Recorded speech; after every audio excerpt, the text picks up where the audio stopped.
extra time. I was kind of grooving and improving. What's up, sassy girl? So unfortunately, had to do a couple of things today, and we ran into something in our complex that allowed our power not to be available until a certain time.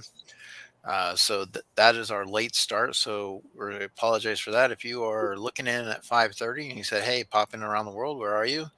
Well, we had a little bit of layover, and but the captain has put on the unfastened seatbelt sign, and so we were able to depart and go into the runway, where we are going to meet up with the Remy comic book poser himself and have a little bit of fun. So definitely going to do that. So what's up, Big Easy? How's it going? James Bashir's Tats, how are ya? Mr. Umpty Scratch, what's going on, Umpty? Uh, James, Rob, I appreciate it. Rob, a new member, appreciate it very much. Uh, Rob, I know doing really good coming in our whatnot auction, supporting and stuff. I appreciate that. Did Uh, you say Mad Hatter? no, I was gonna see who you saw, just in case I started missing people. Yeah, Mad Hatter, David Reese, Cole's Comic Claims, um, Frog Pop Fanatic, Hey Friend, Shangy Girl, The Roo Crew. Shangy, that pretty girl, how are you? How are you, Shangy? What's up, James Root Crew? Uh, yeah, so we got ourselves, just a little show today. Great member of the community, comic community, um, and our community. And one of the things I loved about Comic Book Poser is I think when I first came across his stream, one of the things that was notable about it was because he was asleep. And they said, what he like the people in the comic community had some fun with him, and they like left the stream on, and he was still snoozing for a while, and he puts in so many hours as a teacher, I guess, and he just like started to do a stream, and he must have been doing an all-nighter, and then next thing you know, he's snoozing away, and everybody's like, okay, shh, and they take off and then let the stream run in. So I'm sure he can elaborate a little bit more on that, but obviously a So great guy, family guy. that's the only thing you love about him? What's that?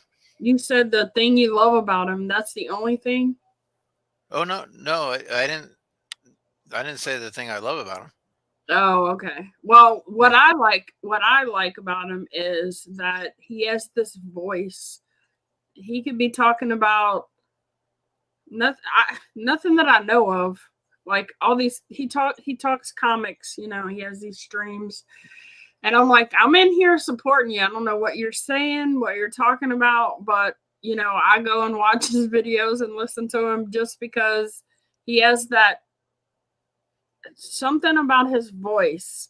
And I'm just like, yeah, I can listen to him talk all day. It's just like it kind of commands attention, but then it's kind of a laid back, kind of cool dude kind of vibe. I don't know. I don't know what it is, but It, yeah, it, I'm it, a huge fan of Comic Book Poser. I think it's like, okay, you're behind on your assignments. You need to say, how can I make up my grade? What can I do? And he sits you down and says, sometimes we get a little behind, sometimes we, and he gives you this little spiel, and he's got this little voice that just kind of like lets him say, okay, I can reflect and I can redirect and get my grades going. I appreciate it, so he's got that fatherly, like, uh, ordeal where you definitely are like, okay, comic book poser. Um, Definitely a lot of great things that he does in the comic book community, but he's also been very supportive in the pop community where we've really had worked on putting both communities together. And you see a lot of that. You see a lot of the comic book side will pop in, like a Goo Rhythm, Meta, all kinds of like different variations. You've seen like Papa Willie go over, for ours, and he's doing really good in the comic community as well. We also have who's that guy that you like? You have you he's in the comic book world, and what's his name? I don't know. Wink, wink. Oh, Wink Inc. Yeah, Wink Inc. Yeah. So obviously Wink Inc. and but having somebody like that, and we had to reach out and get him to come on. He's also a very big supporter of both our channels, as we are his. So what do you say we get this show rolling and Rolling. let's head out and do what we do best because Right. it is Monday, pop in around the world time. Here we go.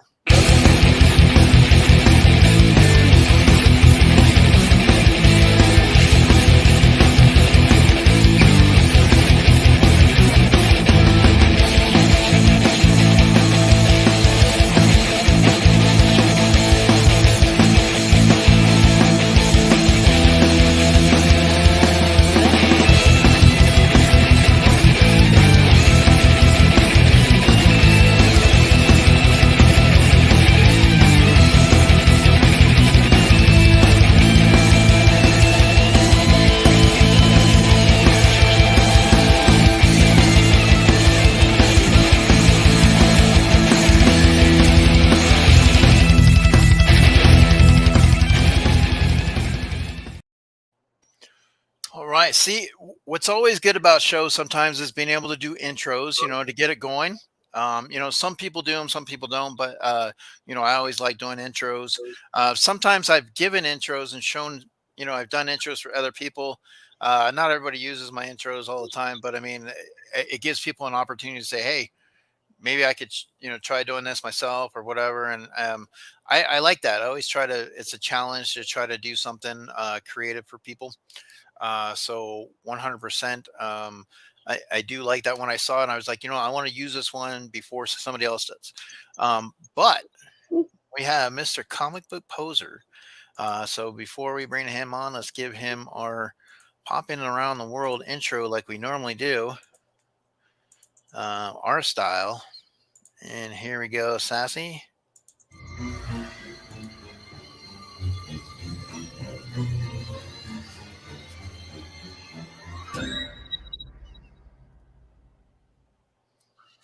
Hey everybody, it's me, Remy, the comic book poser, and I'm here today to welcome you to Verse. I'm coming for blood. Don't hit my friends.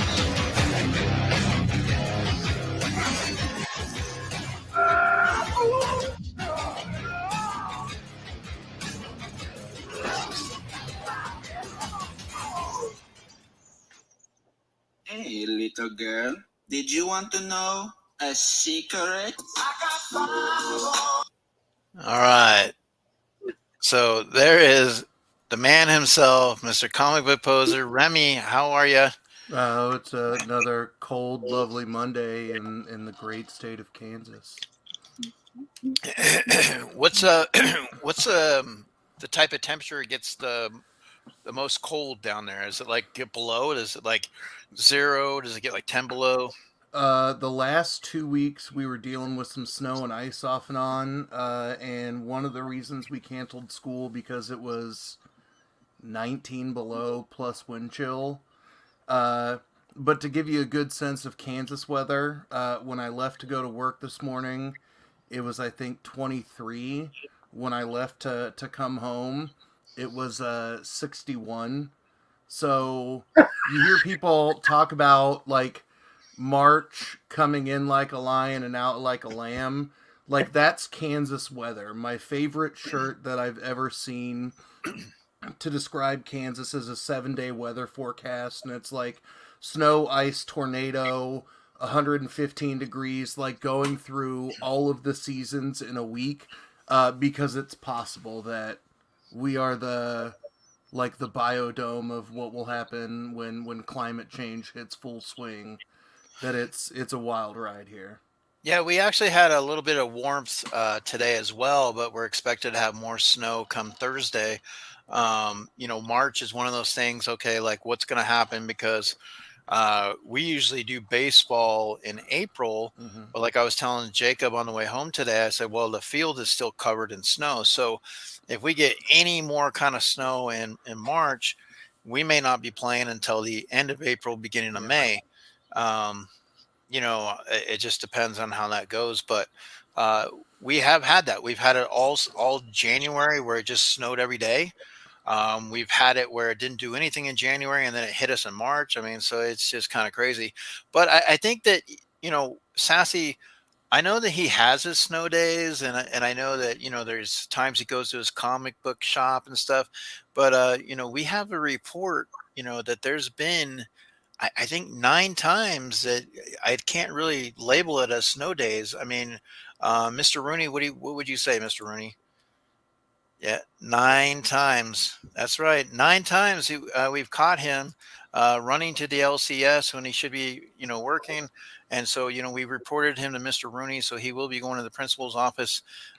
You know, Or how many times have you caught him looking at comics while he's in class? Oh, every day. that's right. Definitely. So when it comes to comics, Those came out of my backpack where my today reads. does he have the eyes? Do you have the glasses with your eyeballs so it looks like you're paying attention but you're reading the comic books? Not yet, but I've been picking up more and more of those American history pops, and they sit on the front of my desk. So y'all know how tall a regular size pop box is. Yeah. So it's in most areas 2 pops high. In some areas it's 3. So I'm just building a fortress of. It's like my wall of nerds. So I can sit there and just people won't forget or will forget that I'm there because I have a huge classroom, and my desk is in the back corner away from the door, so I can really hide from people I don't want to know that I'm there, and it's beautiful. Hello, Michael and Faith. How are you, Pops of Purpose? Hope you're doing well. We actually have Mike and Faith on the schedule Oh, for wow. June. Yay! Nice. Awesome. Welcome back. I am glad to see that you all are back from your pause because I do some stuff with my kids. I love the relationship that Michael and Faith have together, and that's something that I hope I am that good with my kids when they hit Faith's age. Right now they're cute and just love the camera because they're tiny narcissists. So I want more of that, and I especially love when Faith throws some of that low key shade right out of his periphery. Yeah, it's I mean, like I said, I enjoyed when I first came into the community. Um, Michael and Faith were somebody that I got to know early on, and they actually sent me out like an AOK, and uh, just basically that feel of like welcome to the community, and and then you watch, like you said, that camaraderie that they do have on there. Mm-hmm. It's not a forced situation. They both enjoy taking part in that. And like you said, when we have kids and we want to have our kids on camera and do stuff and compete and stuff, sometimes it is, it's like you're competing with other stuff. And you're like, okay, look, I need to make a video. Dad, really? Right now? I'm like, Yeah. I mean, what are you doing? Like, it's not like you're playing video games or something, I mean, but yeah, it's all about the timing, with the kids. And, but when you do have that bond, you see it on the camera. I mean, it's a great thing. So Well, it's fun to share something with them at a young age. Like we philosophically as parents are we don't want to force our kids to do the things that we like doing. All of my students love to ask me are you going to force your kids to do speech and debate? And it's maybe for a semester just so they can see what I've been doing for my whole life. But aside from that, no, you're your own person. So as long as you think something that I'm doing is cool, it makes me feel more relevant in your life. It's more time together, right? That as Toby is learning to read in kindergarten, we went from me kind of doing, if you've ever listened to movies that are captioned for the blind, where it is the descriptive audio, doing that with a comic book for a 4, 5, 6-year-old is always a challenge because they're just like, okay, let's go ahead. Okay, well, you don't want to know what's going on, then he's punching somebody in the head. But now that he can read, like he's super into superhero things because the reading program that they have on their iPads at school has a bunch of Young Avengers books, has a bunch of like using of the Justice League and that kind of stuff. And I have to record him reading. There's like a Heroes Black Panther story, and like he has listened and read along with that so many times that like he hits that actor voice. Like you can tell that he wants to drop his own audiobook. So I think I need to get him reading that, just because it's one of those things that both of you all and any of the parents in the chat can relate to. Like, my kid is more adorable than yours. You know, your kids don't matter. Mine is shiny and fun right now. So being able to be like, have fun with it, that, you know, that will be my moment of like, okay, I've raised you right. You read your book. Now let's go try and kill somebody in Marvel Ultimate Alliance for the 50th time. Yeah, the only problem is with our kids, they do get older, and you know, obviously they have a tendency to do different things or have an interest, and so, you know, it's like when you do a channel with your kids, you're like, okay, like at some point that reality is going to set in that, you know, they may not, you know, be part of the channel, or, you know, Oh, depends on yeah. how long you do it. But yeah, what I love about it, like for me, you know, my mom has stage 4 lung cancer. So like I can show her, I can, when I go to visit her, I can pull up a video and let her watch and see us on the screen.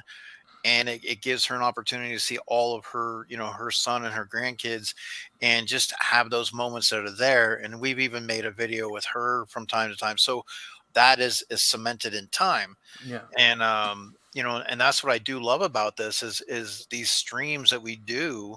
You know, like, I mean, Sassy, you've done it with your daughter, you've done it with your sons.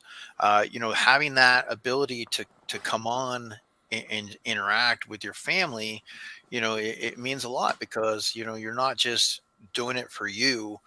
You know, like when we started this channel, it was two boys and their pops, and that's what we do. And they help me out with my whatnot auction. I give them, I tell them, look, The you, Mission Impossible climbing on the floor. yeah, I mean, if they box, they help me box, and they help me run the auction. They get $50 each.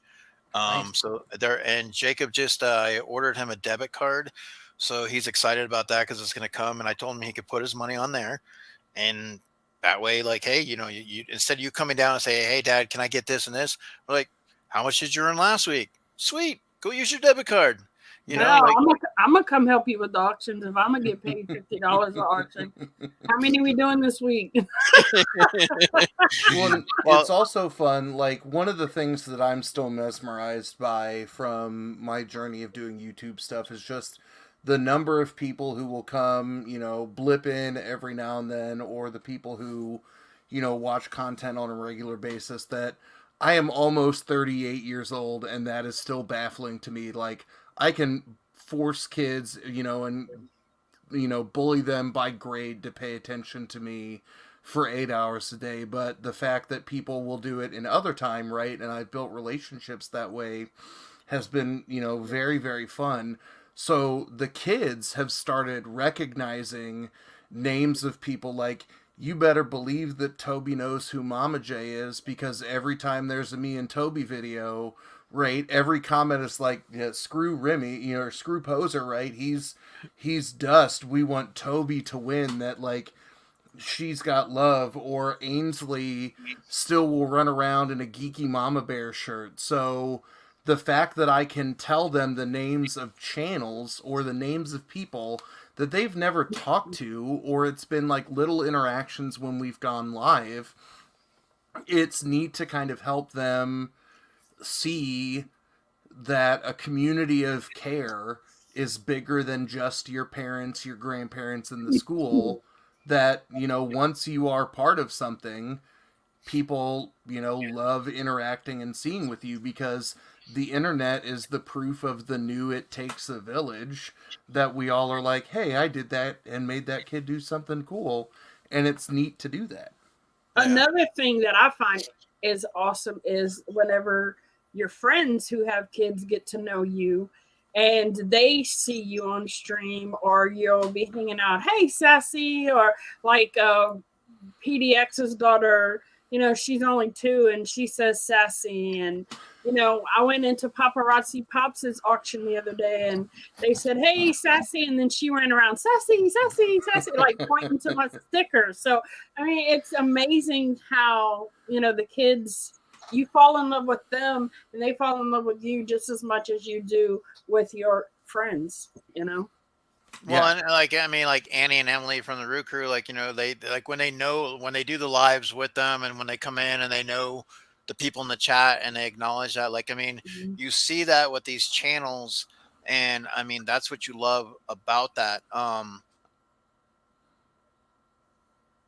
Definitely because Sassy and I have our stream, but if I do decide to say, if I do a random stream once in a while, I might say, you know what, I want you guys to come and do it with me, like just for a little bit. And Logan gets into it, like once he's Mhm. there. Jacob, obviously, like I said, when you have them interacting and they get to that point, they're usually pretty good. But then sometimes it's like, hey, will you guys do this? It's like, oh, dad, like, and so I have to like almost like say, okay, this is what I want to do this week. So you guys let me know when, like, if you don't have anything like going in your Yeah. schedule, I want to be able to get this done. Like, let's create this video or whatever. And then of course summer, they have a little bit more flexibility. So I'm like, look, you're gonna get up in the morning, we're gonna go out and do something. We'll do a video outside or something, and then you have the rest of the day, like, whatever. But I mean, um, having that ability to do it with your kids is a great deal. For me, I really cherish that. Yeah. And it's just one of those things where I don't know if I would have ever done a channel if it wasn't, obviously with COVID, the situation, but I don't know if that would ever happen without my boys. Yeah. So, of course, this one wants to just sit there and Catzilla. Big Uh, Big Easy said he just called his niece for her birthday and she brought up first that she just watched one of his pop videos. He said it made him feel like he's made it now. There you go. It's because now that'll be word of mouth advertising where it'll be like, look, my uncle did this on YouTube, and she'll be cool because she knows a YouTube celebrity. Well, the funny thing is, I got extra subs from my son's friends because they found out he was on a few of the videos and wanted to give him a hard time about it. So I got a bunch of subs, and they're like, when are you going to be in another video? Or when's your mom going live again? And I'm like, oh my God. So it's kind of funny. I appreciate that, Ryan. And speaking of, I've been trying to grow some of my Discord stuff. It's become easier to me to pay attention to than all of the Instagram group chats that I'm in. And both of you know this because I am part of your channel supporter group chats, and I'll chime in like once a week just so I can kind of like come up for air and be like, I'm alive. Yeah, like you went weeks, and I'm like, I hope he's okay. I haven't heard or seen him in forever. But I'll drop the link to my Discord in here in a couple minutes because I've been trying to just make it like a low-key social thing, that we're not the most active Discord in the world, that we'll share some news from time to time. But we've started doing movie nights on Sunday, and like the moment I shared that, Brandy might have been in like 15 seconds after I shared the link, because Geek Meets Eats was like, oh, I love movies. And we just push play on a Sunday night, and we're sitting there texting and, making fun of good and bad movies, right? Last night was Captain Marvel. And then in 1994, Roger Corwin, the king of B horror films, did a Fantastic Four movie, which is the best worst thing in the world. And we got to have some of our like Mystery Science Theater 3000 moments where we want to be that silhouette on the TV making fun of a movie. And I've been using that as a place for giveaways because, in addition to the poser pile that I do every Tuesday, the Discord, I'll give stuff away all the time because those are the people who are active on a daily basis. Just because we'll shoot the shit throughout the day, and You all know that I am prone to profanity, so if you want me to contain my gratuitous Remy language, Oh my God, it's done now. There, he's already. That's one strike. All right, that's one You're strike. gonna have to Sappy. put $1 in the tip jar. Remember, hey. So you know what now, Remy, we've got you. We've got you. 2 weeks. That's right. 2 weeks now. all So right. all right. Don't mess with But the rules. I That'll just be 2 weeks like in that detention, right? in the like I love the Instagram chats for how real time. Like I know we were talking before the stream about the Vampire Freddy soda drop today that came out of the blue, and people were like, "Oh crap, let's go!" Like I've benefited from those kinds of things, but then I also like a Discord server where if I can't check it until 3:30, it's easy for me to hop into little threads. So I'll drop the link and I'll do a Funko giveaway tonight of some kind of pop that I'm too lazy to go sell on Whatnot, even though selling pops is way easier than selling comics on Whatnot, because I can just go boop. Yeah, I think it's that one. So I'll do a giveaway, and if it's one of my regular Discord people that wins, then I will also randomly choose somebody else who joined the Discord tonight to win something. So I'll do that here in a second. All right, very, very cool.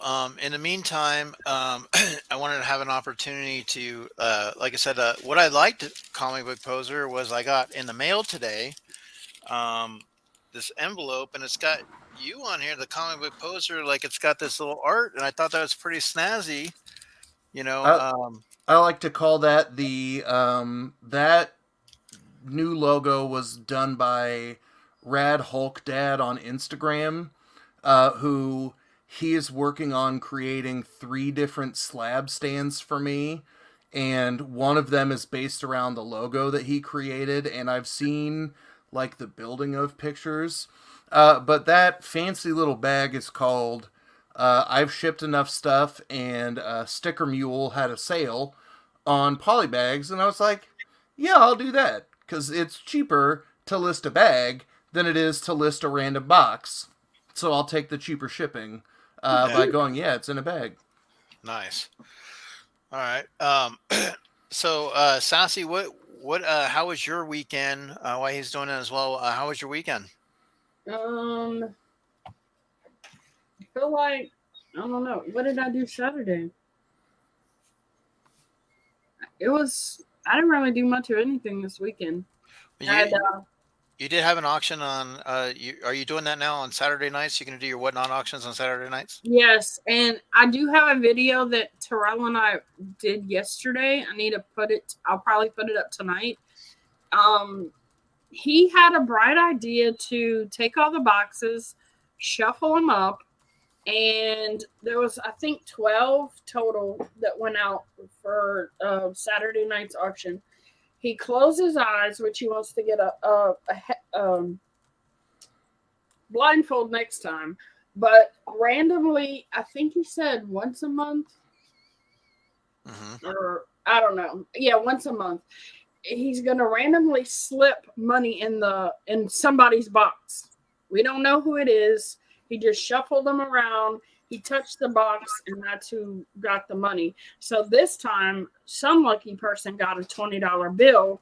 Oh, next time, yeah. So next time, he said it could be anything from $1 to $5 to $10, and like every so many months, it'll be a 20, and then once a year, he said he's going to do a $50 bill.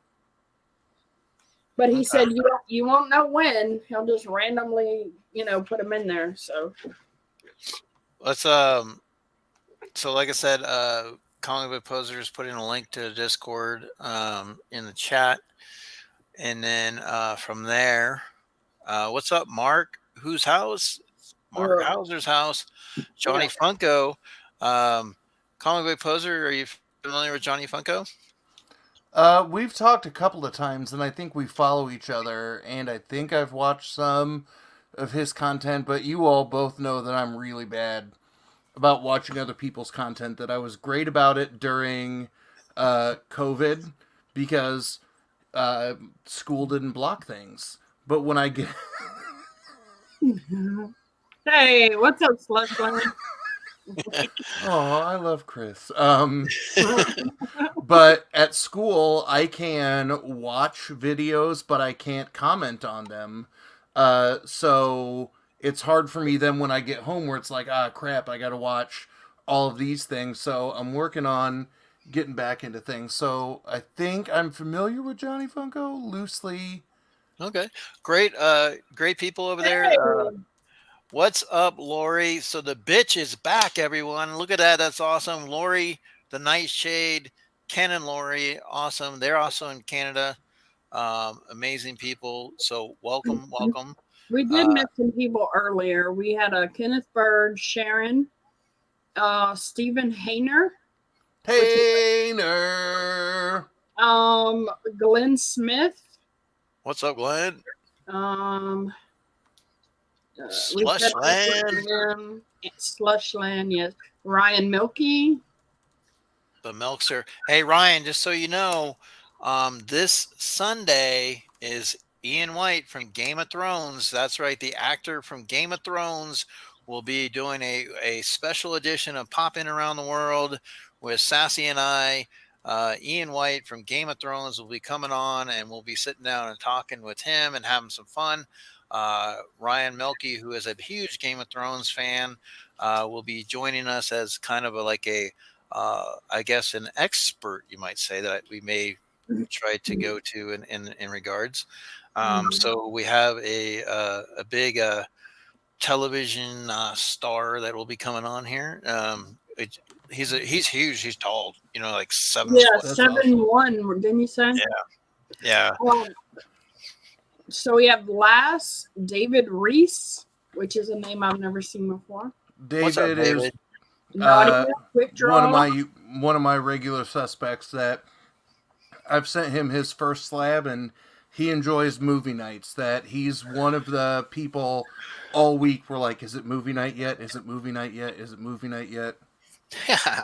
And Big Easy's a new channel member. What's up, Big Easy? And don't worry, Big Easy. I'm trying to. I think what I might do with Big Easy is I might have to just like PayPal. Like I every time I see something I want to send him or get him, like I was gonna get him the soda from The Office, right? Dwight, but he's already has that coming in. I was like, okay. And I know he likes his Venom and Carnage, so I'm like, I want to get, like, you know how you want to send him something, but you don't want to like just send him anything. So I'm kind of like, okay. So I don't know. I want to do that this week though. Like I want to kind of get him out something. But one of the things I did pick up today, or that came in the mail today, I recently got that I wanted to show off. If you don't know, I am a horror guy. No, But you don't say. yeah, I mean, who knows, right? I mean, I moved my shelf around, so I got this going on here. You know, so I got that little display going with it. What? You like horror? Oh man. So I picked up my little Ghostface mini pop. What's up, Nice. LJ? Oh, we got Mystery Madness and Funko Pops and Unicorns. Caitlin, what's up, Randy? Ooh, I think I told Caitlin I would send her something when I was drunk one night. Probably. You like to give stuff away when you're drinking. Oh yeah, I love to give stuff away. Period. You like to buy stuff too when you're drinking. What's Yeah, up, Bob? like, do you want me to go get those Playboy Girl Next Door cards that I still have no idea where they came from? Like, I'm gonna randomly send those to somebody, and I'm not gonna put my info on it, just so they can be like, oh, poser. I have seen The Cursed. I miss being able to catch a scary movie trivia games. Yeah, I mean, there's a lot of cool things that you can do. You know, with your streams and your discords, you know, and I think that's really cool. And even, you know, you can have a backstage movie night with even like, you know, your Patreons and stuff like that. I mean, there's nothing wrong pulling up a Disney Plus or HBO Max and saying, hey, I think it's a great idea. You put 10 people on a screen and everybody just chills and watches a movie and has some popcorn and hangs out. I think everybody should kind of have an opportunity to do stuff like that, you know? Um, And it's a good way for people to talk about things we might not know that we have in common. Like, mhm. that I have gotten to know Brandy well, that I know how much she loves DC stuff. And I randomly DM'd her one day and I was like, hey, send me $35 because I got this slab. I will ship it to you. It gives me the $20 that I paid for it. Uh, and I think you will like it. And I sent it to her, right? And she was like, holy shit, this is my first slab. I think it was it was Batman, right? either, yeah, it was some kind of Batman that had like everybody on the cover. Yeah. And she was like, oh, this is cool. So that becomes one of the things that I think the comic book folks don't understand about people who are so into Funko is that, like, I know what you both like to collect, and you like the stories and the elements of those characters. You just can't go, master's thesis deep on, well, according to the gospel of this author in this volume and this number of, like, comic book. And I'm not that kind of comic book reader. And I think that's why I kind of love, everybody, because we're all into our nerdy fandoms. We are all easily on the island of misfit toys, Yeah. and we all get obsessed in those ways. Like, I wish I could collect half the horror stuff that you do, but I literally gave away a slab that I got last week in a video that I opened it up with Charlie, and he looked at it and he went, that's too scary. Oh, So I gave it away because love I looked at him. that. I was like, "Can I put this on the wall, or is that scary?" Too scary. Okay, bye. Sorry, sorry, Oh, ice cream man. You go to a new home. Uh, so cute, Charlie. um, all right. So, hey, what's up, LJ? How's it going, LJ? I sent off your package today just to let you know. All right. So, Umpty Scratch. Same, Big Easy. I just like the pretty pictures. All right. So, what I did want to have an opportunity, though, I mean, there's a couple of things that um, to kind of show off before we kind of get into a little bit with a comic book poser too. So SASSY, there's a company that I reached out to that I would like to try to have an opportunity to get on, and I had a talk with them on Instagram, and they said, we didn't really like set anything up entirely about them coming on yet, but they said, hey, let me go ahead and send you some samples and of the product. So definitely, I want to have an opportunity to get into that. It won't be necessarily all tonight, but I just wanted to show you something in regards. And let's see here. Fun Pop Co app. What's up? How you doing? Anybody who wants to put their Instagram, their YouTube, whatnot, can all go on the Fun Pop Co app, and they will promote anything you have. Is it okay, Fun Pop Co app, that very much like Caitlin is a fake fan of a lot of movies and things like that? That we can call me a fake Funko Pop collector since most of the stuff behind me is comics. Can I come play too? No. Okay. So here's a company. It's called JabberwockyToys.com. They had some really cool, interesting things, and I would like to get them on and have an opportunity to just kind of touch bases with them and get a little bit more in depth. But I wanted to give you a sneak preview because they did send something my way, and He said absolutely, Remy. I saw that. I gave the thumbs up. So,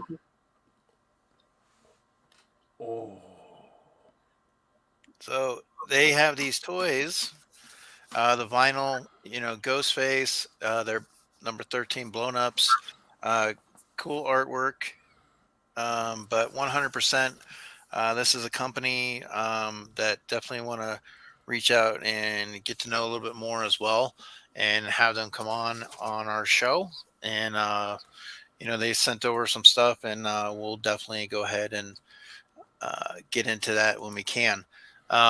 but I thought that was obviously they know that I like Scream, so They can. um, and Sassy. I just want to let you know I found Yay! Ooh. Where was it?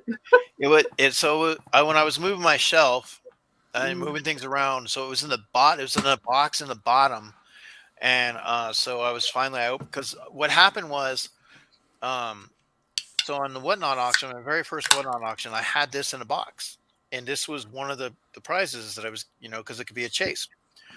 And so when we got down to the last box, it wasn't this. And so I told the guy, I said, well, the box that you won, you're going to get that. But I said, I need to either send you a vampire Mickey or find it or whatever. And he was a really cool guy. He bought a lot of stuff. And so I was able to message him and let him know that, I did find it. So I was really happy about that. But I also wanted to show you guys an opportunity, because I mean, we all do Whatnot, and you have an opportunity to do well, or you try to do the best you can with it.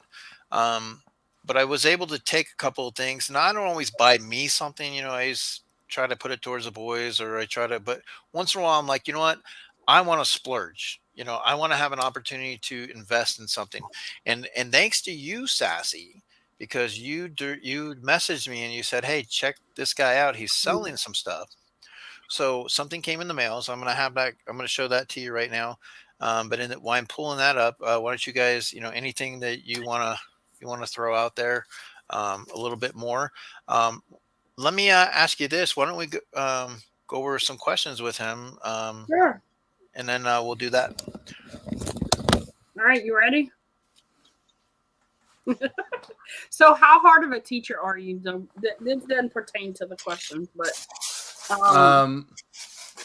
I know my audience, so I teach AP classes, so I will give them my thought is, if we're promoting kids to be college or career ready, then I need to emulate that kind of stuff. So in my AP classes, the only reason I do a bunch of like daily work and little worksheets, term sheets, quizzes, and all of that stuff is because if I don't put stuff in the grade book, I get yelled at by my administrators.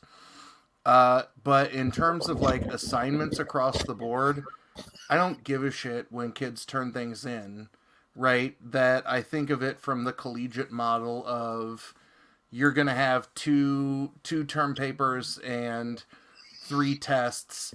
You know that those are going to be the big dates. You don't get to waver on those. But both you and Eric earlier, you said that my voice is commanding. The way I describe it is Eeyore didn't take his depression medication. That I tend to be as laid back as I sound on all of the content that I generate, that I'm aware how much of a hot mess of a human being I was as a teenager, right? That I went to a smaller school. I did every activity under the sun. I had a job from my sophomore year on, right? And then I still wanted to do dumb teenager things. So, I'm very realistic and upfront with those expectations, and I'll draw the line with my students of like, here's the dumb bureaucratic crap that we have to do to jump through hoops. Here's the stuff that I really care about. So we've started, there's a trend in education called gamification, which is turning everything that you do into a game. And I haven't gone to a full extreme. Like, I could literally upload my classes to like a World of Warcraft style. Like, you get, experience points and this and that and everything. But we do digital escape rooms. We do a lot of little puzzles. Like, I try to create some hands-on stuff for both my AP kids and my regular ed kids that are, I think, meaningful in terms of connecting the dots between history and government in their lives. Like, I'm aware everybody hates history because it's all stuff that No. happened in the past. Oh, I hate history. My son absolutely loves history. Yeah. This was what happened to him Thursday. He has straight A's. So in history, he got recommended for some kind of. Did I not call that shit earlier? Right. He got recommended for something at the college level next month. It's a Saturday, so he's actually taking his Saturday to go do this thing. And he had taken 5 tests. Kenneth, I thought I said hi back to you earlier. I'm sorry. I'm not ignoring you. Yeah, you know I how much said I love hi you. to him. But he said hi to me earlier, so I don't remember if I said hi back specifically to him. Kenneth knows how much I love him. Absolutely. So he had taken 5 tests on Thursday because they didn't have school Friday.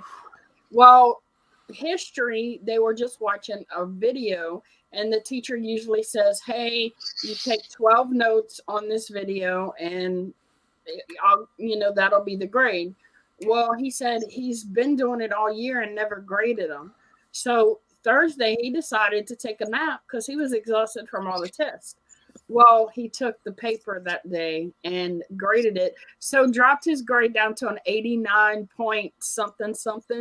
He is so pissed. He's like, I said, well, you need to talk to him. Oh, I am. He's like, I've been having an A all 9 weeks. And now all of a sudden, one day, for 12 little stupid things, I'm going to get dropped down to an 89 point BB, whatever the number is. But it's like not even a whole, like, tenth of a whatever. Yeah. So yeah, it's hilarious. No, like history. Like I got an A in history in high school. Like I actually was engaged.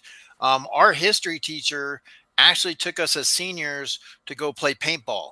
Like Nice. and we had a little field trip and we played paintball, and he incorporated history with it. And like I always remember that, opposed to the English teacher that would say, open up the book till page 74 and read the chapter on Macbeth. You know what I mean? It's like,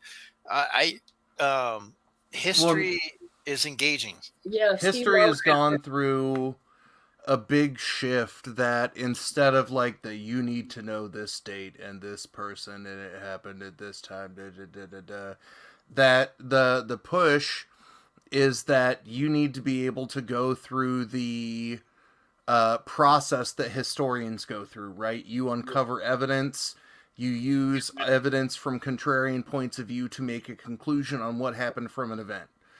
That's kind of the approach that I take at times, where it's like, we're going to look at controversial things, but then, I have to linger in things like, my kids don't care about the Exodusters, but because my district has a rigid, like, more content instead of process-oriented standards, it's like, okay, like, people went and settled things and squatted on land, and that's how they solved things back. But my approach to history is more of that, like, let's see if we can connect the dots. So we just moved out of World War II into, we're starting the Civil Rights era tomorrow. And I'm like, okay, you want to talk about one point in history that is redefining this very day that we live in? It's time to party on for the Civil Rights Movement and look at those battle lines and see how, for as much progress has been made since the 60s, all of that is still the same. Yeah. I mean, he watches history documentaries, and I bet he likes Ancient Aliens. He loves history.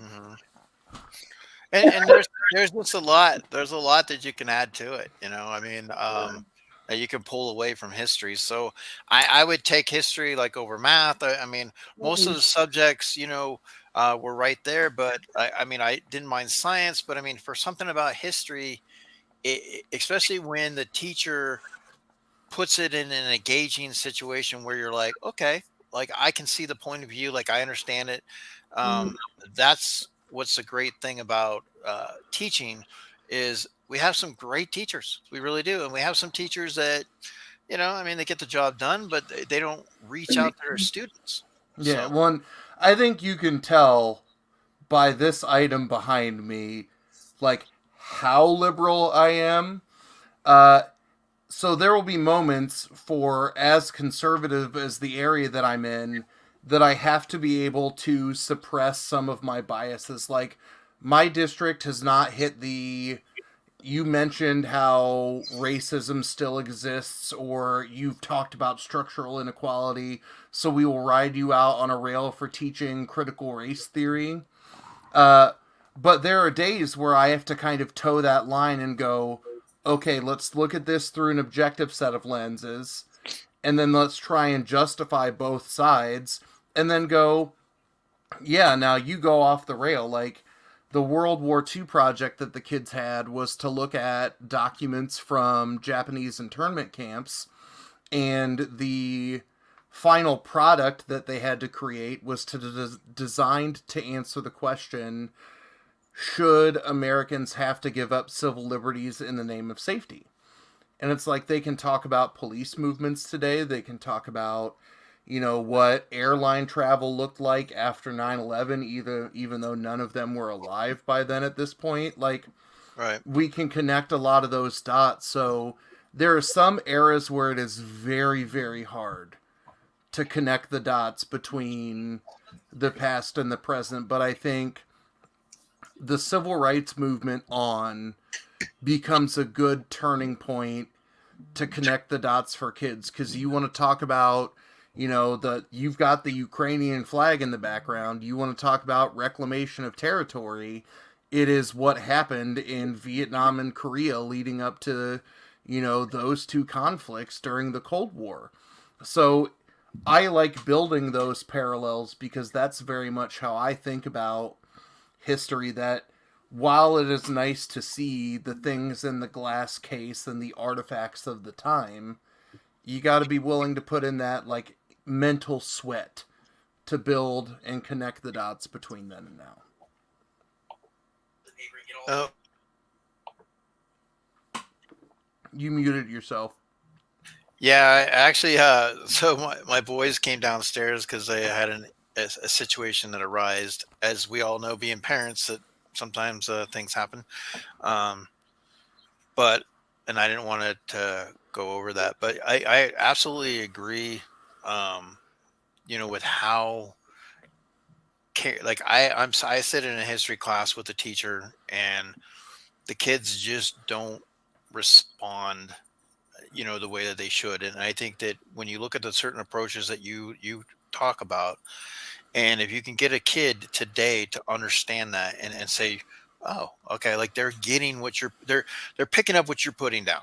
Yeah. And, you know, and that is, to me, like, that's what I look at it with teachers. Like, we have one teacher, he's a science teacher, but the minute the kids come in the class, you put your backpacks against the wall. Everybody line them up against the wall. Don't have them by your desk. Don't have them like anywhere that's going to cause any kind of, you know, distraction. You put them against the wall. This is my time. And he commands the room. And Yeah. and some of the teachers don't have that.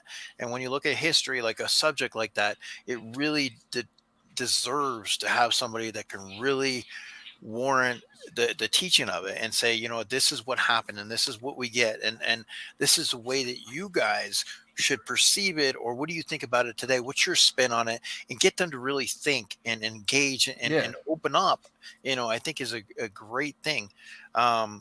What's up, David? Appreciate it. Thank you so much for the super chat. Thank you so much for that. Thank you, David.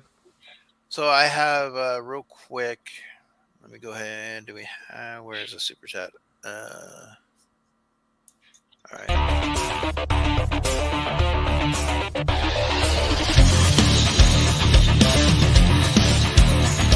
Okay, so you're gonna have to spray the.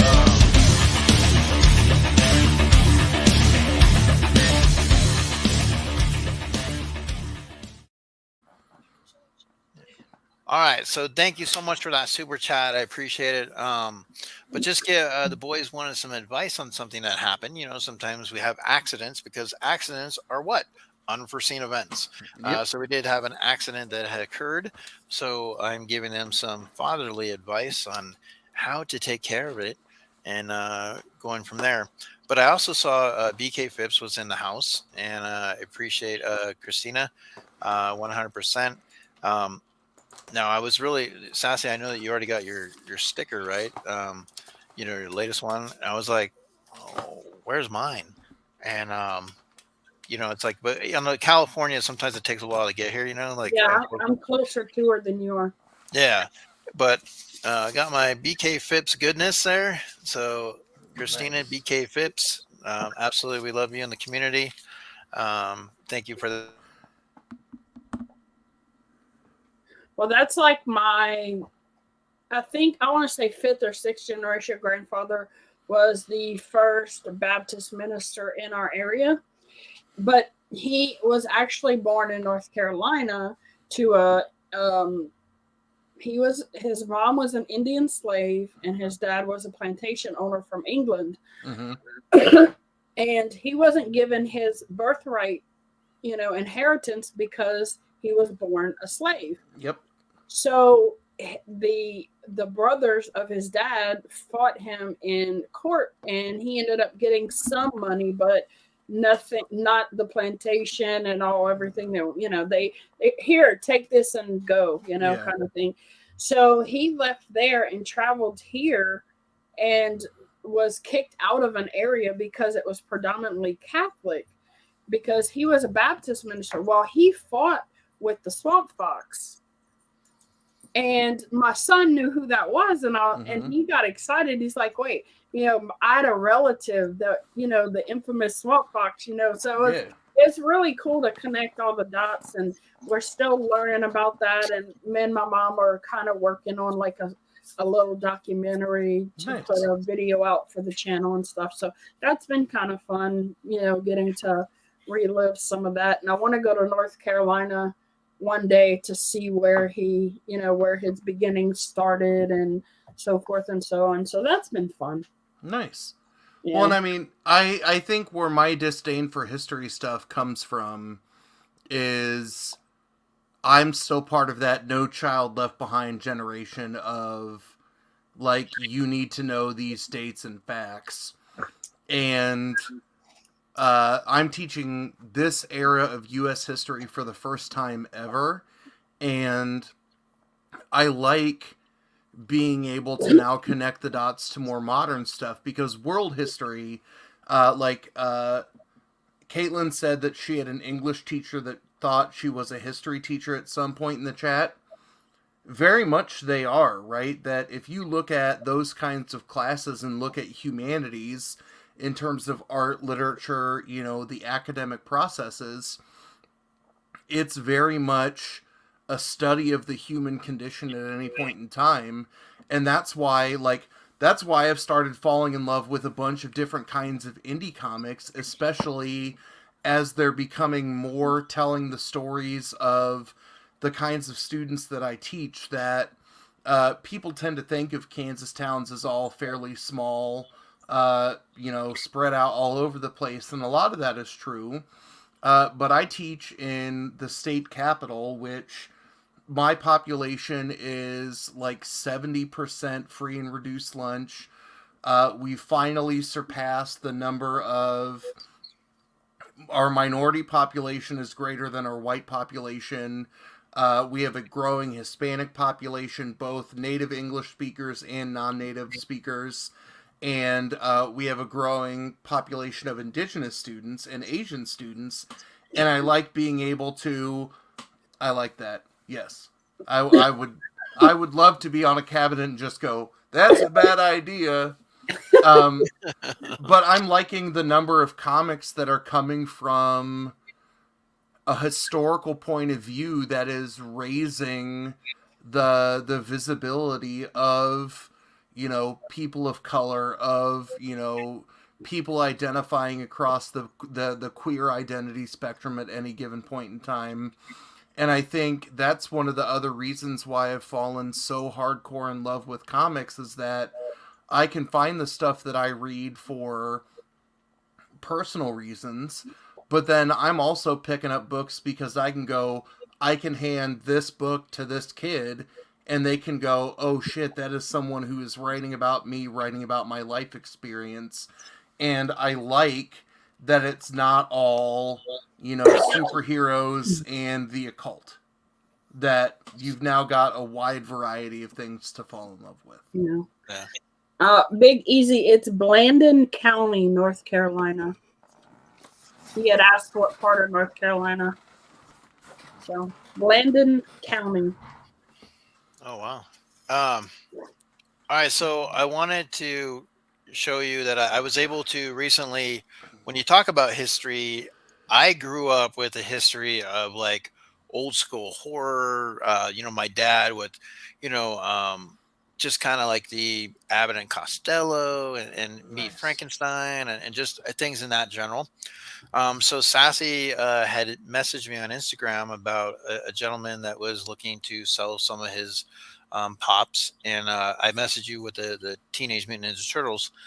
Um, Yeah, I'm finding money in my couch cushions when we're done. and That is. so I told him that let's work out a deal for this certain set, and so the first two have arrived. I wanted to kind of like, check them out and make sure, type of thing before I push the final price. But so the first one that I picked up is the Martian. Oh yeah. You got to make yourself big. I am Martian Mutant, one of the Universal monsters. Yes. So we got that one, which is kind of an interesting choice to add in the combo, but I still, it's cool to have that. So I went ahead and grabbed him. And then, of course, I had to go and make my first one. So I got the Wolfman. Yeah. Nice. Yes. So, Love it. Love it. Love it. Love it. And so I will be getting the other ones as well, like the Mummy, Dracula. I already have the Phantom of the Opera. That's awesome. Mama J said something about you, Eric. Right, let's see. Keep going. Colder. Go up. There you go. Now, isn't one of you older than the other by like a day? Well, Mama J forgets that she did come out. She was, basically, I think I was born on the West Coast and she was born on the East Coast first, so like 3 hours difference, and so she came out. Yeah, I think. I mean, we all know. I mean, hey, I mean, Mama J. I mean, she's older. She kind of plays it coy, and it's okay. We get it, Mama J. I mean, you look young. You still look beautiful. You're fine, Mama J. It's okay to be older than me. I mean, we get that, but definitely, Mama J. Yeah, she was born in July. I was born in August. So she's a month older than me. So that's kind of what we look, that we go from. At least that's what I remember. So I don't know. But anyway, so I did have that. I picked that up, and like I said, being able to pick up my Ghostface little pocket. So those are my little treat me myself type scenario. Now, do you, comic book poser, you have a tendency to buy some things and go out there and treat yourself as well? Yep. We were talking, and I say this as I'm bending over to grab another Hams from my fridge. That yes, I will tend to buy things when I am in a heightened mental state. So one of the weird things that I made AMKM Comics order for me from Previews Exchange were the tubs of Rocky and Apollo Creed. And I don't know why I wanted these, aside from the fact that, like, Rocky is fun. So I got these two, and I have a box that I've been sitting on waiting to open until now, because I bought some things on Whatnot when it was late, and I had probably had some things, and these came from my buddy Nick over at Ninja Dairy Comics. And I think there are some pops and some tubs in here, so we'll find out. But I have one tubs. I can't remember which one it is, but I have one. You can see at least he knows how to pack these things. That I've had people throw stuff in at just the top of a box and been like, "Oh, thank you. And you care for these as much as you do your comics." So there is Ooh, nice. the Joker tubs that. You're trying to show me that one, huh? Yep. Uh-huh. Maybe it'll find its way to you. Maybe my wife will look at me and go, "Why do you have those?" And of course the Batman tubs. I'll message her later. Yeah. Every time I buy things, my wife is like, "Why?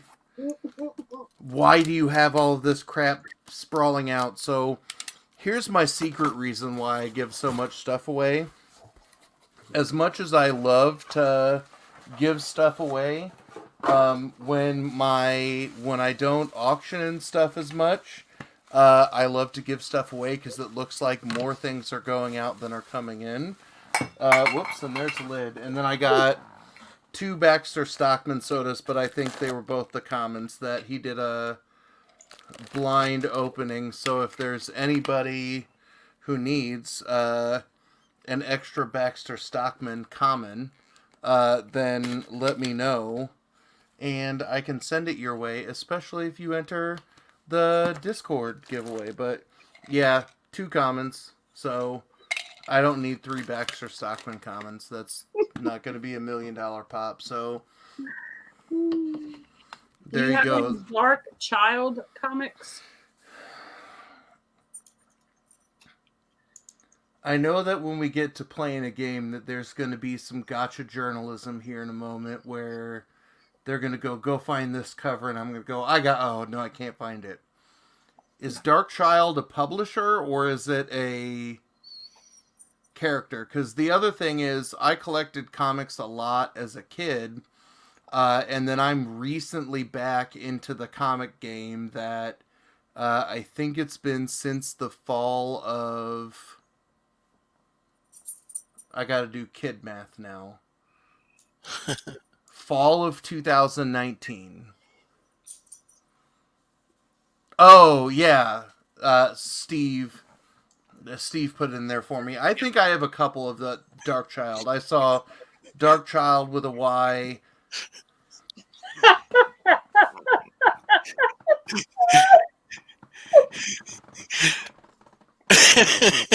Oh, slush. So I noticed Mr. Techbot was in here, and so hey, what's up, Chris? And wanted to let him. His ears must have been ringing from earlier, so definitely wanted to show him that. But yes, absolutely. When you look at comic books, I definitely have some questions in regards to that. But let's also do. Did we finish the questions yet for his? No, we haven't even started the question. She asked me how hard of a teacher I was, and when I was like, I don't give a shit about anything, I went on a 15-minute aside about educational trends and other things to half answer and dodge the question. So yeah, I've got Dark Child. I have some of the Maximum Press stuff before it was picked up by Marvel. When you ask me a comic question, I'm like, do I have that? I use an app called CLZ, which is the Funko app or the PPG equivalent of tracking your collection.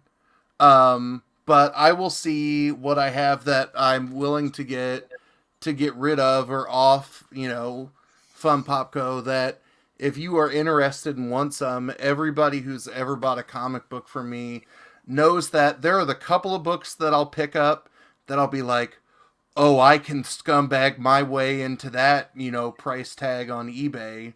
But for the most part, it's like, oh, you want this? I paid $5 for it. You can have it for $5, and then if you go sell it, then you win. So Dark Child. So that's something right there as an example. A Dark Child, cool, interesting cover. Obviously great stories you might want to look into. With it's not your usual Marvel, DC. It's something a little bit different. So All right. Are you ready for questions? Maybe. Yeah, let's get the questions going and have some fun with that. Short, sweet, and to the point, Remy. Not Okay. like a paragraph per answer. Okay. I will not filibuster like when I answered your questions at length in the Instagram chat after you yelled at me for not reading Instagram. That's the other thing. When I'm like, yeah, you can message me on Instagram, I will get back to you in like 30 to 79 business Yeah, years. he doesn't really mean it when he says, "Oh, message me on IG." I'm like, "Oh, jeez." Yell at me on Discord in all caps. Show up on one of my videos and in the comments be like, "God damn it, answer my post or my question." Kind And then kind of before I'm like, check IG.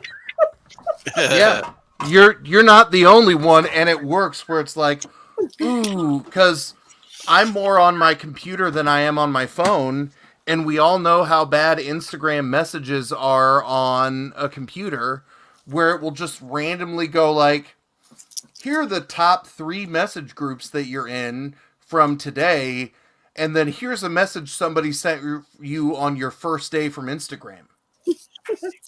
And you read it, you responded to it, and now it's not from a person anymore, it's from Instagram user who is now deleted. Like, they need a better computer app. All right. Get on it, Zuckerberg. Let's get on to the question. So, are you married? Of course, you talked about your wife already. How long have you been married? It'll be 12 years in May. And where did you meet? We met in college. That we're from about an hour away from each other. We both went to a small liberal arts college, or a liberal arts plus college called Emporia State University. And we met in a roundabout fashion. Our first meeting is much disputed that she claims that we both got drunk one night our sophomore year and hooked up. That sounds like Remy. That's a fair response. I didn't think it happened until our first senior year because we both took the victory lap because we are good at life like that. But we had one of those things where she was in a sorority, I was in a fraternity. We hung out together. We both dated friends of each other and eventually ended up together.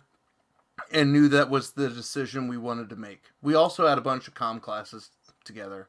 So you both were born and grew up within an hour of each other? Yeah. That's cool. And y'all still live in the same area as? So think of it like a triangle. So I was born on a military base outside of Chicago. And then my dad got transferred to Fort Leavenworth when I was 2. My brother was born when I was 4, and he decided that they didn't want to move around with 2 kids, so he retired from active duty but still worked for the DOD. So here's Leavenworth. Her parents are from a city called Spring Hill, which is like right on the Missouri-Kansas border. Mm-hmm. And then we live in Lawrence where KU is, so we went from an hour and a half, an hour from each other on this line to now we live here and we're about an hour from each of our grandparents. Well, that's pretty awesome. Yeah, and you see a lot of that happen in Kansas, that for as much as people who are from Kansas talk shit on how much they hate it as much as everybody else does on their own state, the number of people who complain about Kansas in their youth and then end up either staying here or coming back here is really, really high. And a lot of it is, our largest cities still have elements of small town feel. We still have that good old folksy Midwest charm wherever you go. And then we have that idea of like the neighborhood we live in now is very similar to the neighborhood I was raised in as a kid, that we are one of 4 families that have the youngest kids on our block, but it's very much a takes a village to raise a child kind of block, that everybody knows who my kids are. We've gone to, junior and senior sporting events to cheer people on, and we know that when some of these parents are empty nesters in a year or two, then we might have some neighbors during a non-COVID year show up at a second grade basketball game ready to scream and talk a bunch of shit. And Right. like, that's one of the things that I love. For as antisocial as I am, I love these small connections where it feels more like family and not just artificial, like, friendships of convenience. Yeah, that's They'll get there soon, Mama J. kind of like the modern day, like the old timey way of growing up. Everybody plays together, everybody Mhm. stays together, kind of thing. Yeah. Yeah. So we know you have 3 kids, right? Mm-hmm. And what are their ages and their names? So Toby is 6. Ainsley turns 5 in a month from today. Wow. Or I guess in a month, since February is fake. And then Charlie just turned 3. Aww. It was a rough road for us to have kids. That our first 2 children are a product of IVF, and it took us about 4 or 5 years of trying to get to that point where we knew that science had to intervene. Mm. And then Charlie was happy birthday to me. We did not know that we could have children that way. And I will tell him that story when he is old enough to know what sex is, and be like, sometimes you think you can't have a kid, and then weep. You won the genetic lottery. You are the Highlander of mommy embryos. Mm-hmm. There can only be one. And then to answer Mama J's trolling statement, all 3 of our kids are named after West Wing characters. That's hilarious. Yep. So if you haven't watched The West Wing, watch it. It is a great TV show. Toby is named after one of the chief aides to the president. Charlie dates the president's daughter for a while, but starts as the president's body man. And then Ainsley is only a character for like 2.5 seasons, but we like the name and did not know that there was a Fox News commentator also named Ainsley when we named her Ainsley. But it works for that.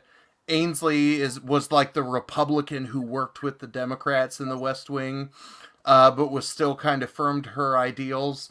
And at almost 4 years old, if you've seen my daughter in anything that I've posted pictures of, you can tell that she is very confident in who she is at 4, almost 5, that she knows her identity and can walk that line. And she was our problem child because she was born 10 weeks early, that my wife was on long-term hospital bed rest, and then Ainsley was born at 30 weeks, and she's been our little fighter.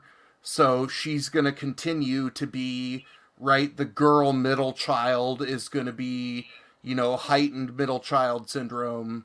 She's going to tear it all up.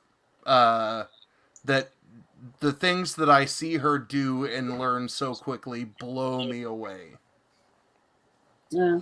Mr. That'll be the new channel member. I'm sorry, Remy. Didn't mean to cut you off. Well, I was going to say that's going to be the only question that I filibuster on from here on out. Yeah, sure. Yep. What made you start YouTube, and when did you start it? You're going to have to look at my answer to that question because I don't think I remember the date. I think my first video was like April 2nd of 2020. So I'm almost 2 years old. But I started it.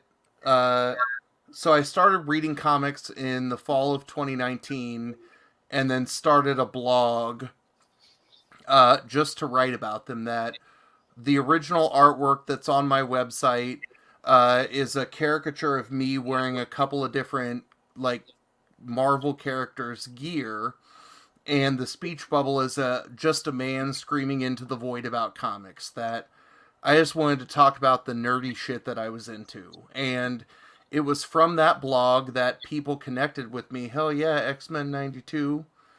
That there were people who kind of introduced me to the comic book YouTube community.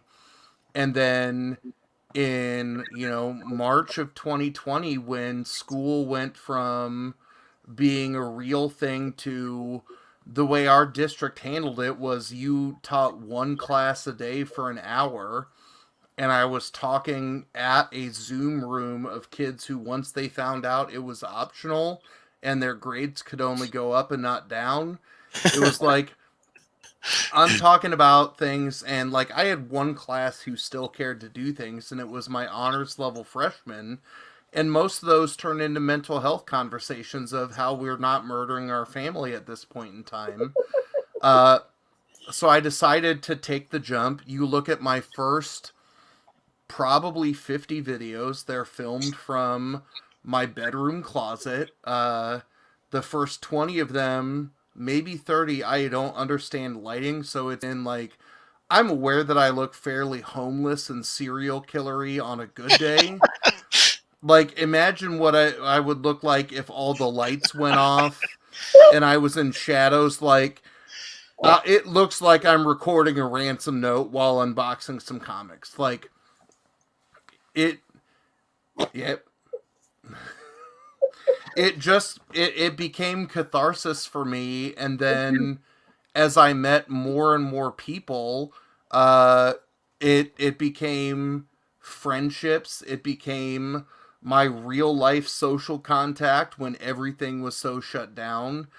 And then the number of people who I have met in my almost 2 years on the YouTube space that have similar mental health issues, that to me, it became my support system of people who understand, the miswiring of my brain, and kind of helped me, because I got my depression, anxiety, and panic diagnosis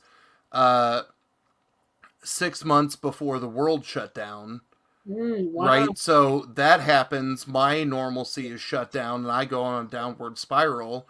So I met my community of care and other people that I just can connect to, and it's grown over time, and that's why I've liked this. Yeah, Steve and I one day are going to cut. He's on the verge of finally starting his own YouTube channel. That Steve also does some blogging, and he is an awesome person, and he has hooked me up with books from my hunt list that I'm like, I don't know if I'll find that in person, and it shows up. We're going to cut WWE style promos to rekindle our old shit-talking online rivalry. Well, if you want to throw in, if you want to get, let's see, Papa Willie in there, for some WWE, you can, I can let you borrow this here, yeah, because you got Papa Willie. He definitely, like, back in his days when he was yeah. Oh, I still have some wrestling figures to send him from my classroom. But that's how Pop and I hooked up, was over love of wrestling. And there you go. It's WrestleMania season. Hayner, you're right. We'll cut some promos on Instagram and everywhere else. We'll find a fake feud and we'll make it real. All right. So let's because like I said, we need to move on because I need to go to the bathroom. Okay, so where are we at on the questions? Have Like you number always? 4. Oh no, actually number 6, because I've been combining like 2 questions in one, Remy. As I filibuster, I'm not gonna filibuster. I'm knocking you out with 2 at a time. Okay, have you always been into comics and Funkos, and is that your only collectibles? If not, you told us about the Duckies. Yeah. So, and what are your top fandoms? So While you comics. do that, I'm gonna run to the restroom. So talk your head off while I'm gone. Okay, will do. So comics, I was into as a kid because the other thing that I was really like 5th grade to 10th grade version of me was really into Magic the Gathering, and the same place that I bought my Magic cards were the same place I could get comics. So I got into it then, and once I hit the end of high school into college, it was just something I couldn't spend money on because I either wanted to buy concert tickets or booze. Funko Pops have been something that once Funko Pops started becoming more accessible in, Walmart, Target, and other retail spaces, it started as ooh, that could be fun to grab. That I just started grabbing things that are interesting to me. But now I went from buying everything in the Funko universe to kind of narrowing down what I'm into. I haven't yet learned that lesson for comics. But let's see how much of a stretch I can give you to show my Funko collections behind me, because my comics are literally everything. So on the top shelf over here, I've got my Wolverine, Dungeons and Dragons, and Critical Role Pops. And then next to it, I have that very sexy Funko Box of Fun Days Freddy is HR Puffin stuff that I got from Eric. And then you look over and you can see a little bit that my major... Don't tell Mr. Christopher that he that's one of the ones he's looking for. I will fight you, Christopher. I will challenge you for the belt. But over on these shelves behind me is where I have most of my main collection pops and sodas out. That it's all again nostalgia porn for me, things that I was into as a kid. So the bottom and middle shelf are all Masters of the Universe, where I have my custom Skull Cave from Funko Pops and Unicorns. Mm-hmm. My top shelf, which is now spilled over to behind the camera, is my Turts, which is why I am going to rob Mad Hatter Pops. He has that signed of what Michelangelo, so I'm going full 3-6 Mafia, and I'm robbing his house. And then over here is all of my office stuff, which takes up 3, almost 4 shelves. And then I'm working on building my Pops and Rec set, or Parks and Rec, that I have most of them, but good God, I'm going to have to spend like $3,000 to get a Johnny Karate and a Lil Sebastian and other things. And then the last item that sometimes when the flag is not up because I've gotten into the closet, you can see some soccer scarves here behind me that I'm an avid soccer fan, and that's been the case since I was a kid, that you could play soccer before anything else in my area, mostly because it's military families and you have more people who've been to Europe and playing Cole, burn in hell, more people who played soccer than American football. So I've been into soccer since then. That in '96, when Major League Soccer was founded, Kansas City originally had a team, and my parents had tickets, and we would go. We gave up our season tickets for the team when we had a third kid and couldn't take kids to soccer games. We have a women's team that's back now that I'm a huge fan of. And then while I am not a morning person at all, I will wake up at the crack of dawn to watch Aston Villa from the United Kingdom play in the European or the English Premier League. And yep, Mama J, I do have his address because he sent my kids a swap box, and then I sent him the wrong Jimi Hendrix, and I did that as a plot to mug his ass.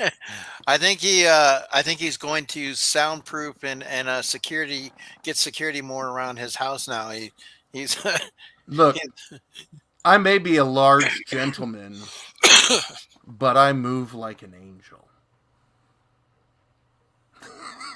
I almost broke Sassy on that one. She's like, "What the fuck did he just say?" Oh, jeez, Puffs. With purpose. All right. You, So, you always make me laugh. I don't know. That's the other thing that if you've noticed, I don't have a filter, y'all in the chat, that you're like, oh, he puts on professional teacher face. No. No, the fuck I don't. Yeah. In fact, on the bottom of his screen, when he does lives, it says, if you're a certain age, be careful. Like, we say things that could get you fired or something like that. Yep. It's hilarious. All right, almost done. Okay. What do you see for the future of your channel? So the goal that I set out for myself this year was to try and hit 3,000 subscribers, which we're moving slowly. That I hit that 1,000 peak and then just kind of got lazy and mental health and life got in the way. So I'm trying to do things to kind of create this authentic connection to collecting as a hobby. But I just kind of want it to be this chill space that Cole can tell you that I don't too often hulk out on my own streams, but I about went damn near catatonic on Comic Burrito's stream on Sunday night or Saturday night when they released their favorite books of 2021. That hurt me. But Mama J is partially right. Toby watches a lot of like gaming YouTube channels. So if you'll notice, like Saturday night, I went live trying to play some old computer games, and that's going to happen. Night Hatter, don't sleep too tight or I'm stealing your shit. Night Hatter, thanks for hanging out, being here, dropping links. We appreciate you, my friend. But I've started trying to figure out how to stream some gaming stuff because Toby wants to try and do that, and I want that to be an element of his space as well.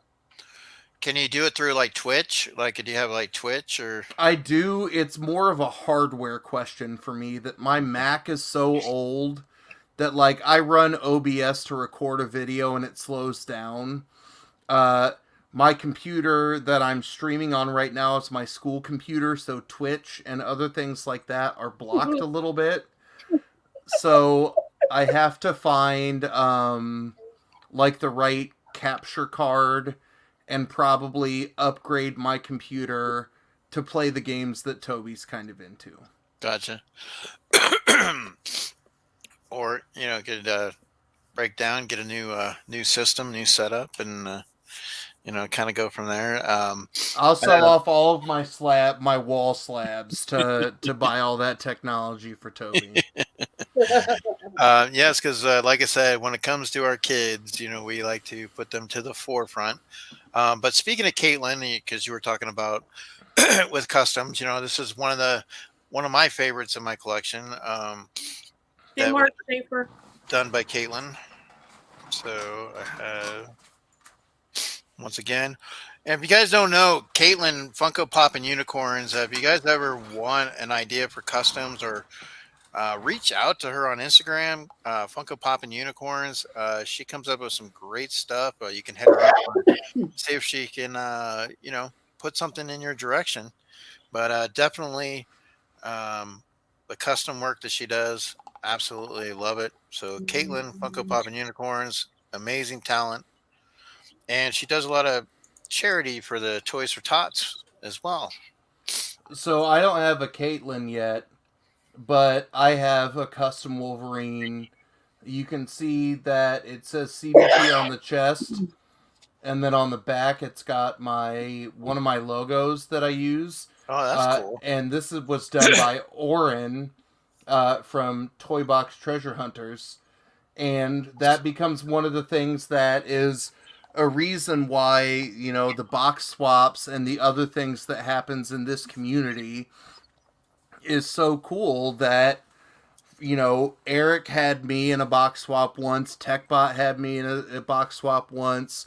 I've had Nightshade, the kids had Lori in one of the swaps. That there are a lot of things that, you know, the swap happens, and for as like low key spy that we tend to be, when we're scouting what to send to people, afterwards it leads to some of these bigger, cooler relationships. Well, and it absolutely does, because you're not just sending a box. You're sending a box of friendship. You're sending a Mm-hmm. box of people that you haven't had a chance to get to know. You're building the box for them. And speaking of swaps, Sassy, is there a swap coming up very soon, like with the videos that are dropping? I need Yeah. to put my box in the mail. Oh, me either. So you're good.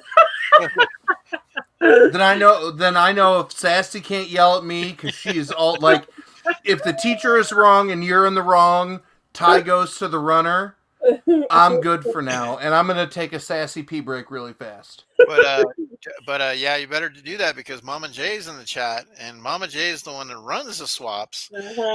So she rules, definitely. So what's Yeah, going on? it's the swap number 8. It is called Retro. I want to say Retro Rewind, maybe, or something to that nature. It's a $75 box.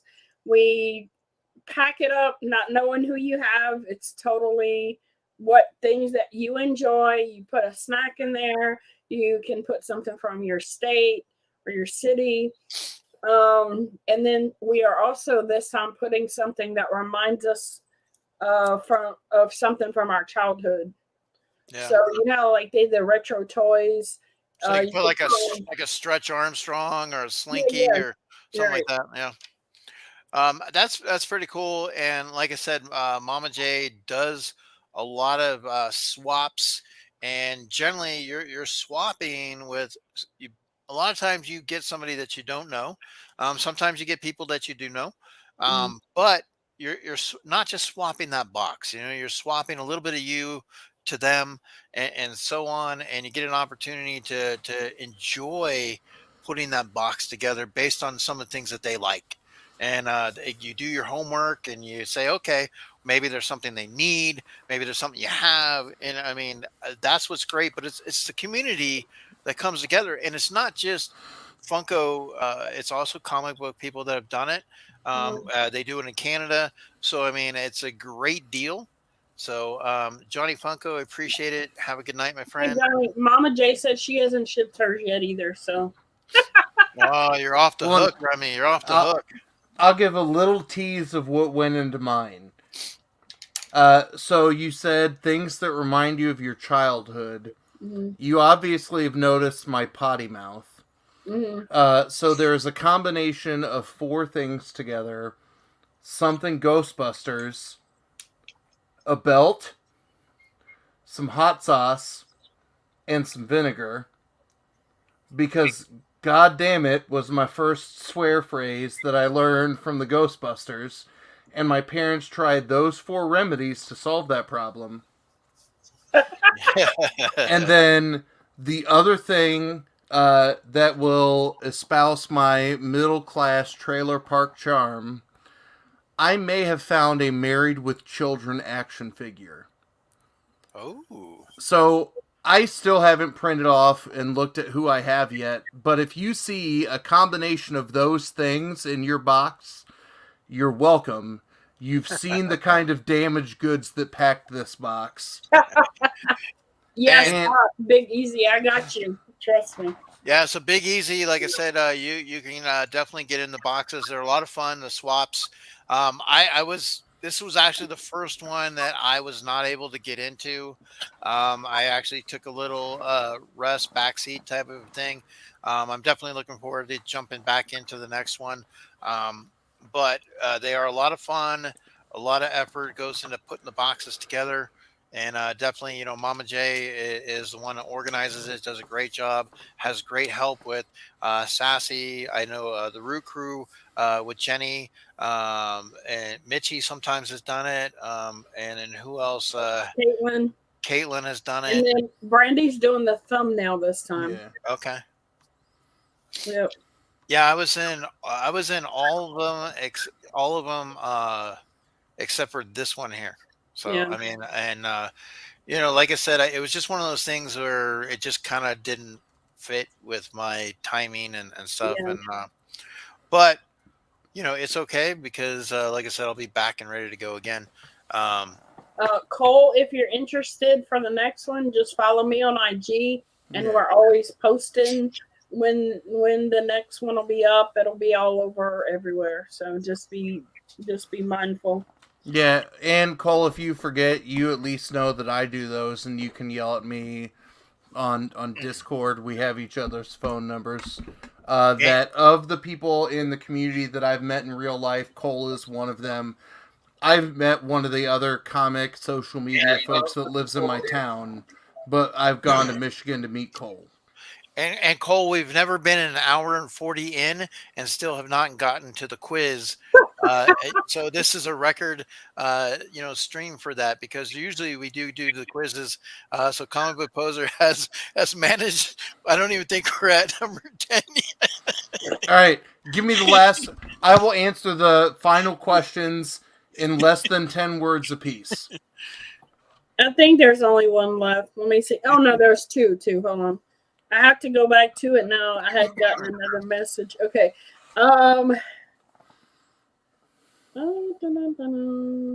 Okay. You should see his answers on IG. You think he answered a lot here.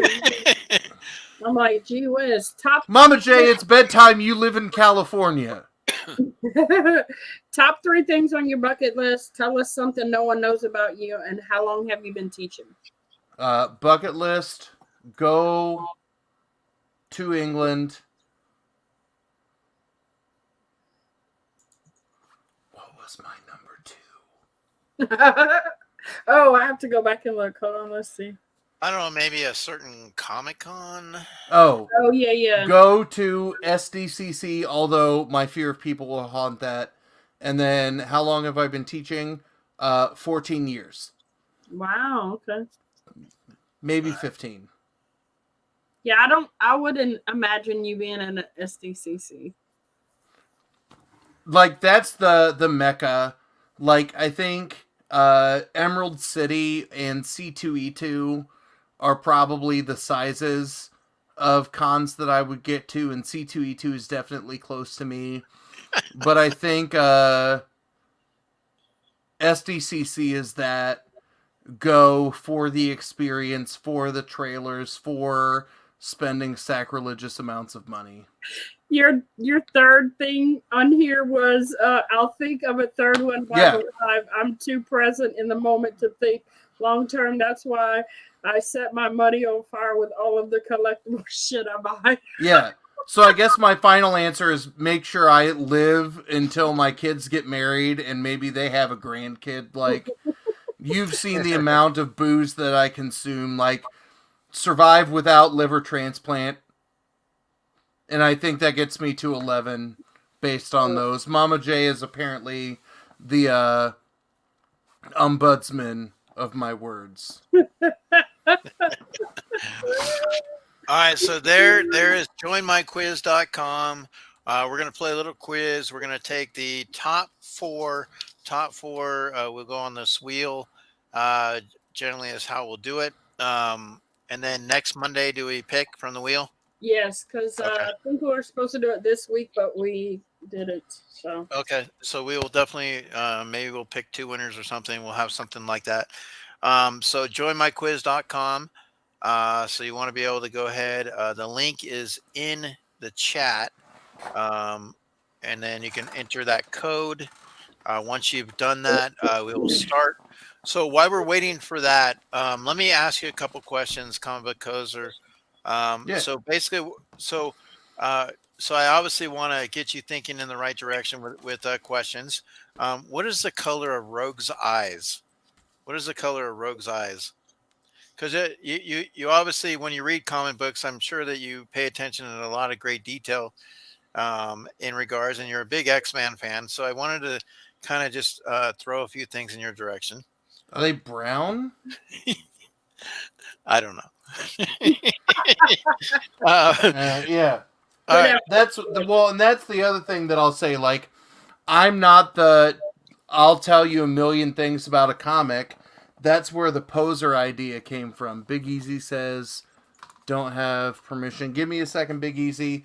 That, if it sent you to the giveaways channel, you just have to click the, like, party horn looking thing.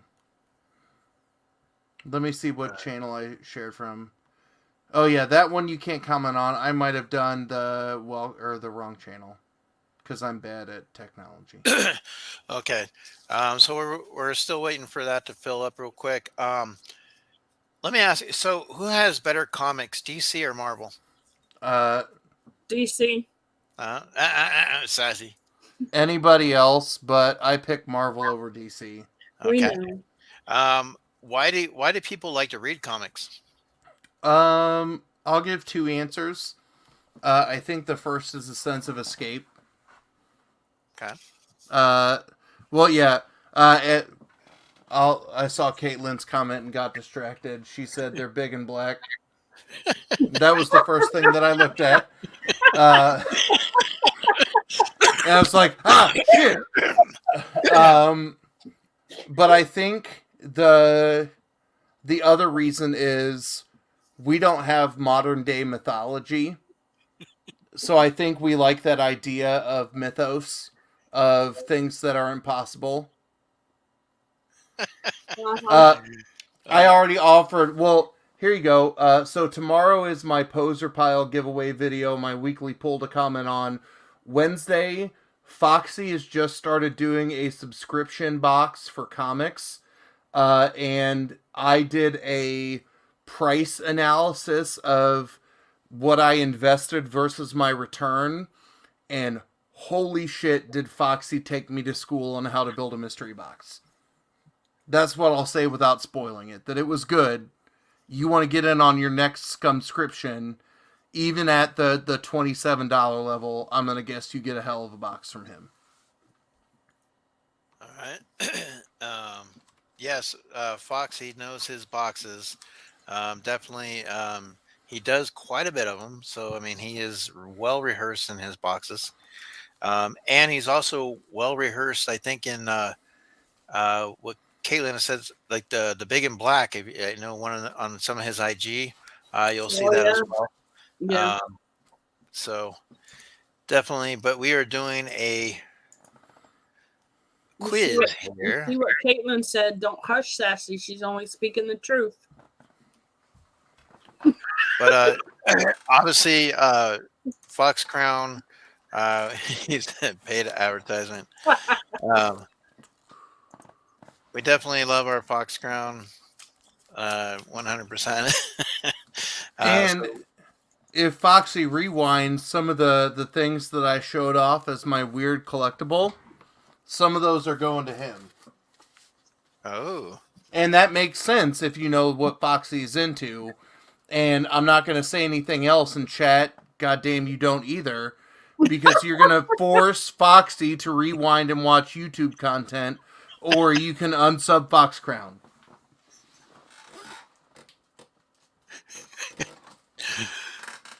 All right. So let me ask you, what was the first comic that you ever read?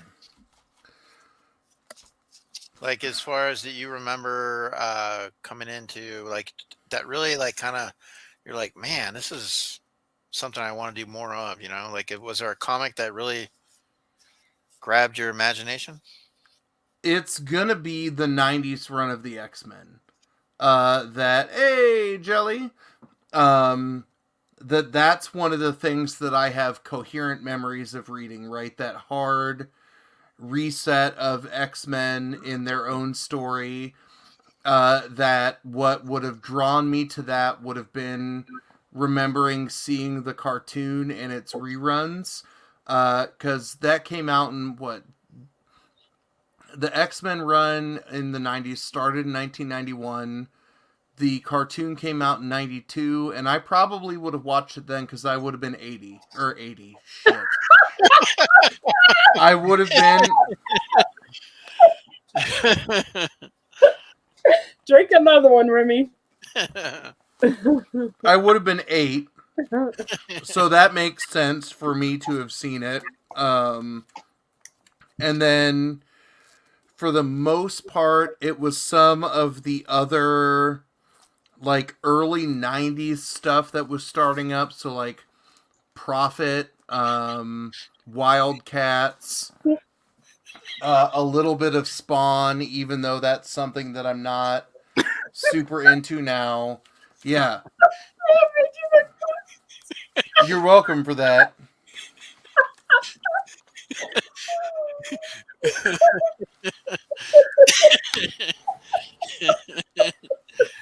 Uh, Oh, uh, man. all right, let me try to shift gears here.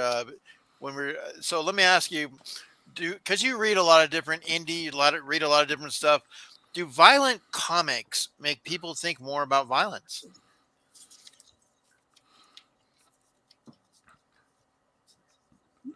Maybe in terms of questions of intent, Hmm. that there are comics that will always be violent, right? The Punisher is always gonna murder people because he is there to seek vengeance for his family. But in other indie comics that turn violent, it is for a calculated reason, I think. Okay. Randy Um, said you age well. um, Oh, man. so if you were to write yourself as a character in a comic, what would be your characteristics, your powers, and your name? Mm. Um, my power would probably be the ability to passively aggressively nag you to death. Or, like, y'all know what the brown note is, right? The sound frequency that you hear it and it makes you shit your pants. I think that would be the other aspirational goal for me. Okay. Um, in terms of like my name, I like the idea of the poser, right? Because I'm somebody who just tries to automatically fit in into a community, right? Like I'm every kid in 2002 who thought they were a pro skater, wearing some Jinko jeans and wallet chains. That I'm the equivalent of that to the communities I'm attracted to now. I try and talk a big game. We'll see if I can hang. Okay. And Big easy.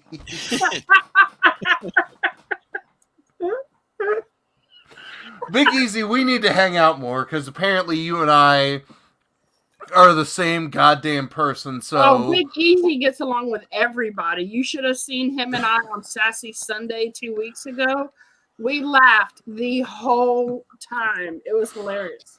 well, I think I there's a mean, reason why they call him Big Easy, right? I mean, he's yeah, definitely somebody to get more involved with in streams and just hang out with.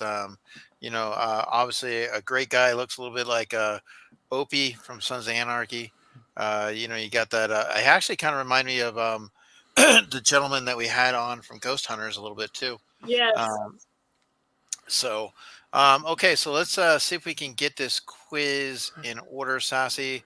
I got 18. I'm going to go ahead and start it right now, guys. So here we go. Let's see who knows a little bit about the Poserverse. Here we go.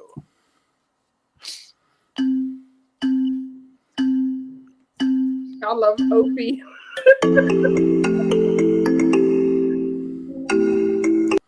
All right, so why that's going on right now? So let me ask you, comic proposer, why is collecting comics a good investment? um, nostalgia, I think, is the answer. That in the same way that you can talk about pops that get vaulted or pops that have limited runs, it's a supply and demand kind of thing, especially with getting them graded. That I think the one advantage that comics has over pops is that it is easy to get them graded, where to get a pop you've got to jump through a million hoops. But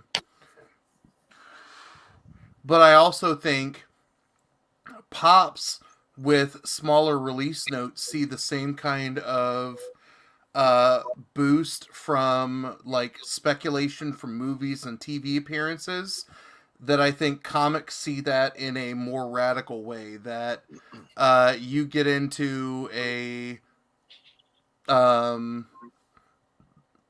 comic that had, you know, a couple thousand in a print, and you find a Funko, right? Your investment is $3 versus $12 across those two. So I think it's a good investment that way. Okay. Now, just I wanted to show proof that Mama J's older. She was asking, did we take the quiz yet? So she didn't remember if at all. So Mama J, that's one of the things I guess when you get older, sometimes the memory does kind of go a little bit. But hey, it's okay, Mama. We love you. You just the quiz is in there all for you to take, Mama J. Ready to go. Okay, so how do characters in a comic become convincing and believable?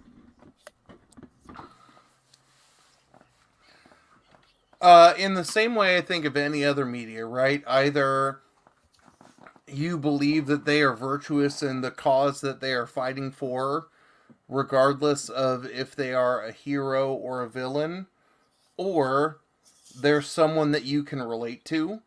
Right? So one of the reasons I'm loving the current Moon Knight comic is the first 2 or 3 books, Moon Knight has a meeting with his therapist, who ends up being somebody who fights alongside him in the end. That I think you can find a perspective or like point of relatability, and I think that helps it too. Okay.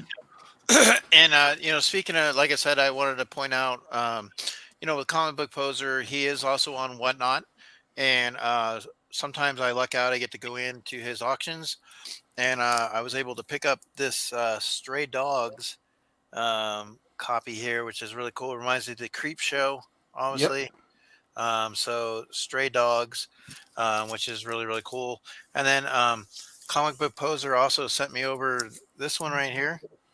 Oh, I love that cover. And yeah, he sent me, and then I think he sent me over this one too. I'm ashamed for not putting that one in a bag and board. Yeah, well, I actually took it out of the bag and board because I was looking at it real quick. But okay, I feel better about that then. But yeah, if you're getting a Spider-Woman book, there are very few people who love Spider-Woman, and I am one of the loudest fans. We know. And that's actually so if you're going to send comic books, normally we put Funko Pops in a box. What is a good thing to protect a comic book and send it over? I'll be right back. All right. And then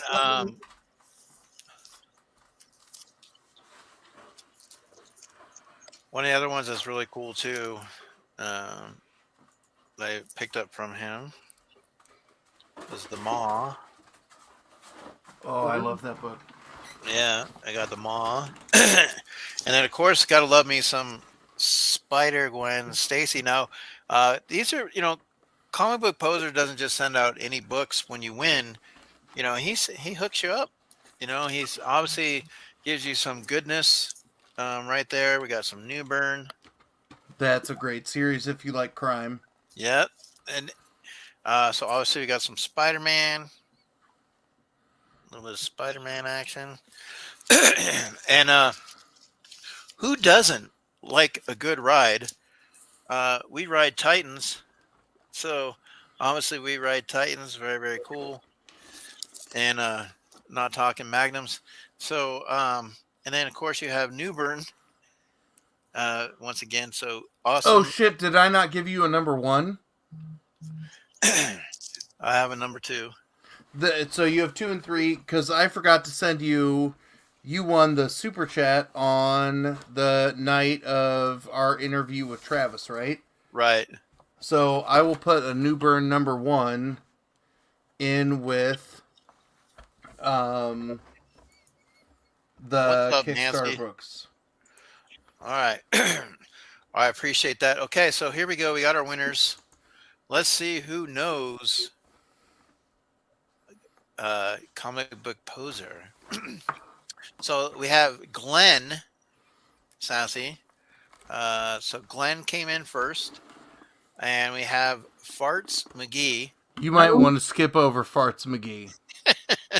and then Unicorn. So Funko who Pops. is Farts McGee? That might have been me, and I'm embarrassed that I took second on a quiz about me. That speaks to you about how slow I read, and I got a question wrong about my when I was married because I thought Eric couldn't spell May. Well, if you know, I do have a tendency to mislead the question. So, um, Sassy, this is a first. Once again with Comic Book Poser, I don't think we've ever had a guest take their own quiz, right? No, Why I do you don't think I so. was like this when you were asking me questions? I'm like, is the screen off frame and I can look engaged and like Uh, enhance? what's up, Quick? How's it going? All right, so we have Glenn Unicorn, James Bashirs, and it looks like Steve. Steve. So what we'll do is we have that right there to go on. Now let's go ahead and review a little bit on the questions. I think Mama J might still be taking the quiz. Let's see here. What is comic book poser's bucket list?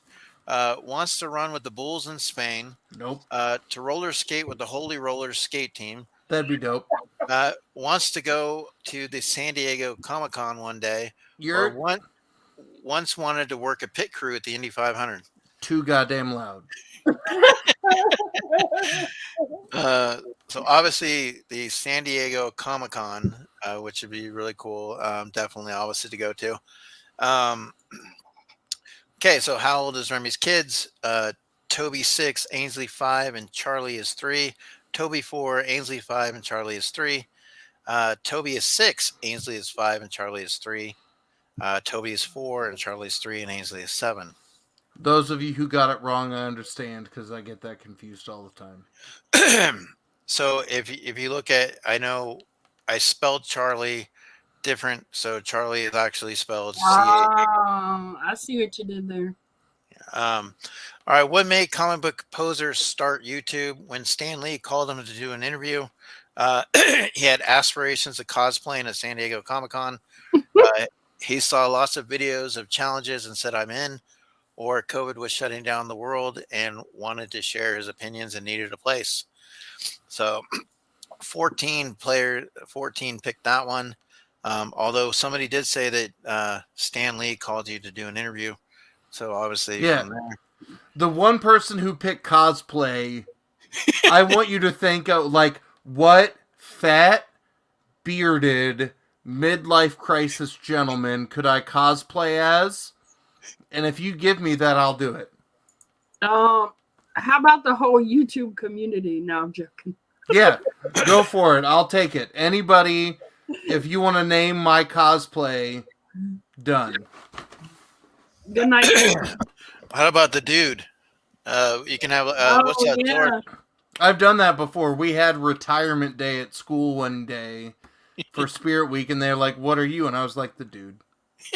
And I carried around a rug and a glass of chocolate milk that I would put enough regular milk in to make it look like a White Russian.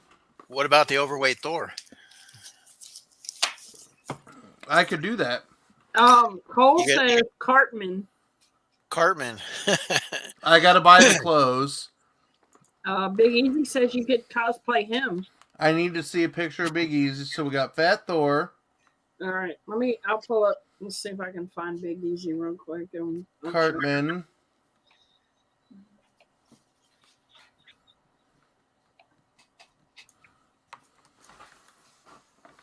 Yeah, Fat Mikey.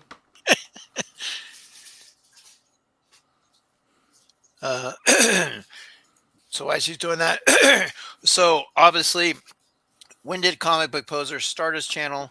In April 2020, when Thor hit him with a hammer and a light went off. In August 2019, when Charlie was 6 months old, and discovered anxiety was an issue and blogging would help. In December 2019, when Meta discovered Comic Book Poser in a library reading Comics 101. In June 2019, when Comic Book Poser went to a Magic and Gathering tournament and won and gained fame. So a lot of people thought different things in that, and that spread out all over the place. So did you want to answer that one? It's the mental health one. So I have always been somebody who was, I would describe myself as fairly high functioning, but also a bit of a shit show. After Charlie was born, I just kind of started becoming like my temper got shorter. My ability to deal with noise and chaos would kind of cave in, and I finally decided to go to a therapist after one day I got so mad that it took me 2.5 hours to calm down. And we found out that I've got, diagnosed with anxiety, a panic disorder, and depression. And it became a struggle, right? That at that point in time I would have been 33 years old, and it's like, I know who I am at 33. No, I'm this kind of broken. And for as much as I would counsel kids dealing with mental health issues, would talk to colleagues with mental health issues, it was one of those things where I got even more frustrated with my kind of latent type A personality that I couldn't heed my own advice. So my catharsis became to kind of find a new challenge that forced me to be more creative and less analytical, that forced me to do things outside of my comfort zone. Like, I shared the link to this on YouTube, and I was like, tonight's subject is the thing that I'm the least comfortable talking about myself. And I think it gave me a way to share little bits of my inner nerd while not having to fully be me. And then as I've progressed as a content creator, it's been easier to bring those elements of who I am into my channel. And like, I've made it noted, like, I'm taking this week off because my brain is misfiring and I'm dealing with too much shit. That mental health has become one of those passive things that I identify with, because for as uncomfortable as it might be for me to talk about me, just because that's like, I'm always pushing praise and things onto everybody else with my mental health stuff. Even with my students, it's like, y'all gotta come in and shut the fuck up and be quiet today. I'm not going to be able to pay attention to you because the meds aren't hitting right. I'm having an off day. And the more that I can be forward with that, the more I can be that person who is a mental health crutch for the other folks in this community who have kind of stepped up to do the same thing. So that's my heavier downer answer, but it came from a dark place. I've loved it and loved the relationships that I don't have a whole heck of a lot in the physical world. Okay. And it's not always the easiest thing to share and reveal, but at the same thing, it's also something that helps other people that might be going through that. We have a lot of that in this world, where I know recently, like me, I work at a school, and I mean, I'm always constantly engaging with the students, to where I hear things, and a student may tell you something, or you understand like the home life, and so a lot of reality is out there. And if you look at the kids today, it is a lot different with the social media and the way that things are attacked in the teen areas, and that we didn't necessarily have to go through as kids. We had bullies, but we didn't have ways of having things just thrown out there, a great deal. There was also, a lot more understanding the way things were presented. Yeah. Today it's a little bit different, and it seems the platforms that are out there can be some evil seeds. So we definitely have that. But okay, so question 5: What are comic book posers' top 3 fandoms? So Dungeons and Dragons, TMT, Parks and Rec, and Saga. Which I know Dungeons and Dragons didn't really talk about. My Little Pony, Transformers, and Darkwing Duck. I love My Little Pony comics, and I'm not a brony. Fuck off if you tell me I am. Mama J, get him, Mama J. We'll start sending you My Little Pony like she does Eric. I still have. I think, Sassy, this came from you, and not the Roo Crew, but it was one of the two of you. That wasn't for me. Yeah, I sent that. Okay. I think Eric's full of shit, but not fully out of the realm. But a Morphin Pony, hell yeah, that's my brand. Okay, and then Scooby-Doo, Powerpuff Girls, and James Bond, or X-Men, TMT, Motu, and Critical Role. So obviously X-Men, TMT, Motu, and Critical Role are some of the main ones that he had talked about. I know they're not exactly top 3, a little bit more, but Yep. what is the future of the channel? Poetry reads on Friday nights. How to sleep sitting up tutorials. I could do that. Produce auctions on Whatnot. Those two people clearly haven't heard my emo auctions. And bigger reviews, 3K goals, and having a fun, cathartic release. So obviously, bigger reviews, goals, and having the fun, cathartic release. Although, yeah, my goal is to compel Sassy to find an LCS near her to read a book without me having to send it to her. Look, okay, to be fair, every freaking time I go to the only comic book store I know that we have in my town, it's closed. It's Fair. like this big. When COVID hit, they only let 2 people in at a time, Yep. and you had to sign a paper and what time slot you wanted to go in. yeah, cold. Oh, hey, Mr. Crispers, I'm supposed to show you something here in a minute. Oh no! Here. Oh no! Uh-oh.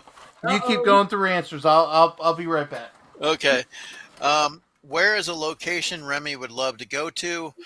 Squat Tower, England, Cornholio, Texas, or Avengers Campus. I am Cornholio.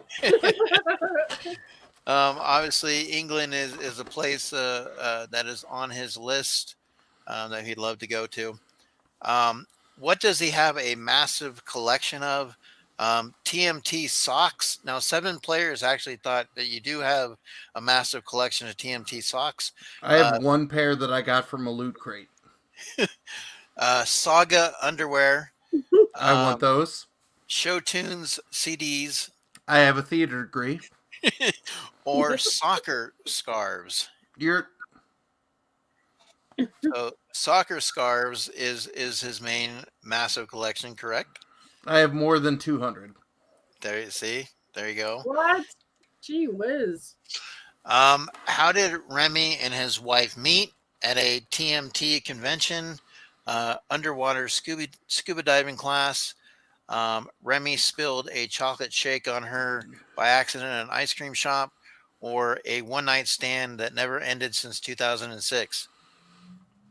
I like how everybody but one person got enough of a read on me to go, yeah, that happened. All right. And how long? Obviously, there's something there. You have 3 kids, so hello. How long have Remy and his wife been married? And there's the 12 years in May, MEY, or 12 years in May, 12 years in October, 13 years in the multiverse. And so it was Now, Comic Book Poser picked 12 years in May, right? MEY. Yeah. He was one of the two, but it was 12 years in May. I thought your sped population had rubbed off on you enough that you went with the phonetic spelling, and I was like, oof, I got one wrong about me.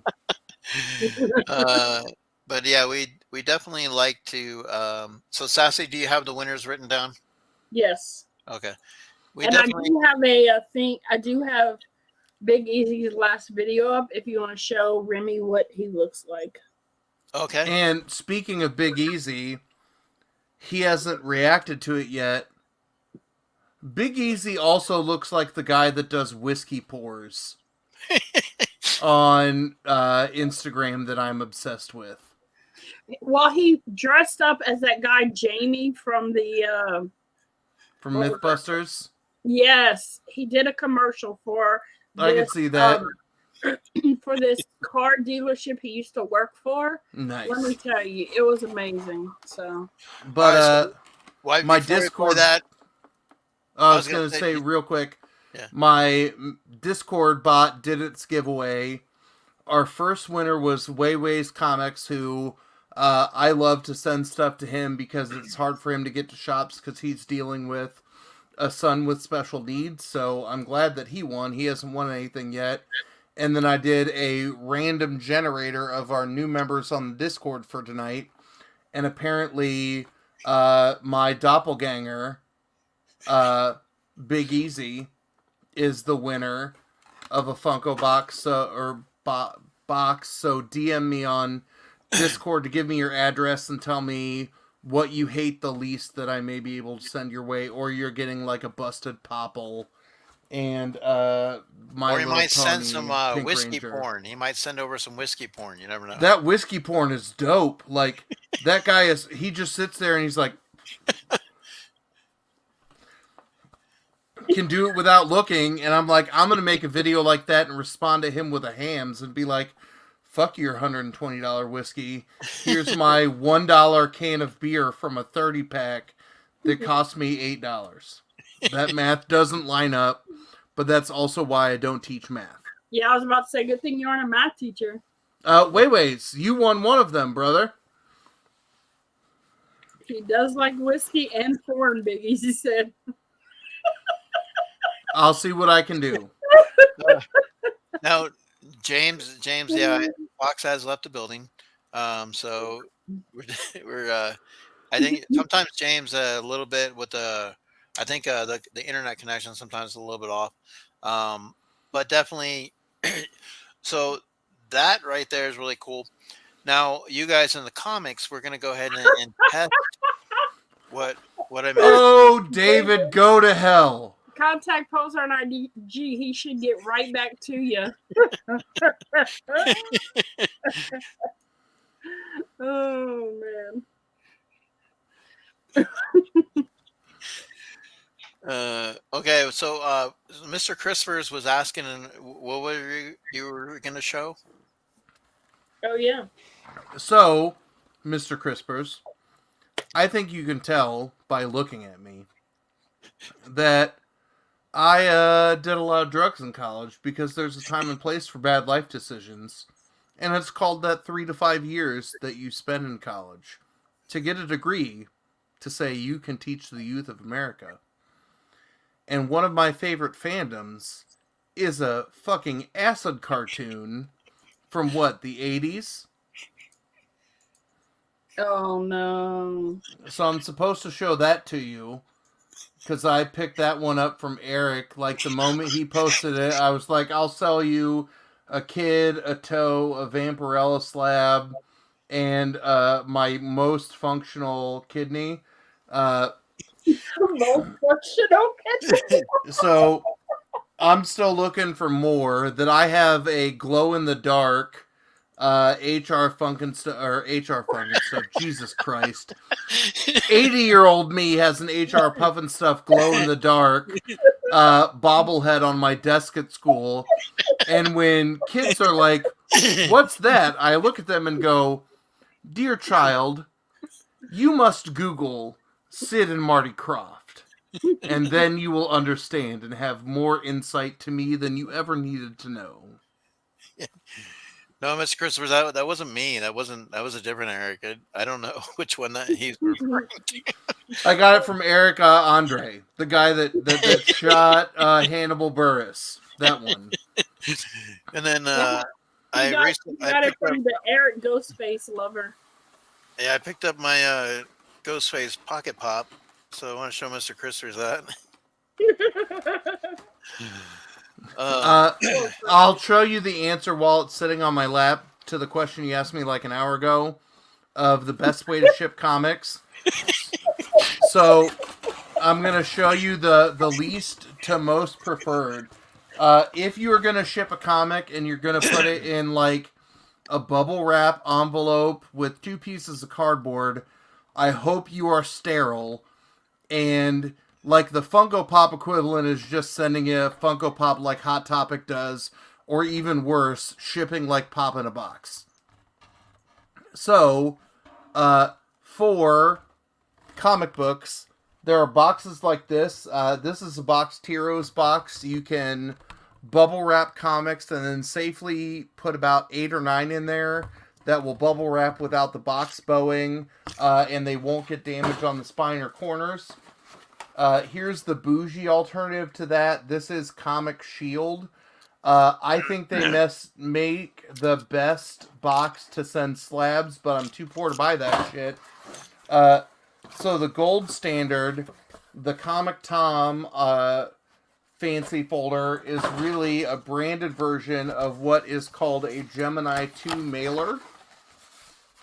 And where a box like this is very, very good, since not all comic sizes are created equal, this will let you fold it along multiple contact points on both the internal and the external flaps. So I could send, like, I've sent Sassy some DC Black Label comics that she wants, or I sent her some Harleen for her birthday.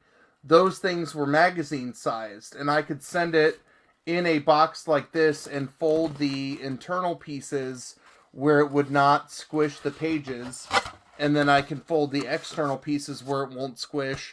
And for the most part, this is strong enough to stop the beating that comics will get just from the normal jostling in postal service.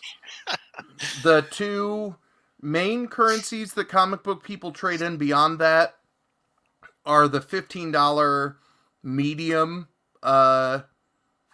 priority mailboxes that either will ship you books in the, the normal square sized one with a shit ton of bubble wrap, or yep.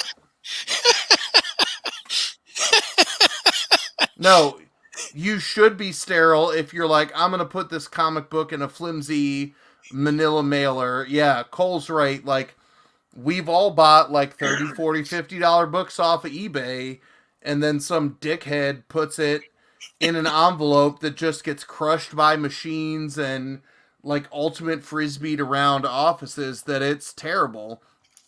But cover it in bubble wrap, put it in some kind of, protection. So like the mailer that I sent Erickson, I put all of his stuff in a Gemini and bubble wrap, and then stuck it in one of those poly mailers, only because I can lie to Pirate Ship and tell them that the envelope is smaller than the size of the package and ship him priority 3-day far cheaper than I can if I were to send a mailer on its own. So Cole and I talked a little bit about how to rip Whatnot off on my Thursday night stream. So there's your little tip tonight. Find ways to rip off Pirate Ship and Whatnot by shipping things together. Didn't these come from you too? Those did. The Joker books, I think you will like. The one in the middle you can read by itself. The outer 2 are books that you would be confused by without anything else that you would know. And I would hold on to the one of the Joker on the pool raft, because that is the first appearance of Bane's daughter. and that book has a little bit of value to it. But I sent both the thing that Sassy and Eric have in common in relation to me is that they've both won a poser pile, which I give away comics on Thursday night, and all you have to do is comment on my Tuesday video. And I know that Sassy doesn't read a lot of comics, and when she won the poser pile and was like, I'm going to read one finally to talk to you, I was hoping she was going to pick, like, New Gods issue number 1. Like, she was going to pick something that was not Spider-Man, like, 89. Well, you should have told me which one. I know, but, you know, you pick your own poison. I mean, And I started reading the ones you sent me for my birthday. It's really good. It's just a lot of pages. Oh, yeah, but I like those because you get your bang for your buck, that those are $6 books, and they are thick like a $6 magazine, where, you know, I sent you a comic that was like $9 that is 28 pages that I pay $2.99 or $3.99 for. One of the reasons why I like indie comics more than DC or Marvel is, unless it's a book like Spawn that is like 330 issues in, or Saga, which is now at 57, like, Sassy opened that Spider-Man that she was like, I want to read that. Yeah, or even the Demon Days, where it's like, here's a Japanese one-shot of an X-Men book.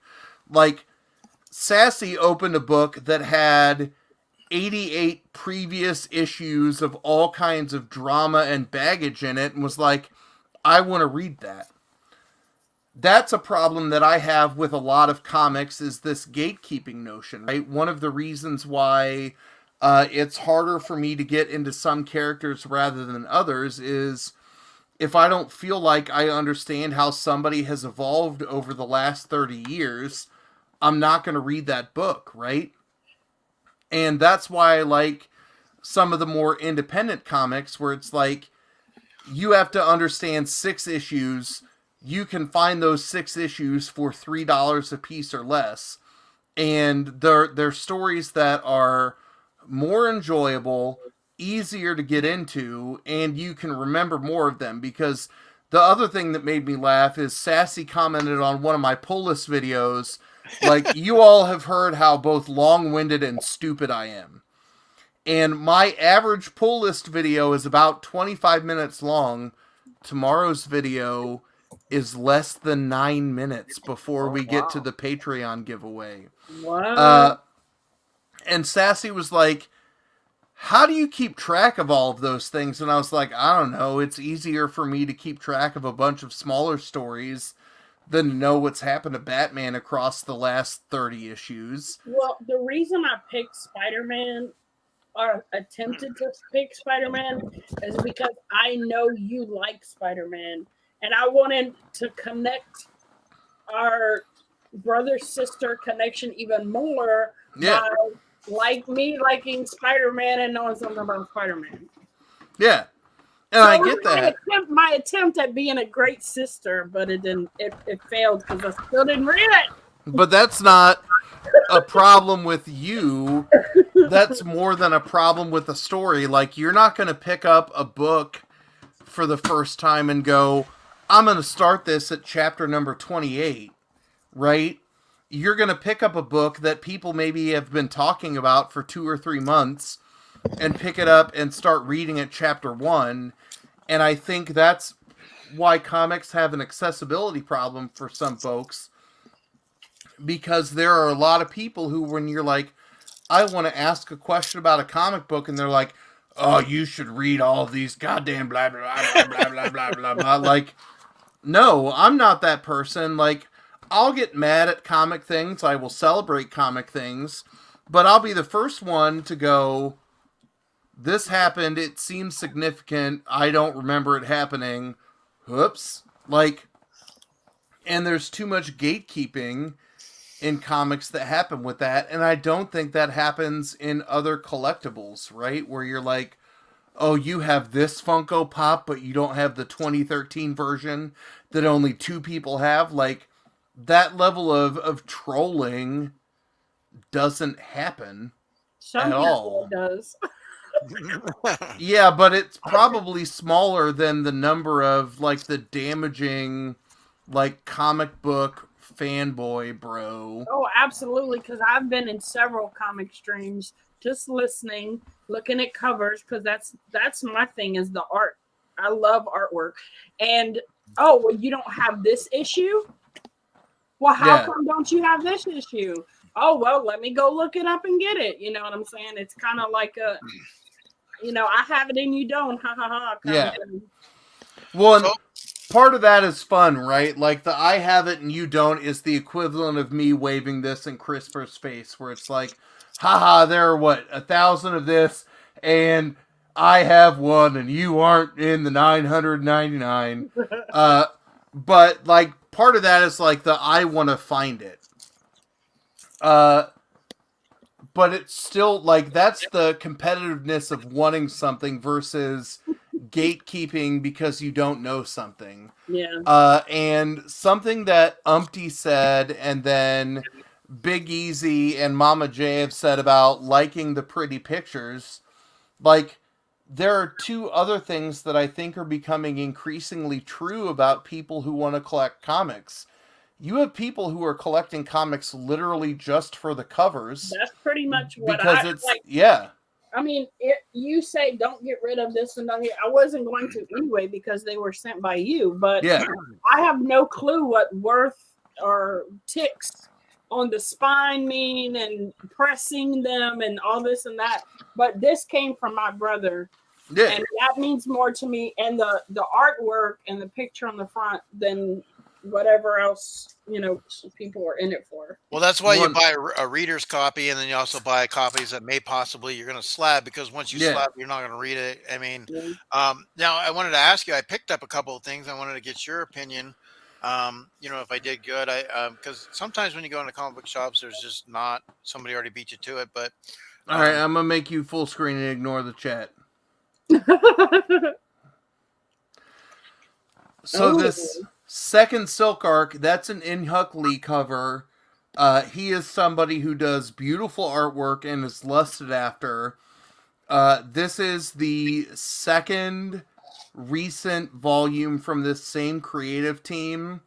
And the downside from the story perspective is, like, in issue number 2, you get a first appearance of a villain.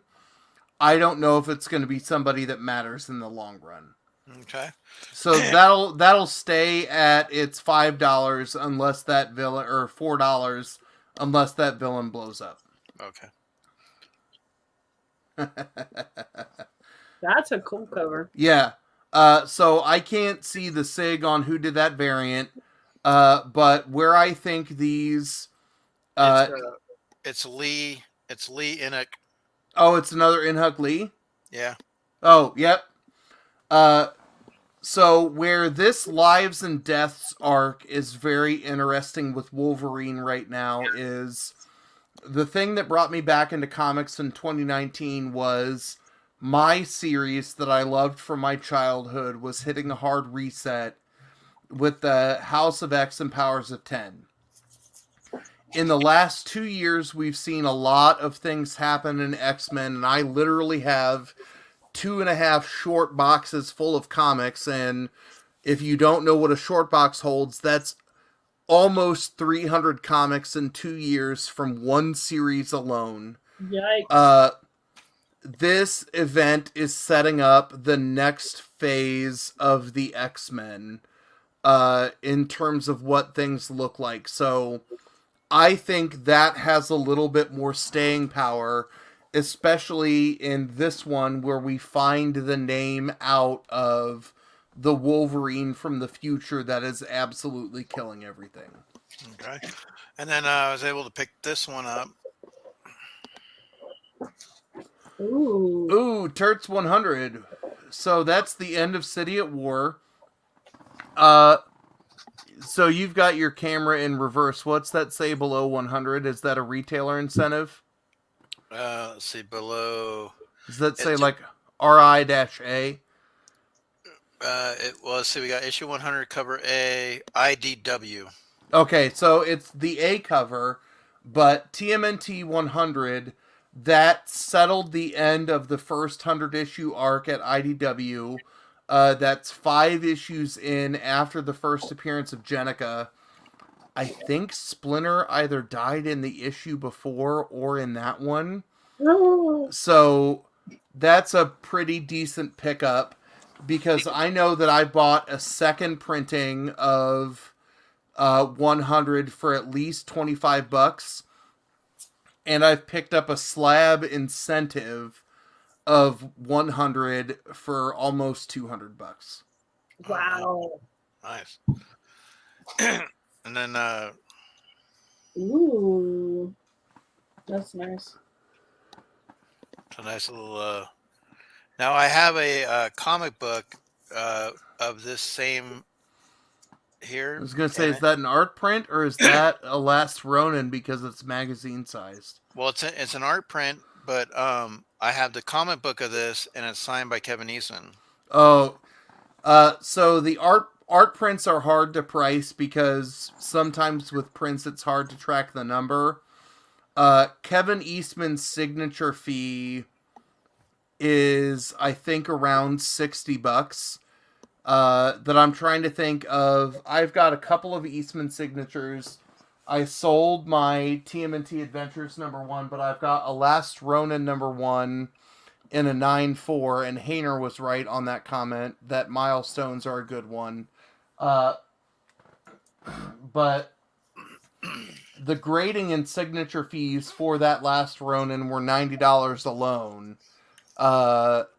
So knowing that if you've got that Eastman Sig in a good condition, then to send it to CBCS, it's going to be cheaper because you are looking to get a verified versus, like if you've got a COA or you pay them the $20 to use their software to go, yes, that's a legitimate signature, you're spending $38 to send your signed comic to get graded, which will hold value because of Eastman's signature. That even though he's been on a signing spree as of late, Eastman signatures are still very valuable because the Turtles market is something that's been spiking in the last couple of years. That's awesome. So what would you say right now is like the hottest artist out there? I mean, obviously a lot of people want Peach Momoko's books, but you also, I mean, there's so many out there as far as the covers. I know with Thor, the Thor books. So what would you say in regards? So Peach Momoko is somebody that folks are lusting after from modern works because she is getting asked to do variants for all of the trendy books that are coming out right now. Somebody who I think is as reputable, but their covers are going for a little bit cheaper, is Dustin Nguyen. That they both do the same kind of watercolor style. In-Huk Lee is doing a bunch of good covers right now.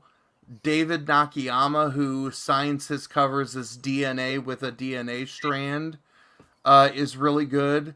But one of my absolute favorites at the moment, and we'll see, I know I have one of her books in this stack, it might be at the bottom. I'm absolutely in love with Jenny Frisson.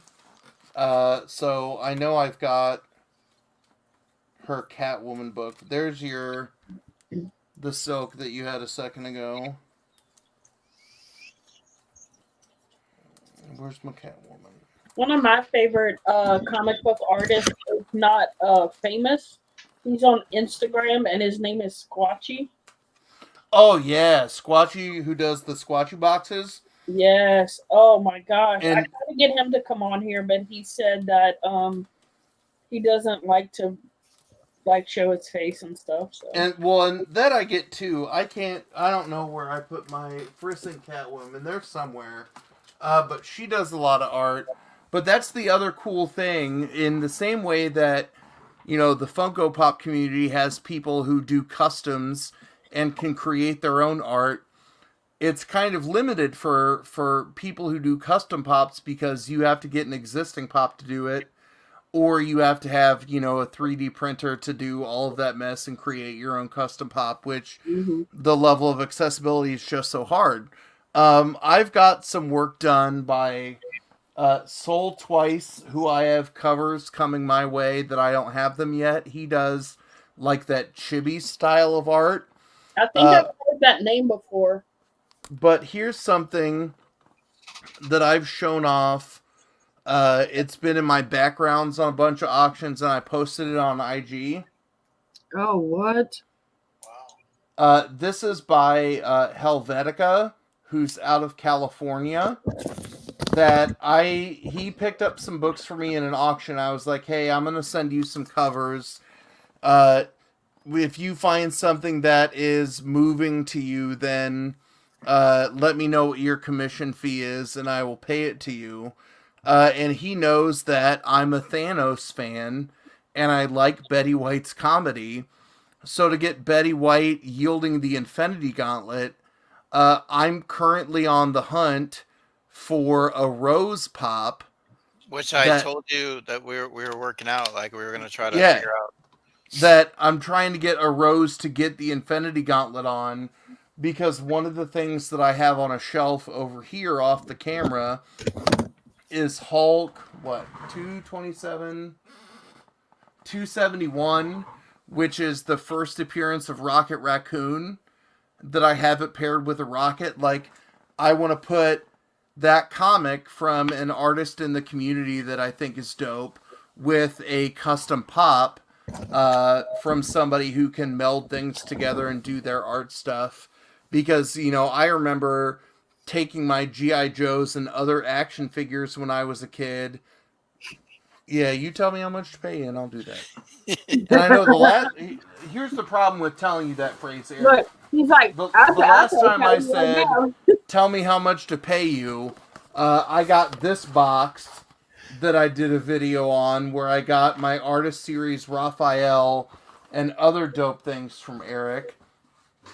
Like, I want to put those together because if I can get a pop and a comic that fuse two things that I like together, and they're both from folks in the community who do that, then that's the other kind of stuff that I like to celebrate, right? That when I'm on auctions, I'll go, here's something I picked up from the community. I'll do TikTok videos, reels on, Instagram and all that stuff to celebrate the things that I get from the people who are far more creative and doper than I am in our Then you could buy a shadow box and put the pop with the correlating comic together. Yeah. I wanted to show Mr. Christopher's one of my newest editions. You do that, I'm going to disappear for a second and take another Sassy Pete break because I have drank a lot of hams. So Mr. Christopher's one of my newest editions here is the Wolfman from Universal Monsters. Denzel draws. I'll have to look that up. And then also the Martian. So big Universal Monster fan. Definitely some of my personal grails, regardless of where they are in price. But so one of the things that I appreciate each and every one of you guys, Jason Voorhees, being here. If you guys are watching on the rewind, thank you so much. Please give Book Poser a follow. He does some great auctions. He does great stuff on his YouTube, Instagram. He does Whatnot. And also, I believe he's also doing his TikTok videos, which you can follow him in his car when he's doing his snow days. So you definitely have that. Yeah. So the mutant, which is, kind of interesting. This Island Earth, how they kind of grouped it in with the monsters. But like, I mean, I would have liked something like the Blob or something a little bit a different line. But still, I'm going to get pretty much all of them is the collection I'm working on, and I already have. So I have the Phantom as. Let's see if I can. Phantom of the Opera over there somewhere. Let's see. Oh, I see him. Yeah. He's on the second shelf, right by Freddie Chucky. Yeah. So the Phantom of the Opera. All right, but what I wanted to ask Comic Book Poser, because he is the comic book guru. What I really love about some of these pops, okay, is the artwork, especially with the comics and the horror. But I have this one here that I've held on to, Beta Ray Bill, right, and who's obviously going to be coming in possibly with the Thor: Love and Thunder. Yeah.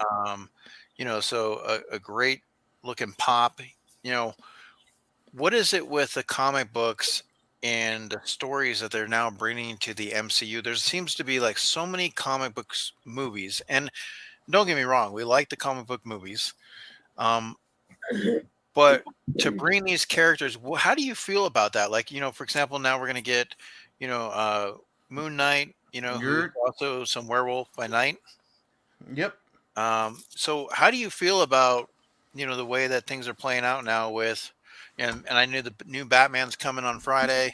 How do you feel about some of these comics heroes and action, not action figures, but characters now being into the screen? Like, I still would like to see a really good Swamp Thing or Man Thing. I mean, I know there's so much that you can do with comic books. There's so many stories.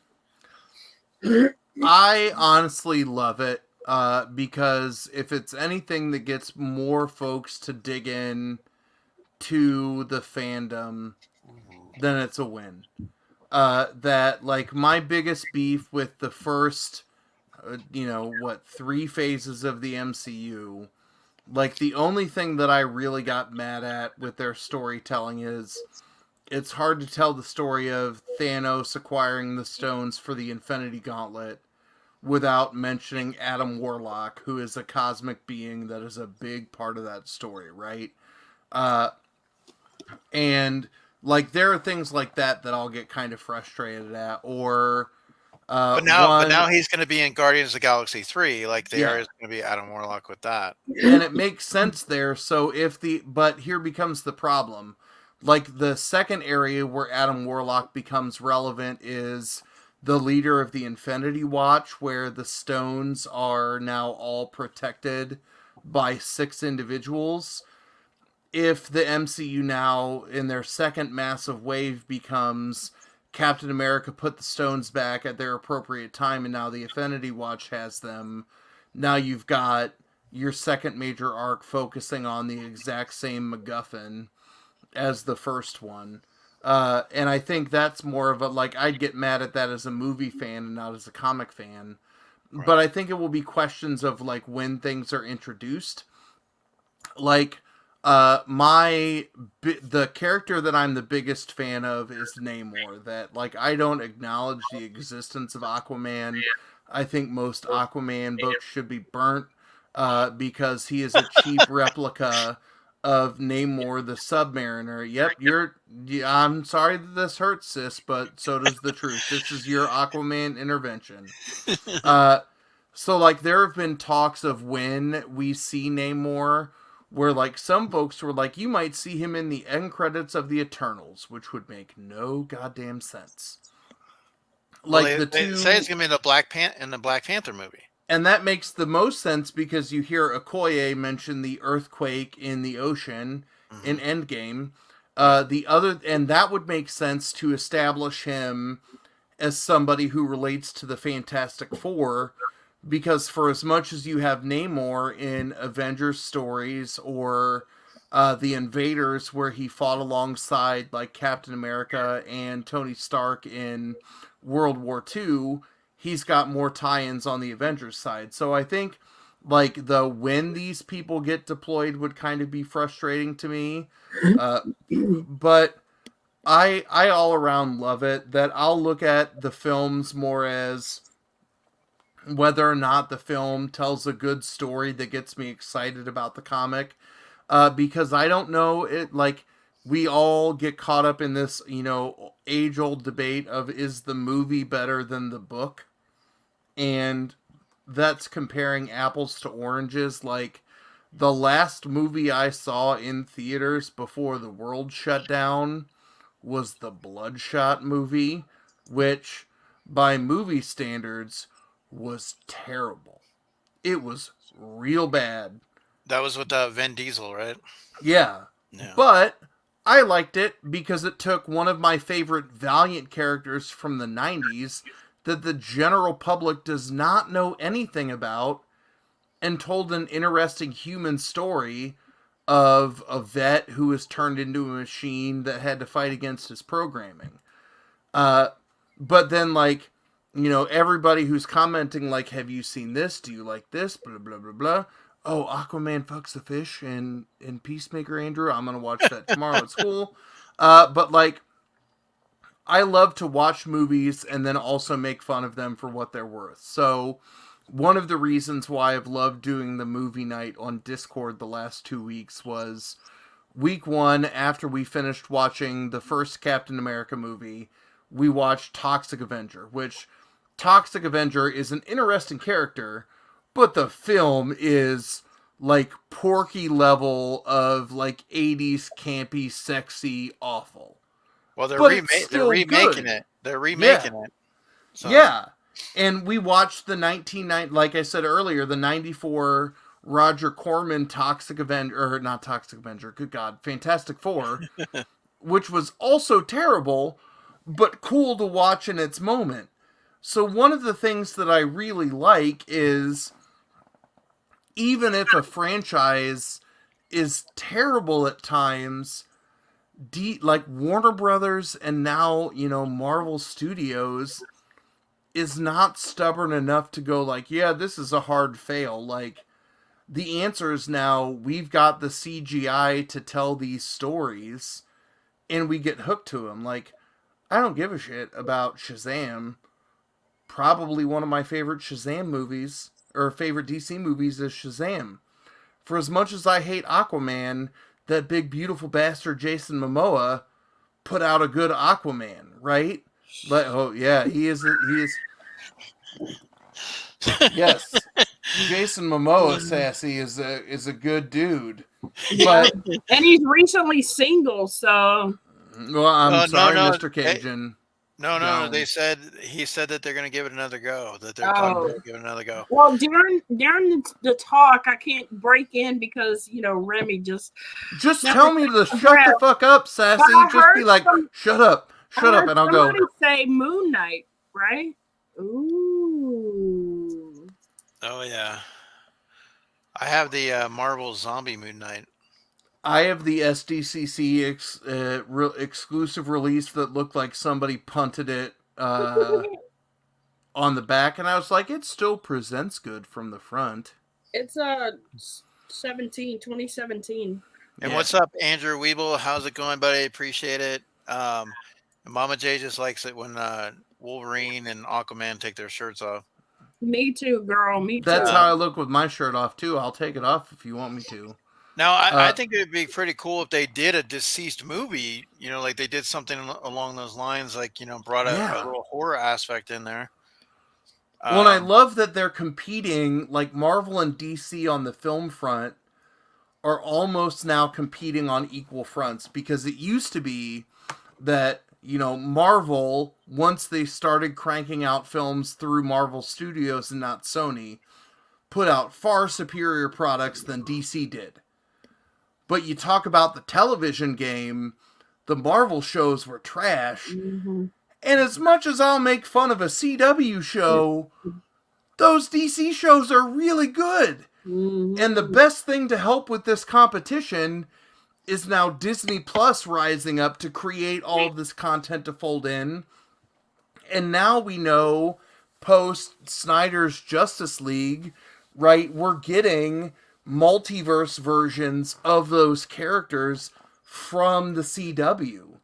So I love that both companies are creating these comprehensive media entities that, regardless of if you watch the shows or just the movies or read just the comics and blah blah blah blah blah, that you're not going to feel but the thing, excluded from seeing one and not the other. Like, I could go watch the Flash movie and not feel left out because I've only seen a season of the Flash. Like, they're making movies to pull people in, and when shitty websites like CBR and comicbook.com are like, are there too many comic book movies right now?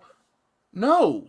They're good stories. right, As right. long as we can put out the 30th reboot of some film and Disney can have a cartoon live action again, like, bring these superhero stories to life. The reason why they are seeing massive box office numbers is because people are thirsty for that kind of content.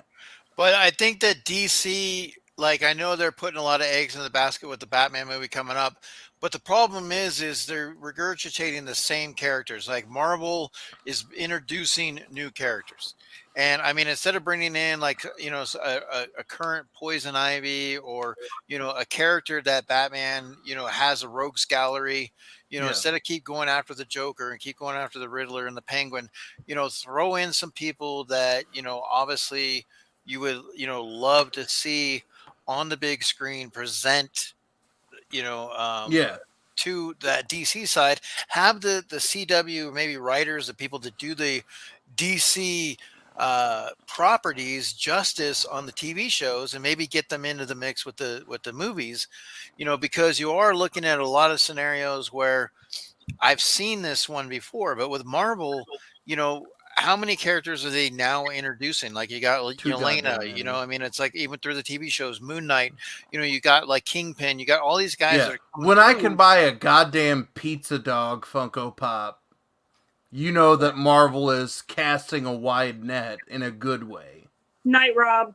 All right, Rob, I appreciate it, bud. Thank you so much. Once again, always thank you for being here tonight. Thank you for coming into the Whatnots. Well, I think to your point, Eric, that's where DC has struggled from the movie side because they've relied too heavily on Batman. And I think the fact that we've seen two Wonder Woman films, which I think they were both real good, as much as I think Aquaman should not exist, that film was fantastic. Shazam, which is a character steeped in comic history that has not a lot of connection to a modern day audience who doesn't read comics, like, I think they're crushing it. right. Where I think there is promise from this new Batman movie is the hard reset of the Batman universe across movies and television, because after, the Batman comes out officially on Thursday, even though we've seen people who are at early screenings, there's a Fox TV show coming set in that universe and that version of the Batman, which is different from anything that we've seen from Batman with, like, Christopher Nolan's trilogy, which was amazing. And then you had, like, Gotham, which was set on its own random timeline. That's my favorite of everything, Gotham. But I think what the plan is now with this new Batman movie followed by a TV show, and then the Flash movie that has the lore of the TV show incorporated in. And if people can care about Green Goddamn Arrow and Hawkeye... Hey, like, Green Arrow's hot too in the TV series. Yeah, you're not wrong. And I think that's good casting to go along with the stories, that if they can take these characters that aren't Superman and Lois, or, Batman and Robin and whoever he's in love with at any given point in time, and elevate them, that's, like, I think the true test for DC in film is what this Flash movie looks like coming up. Because I think that's that and Black Adam. But I mean, can we get things? Can we get, like, Dr. Hurt? Can we get some Hush, some Clayface? Can we throw in some different properties to where you can say, okay, like, I've seen Batman, and I know Joker is a very famous, with Yeah. that, but it's like you now have Catwoman who seems to be taking the role of Robin or Batgirl or whatever. Like Yep. you don't know if she's going up against him or she's with him, but it's like they portray it as if they're partners. And the thing is you have the Penguin that we've seen, and you're having a little bit of the Riddler, who's a little bit of a different, portrayal. But when you look at the Rogues Gallery, I mean, there's a lot of them out there, that fit. Like I honestly would love to see a Man Bat, to come in there and just Right. have, and just get some property that is fresh. And there's a lot of great actors out there, that would be able to take on some of these iconic roles and introduce new storylines. And that's where I think the promising connection with HBO Max will help. Like, one of the reasons why I, very quickly subscribed to the DCU app on the first day it went live was not just to read the shows, but to go watch all of, like, the Batman cartoons and the Justice League cartoons. I think DC is finally figuring out their effective model to play catch up with that. And you want to talk Clayface? I'm glad that we haven't seen a Clayface up to this point, because you want to imagine what, like, 1993 crappy CGI Clayface would look like. Right. It's what Ben Grimm looked like in the Fantastic Four movie that we watched the other night. Right. I want to see that morphing action. I could name 5 or 6 actors that, based on their voice talent alone, regardless of them as a physical presence, could absolutely crush it as a Clayface screen presence. So I think we're gonna get there with DC Media, because I think everything that I've seen about the Batman has been wholly positive, from all of the media reviews and all of my people who I know that have been lucky enough to do an early screening. Whereas I'm not going to get to see it. I'm going to, in the same way when I went live on the night that Spider-Man No Way Home came out, and Sassy was like, "Why aren't you seeing Spider-Man? That's where Lil Cajun is." And I was like, "Bitch, I'm going to have to pirate that shit because I got kids." Like, that's where I'm going to be at with the Batman. But Yeah, I and still think it's after it going to was be over, I good. was like, "So, what'd you think?" And you were like, Yeah, I got real excited at the end of that. And for as much as I've had love and hate for Spider-Man on recent comics, like, that recent, like, No Way Home hyped me up in the same way that this most recent arc of Spider-Man has. "Oh, that And comment you made about him the other day, he loved it. oh, that he could whoop my ass? That he was as big as a Mack truck." Yeah, I've seen him on a screen. Boy, whoop my ass. Like, he would come into my classes and I would be like, "How you doing today, sir?" "Yes, sir." "Oh, Can yeah." I Mm-hmm. can I take the test for you? Yeah. Um, You would like what percentage so nobody is suspicious? I can do that for you. no, but Yeah, I he loved that think comment. that with I would love to, like, Hugo Strange has been an old villain, somebody that has battled Batman a great deal. Yeah. Like, that's a character that you could bring to the screen and have somebody have that intellect and have that type of detective type thriller type movie, and I think that just regurgitating the Joker and the Penguin and the Catwoman and the Riddler, like, I think they need to kind of go in a different direction. But I agree with we'll see what happens when this comes up.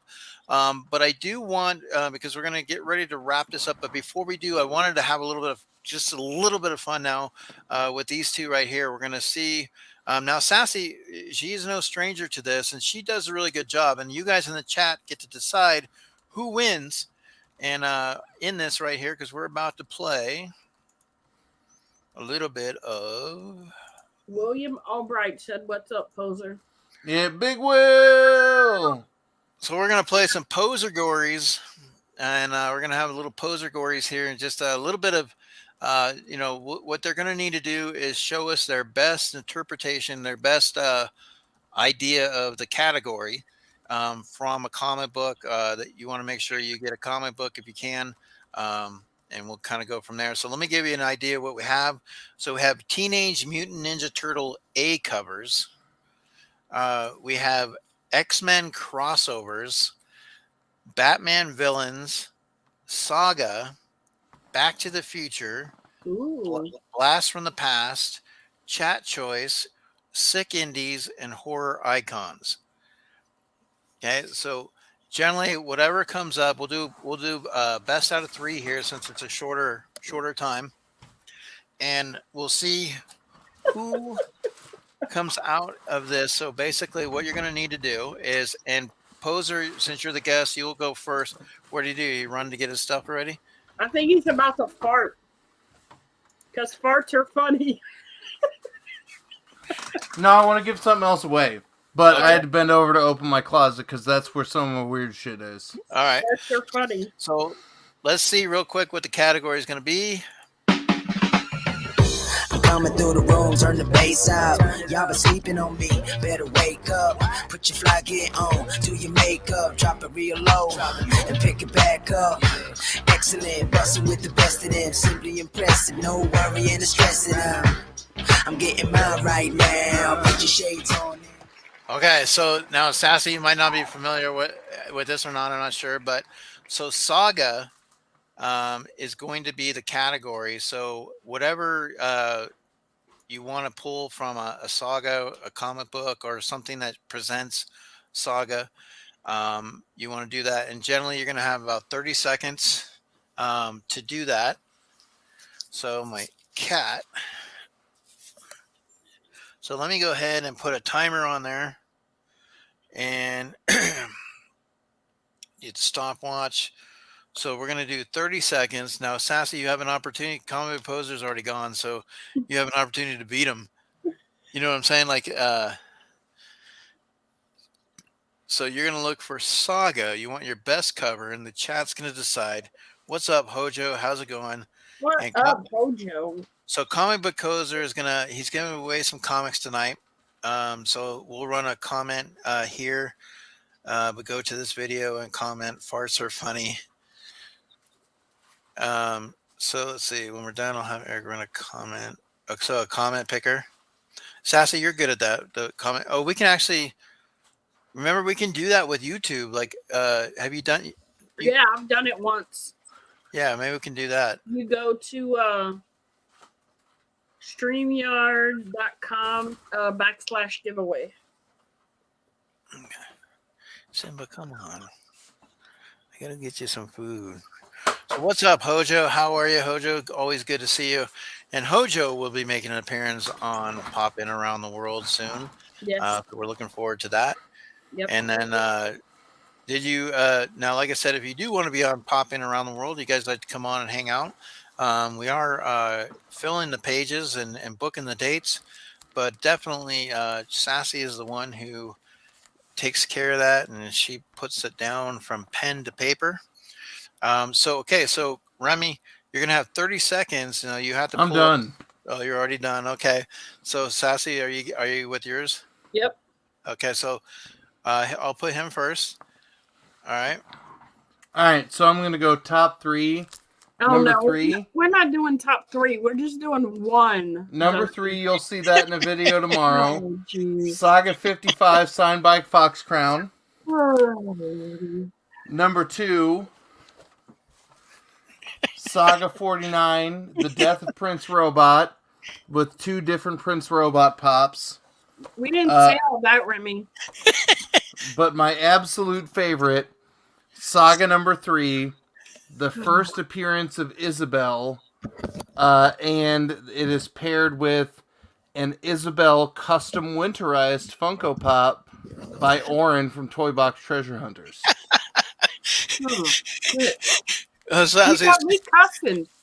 sounds like you might have your work cut out for you on that one. You All right. got me cussing, and I hardly ever cuss. I'm You're like, welcome. shit. Oh, hold on. I got a notification. Okay, so Sassy's got that one right there. Let me turn my brightness down. That might help. So in the chat, you're gonna pick Pick C. me because he's cheating. You're gonna We That said is- one. hold on. One comic. Sassy pulled the cover He's gonna show the freaking cover. to the volume. It's a trade. That's not a single issue cover. You know what, Remy?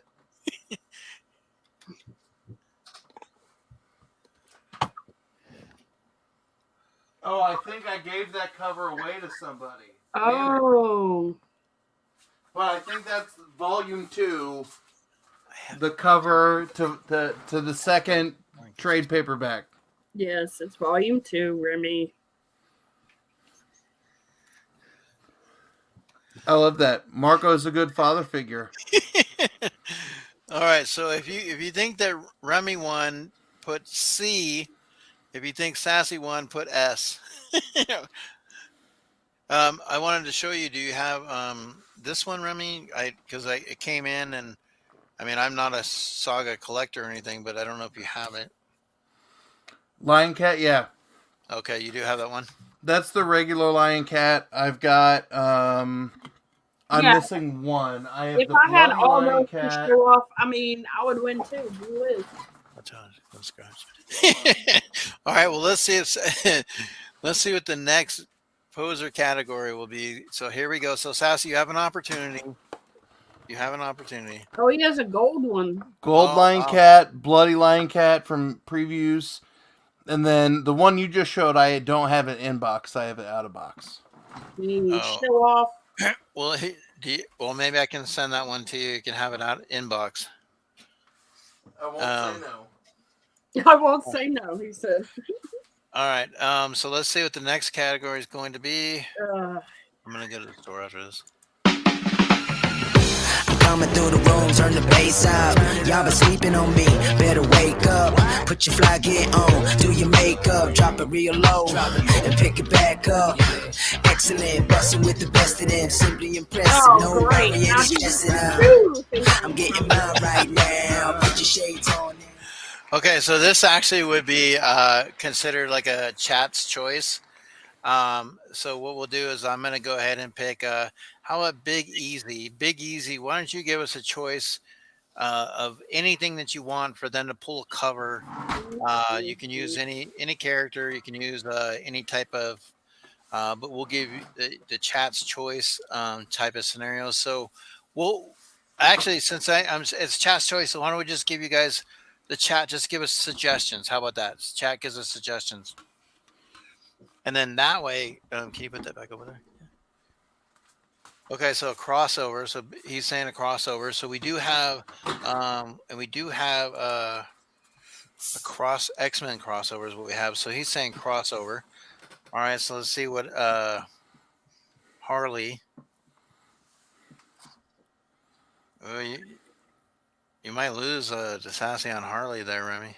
Yeah, because I sent her my good Harley covers. Yeah, but they're in the house. They're not in the studio because I'm attempting to read them. something is killing children. Night's house. That one's not fair. Okay, so what we'll do is let's go. So we're gonna go. Obviously with we'll go since I did kind of mention Big Easy, but we'll go with the crossover. So generally, you're gonna have to pick a really good crossover. Ooh, Vampirilla, I like that one too, William. Actually, that if we do a chat choice, maybe that one can come up again. All right, so we'll do some kind of a crossover. So Sassy, so you got 30 seconds, Remy.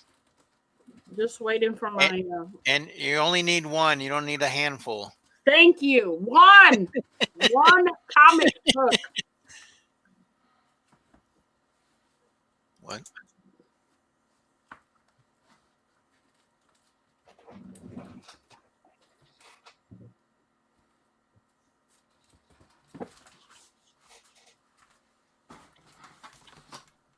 Oh, there it goes. Back again. One trip, Remy. Remy, your 30 seconds is up. You got a show. Ding, ding, ding, ding. Okay, so all right, Sassy. So what do you got? Okay, what crossover is that, Sassy? Can you give it to? The Power Rangers and the Ninja Turtles. Ooh, Power Rangers and Turtles. Ooh, there you go. Power Rangers and Turtles. Ooh. All right. So I went literal. I went with crossover number 3, the one of the McFarlane Of course covers, you did. where you see Spawn reading over Megan Hutchinson Cates, who is the author, who is reading God Country. You also have the first appearance of several DC villains in jail in this episode, or in this issue. DC, right? Okay, but we just want the cover. We don't want what's inside the book. We want the cover, Remy. So Spawn, God Country, and crossover, 3 iconic titles. All right, so you guys in the chat. So Stephen Hayner says S for Sassy. So we're going with right now is Mighty Morphin Power Rangers and the Turtles. You know, is that stronger than what Remy's holding up? Yes. I saw Back to the Future and got scared. I have to save my Back to the Future cover. It definitely is better than Remy's. All right, so William Albright says C, and Big Easy comes in with S. So Sassy takes us round. So that crossover, get that crossover out of here. Sassy has taken the round with the Turtles and the Power Rangers. All right. All right, so here we go. Let's see what happens. I'm just saying that I'm seeing more C's show up in the chat now. I don't see. It's the first 3 S's or the first 3 C's. Fine. I'll let you win, sis. Coming through the room, turn the bass out. Y'all been sleeping on me, better wake up. Put your fly gear on, do your makeup, drop it real low, and pick it back up. Excellent, bustin' with the best of them, simply impressive. No worrying and stressing out. I'm getting mine right now. Put your shades on. Okay, so blast from the past. So something in the obviously not present. We're looking for something, you know, if you want to go 70s, 80s, whatever the case may be. But blast from the past is what the category is. So you have 30 seconds to pull from there and go. And look, he's just running. Oh, so he's got something maybe. Blast from the past.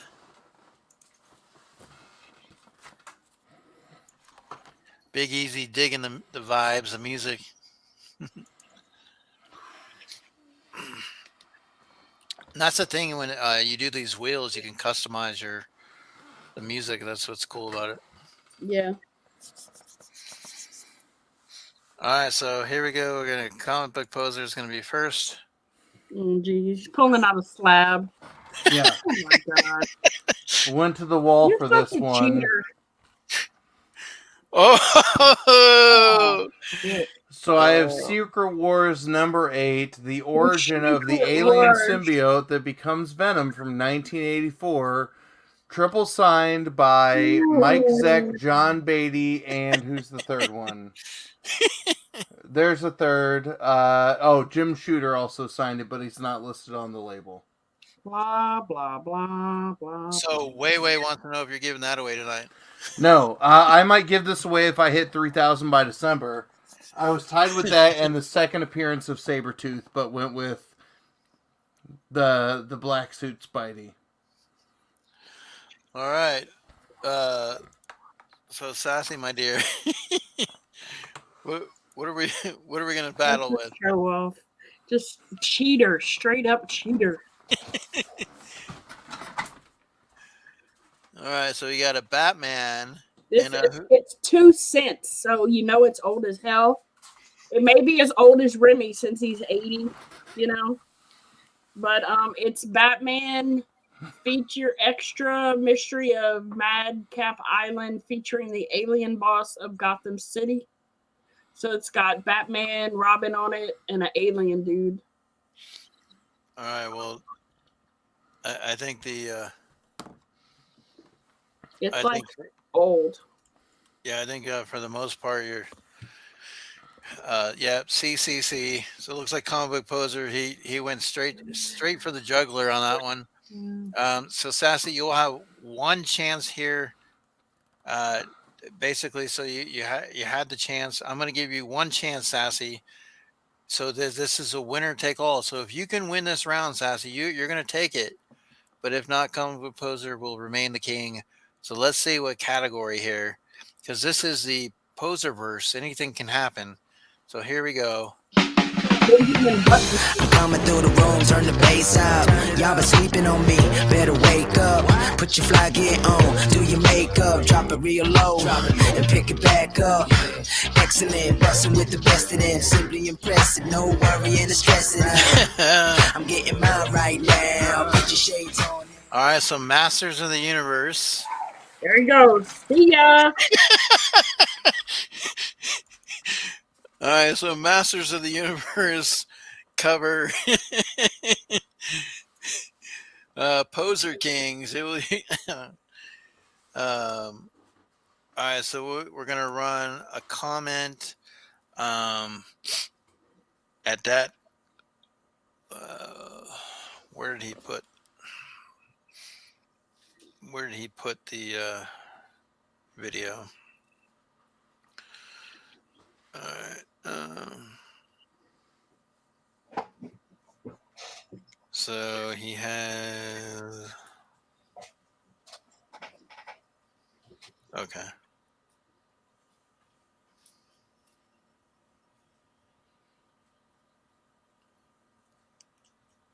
Okay, so you have yours, Sassy? Mm-hmm. It really doesn't matter because, we got What? I can't find my Masters of the Universe covers. Oh my goodness. I think you're just saying that. No, you. Oh, god damn it, because I was looking at the wrong publisher. Oh, wait. I'll cheat and do this. Oh, wait. Oh, cheat. Yeah, I told you. All right, so who's on that one, Sassy? It is okay, He-Man. The legend begins. The power of Grayskull. First of 3-part saga. Okay. So one more time. So Sassy, one more time. There you go. He's on some green thing. All right, so now we're gonna go to Remy. Hey, no, you can't use an omnibus. I couldn't, so I don't have very many Motu comics because the ones I want to get are too pricey for me. So I've got the most recent Revelations run that I couldn't find. So I've got an omnibus. Yeah. No. All right, so there you go, chat. So yeah, let Sassy win. We'll go to the rubber match. That's a plain cover. No way. I mean, I can go to all of the covers here in the back. Mm-mm. All right. I'm never playing in the yard with you again. Well, actually, Sassy, the chat's picking you. So we got SCSS. So Sassy, they give you that round. All right. So okay. So now, Sassy, you're in the driver's seat. Okay. So now you got to take it home. You got to represent, right? All right. So you just said this last round was winner take all. That's now right. Changing it up.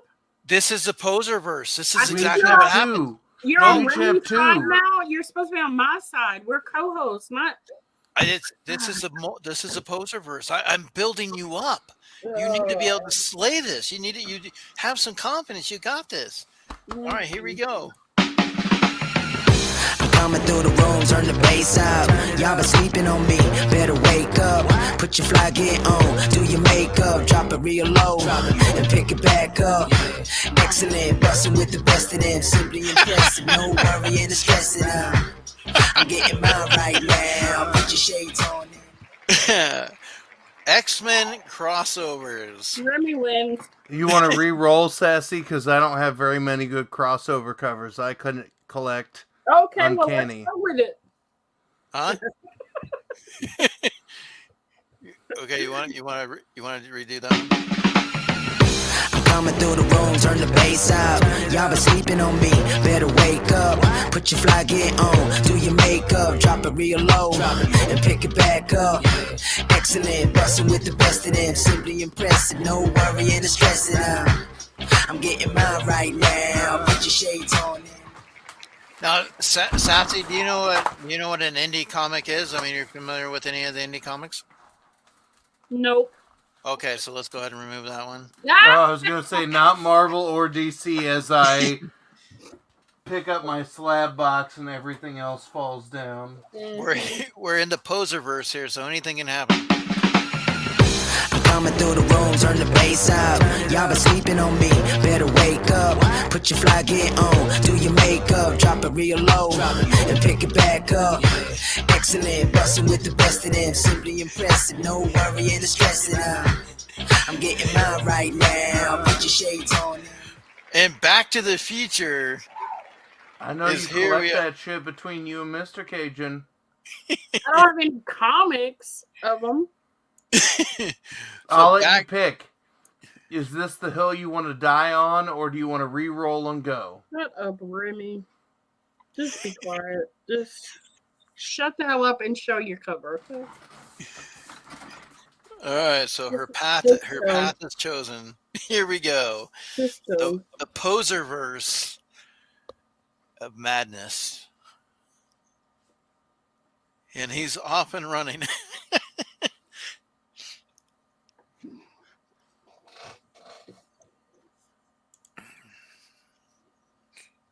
I can't see it as well. I know.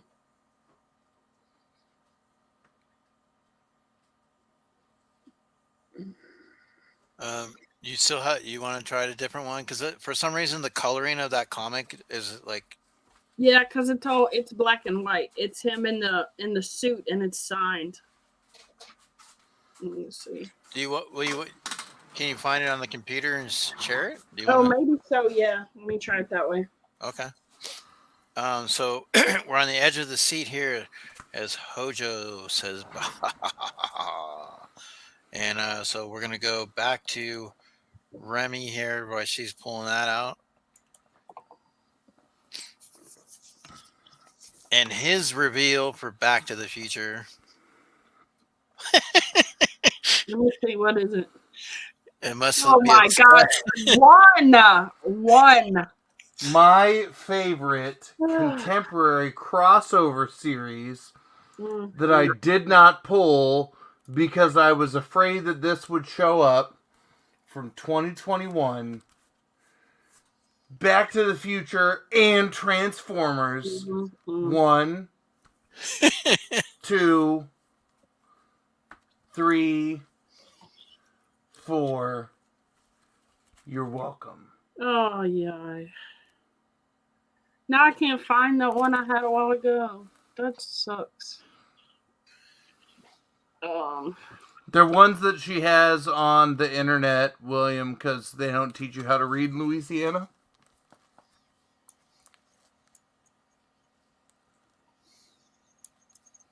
Where the heck did it go? Oh man, it was a good one too. All right, so I think Sassy's gonna have to go. So Sassy requires a little bit of assistance. So let's see if we can throw her in something here that she might be able to. We'll see it here if this helps.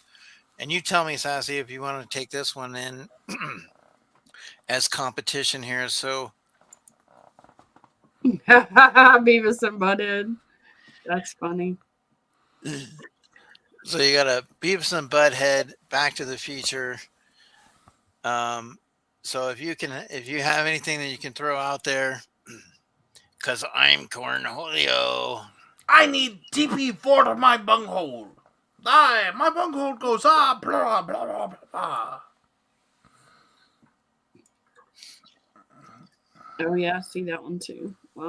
Dang it! Why can't I do that? See, this is why they're both in the background. They're conspiring against the away team.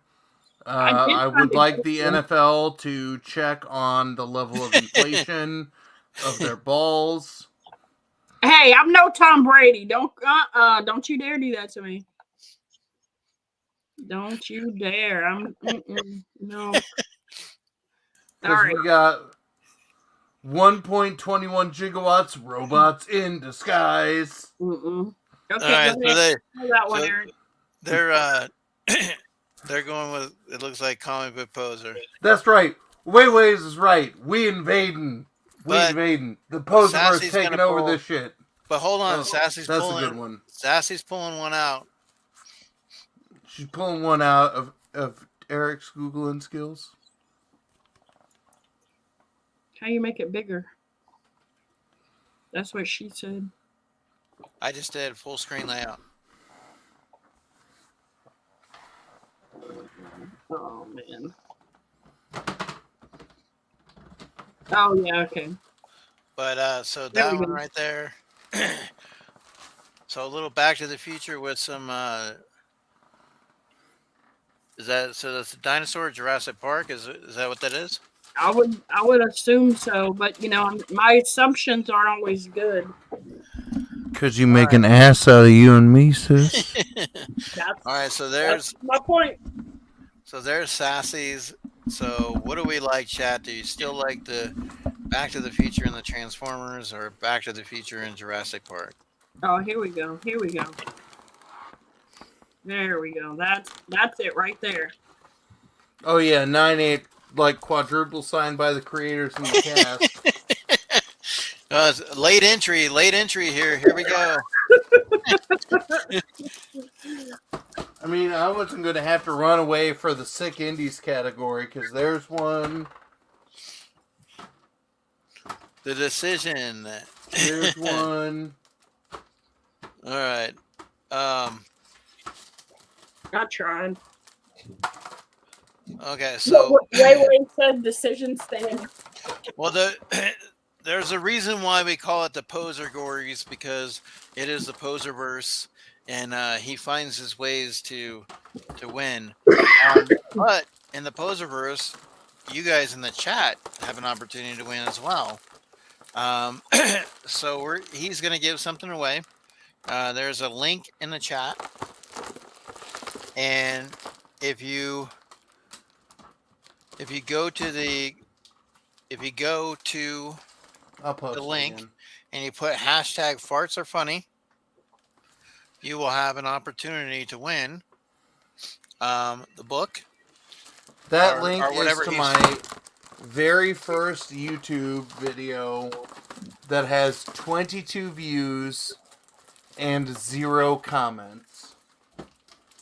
But I will send...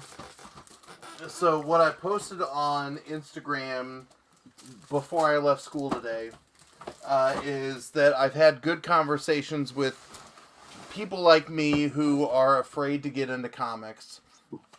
And I have put up on Instagram a $45 box where if you're someone who's like, I want to get into comics, but I don't want to be terrified, and I'm fighting my slap box. I don't want to be terrified by everything in terms of understanding all the history. I will take one of those $15 4-inch tall medium priority mailer boxes and send you all indie comics that it might be full runs, it might be starter runs that we'll talk on Instagram about the kinds of things that you are into, and I will send you stories that you feel like you can relate to based on the description you sent to me. The first person that I did this with was Last Ketchum, because she was like, I like comic things, but I'm afraid of comics, and I sent her a box just randomly from the two of us chatting, and then when she had the time to do an unboxing, I came on and talked about it, and King Bob Adventures in Collecting, or Robert Breaks YouTube, whichever he is actively posting from, took that, and the of that $45, 15 of it pays for the shipping. 30 of it is paying less than $1 a book of what I can cram into there. And Big Will, I'll teach you about indies, because that's the one thing that I don't buy from you on IG, because you don't have a lot of them. But that's one of the things that I've got going on, that I'm not trying to make a cajillion dollars by, I do mystery boxes for comics where I'm going like, hey, pay me $45, you're going to get 4 or 5 books that will turn it, that are worth at least the value of the box to that.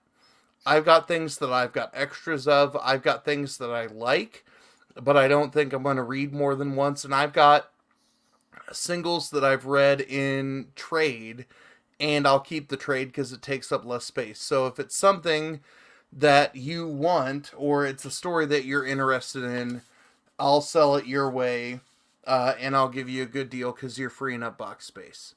So that's there. I didn't want to plug it aside from doing a giveaway, but this will be the third person who could benefit from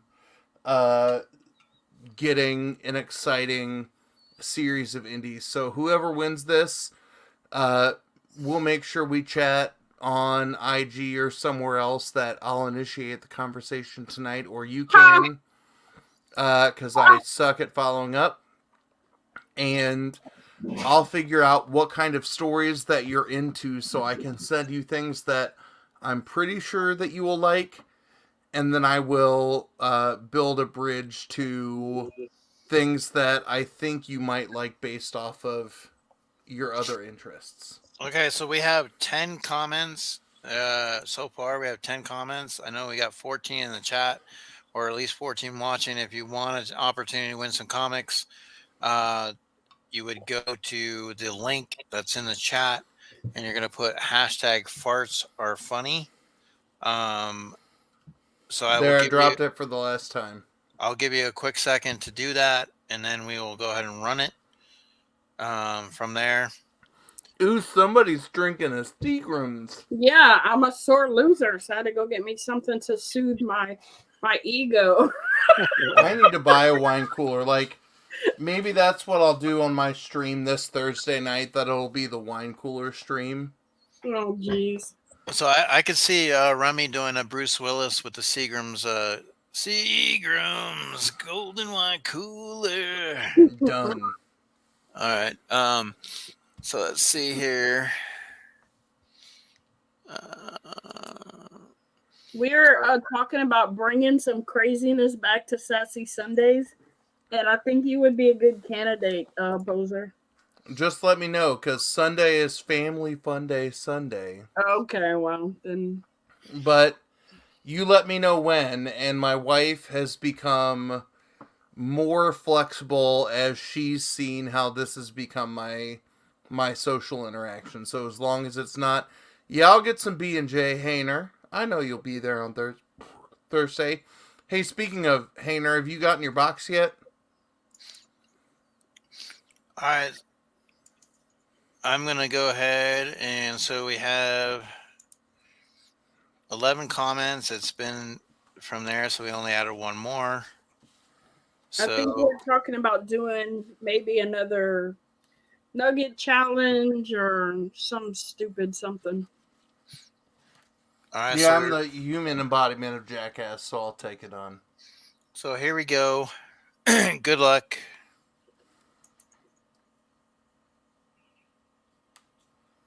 Mama J.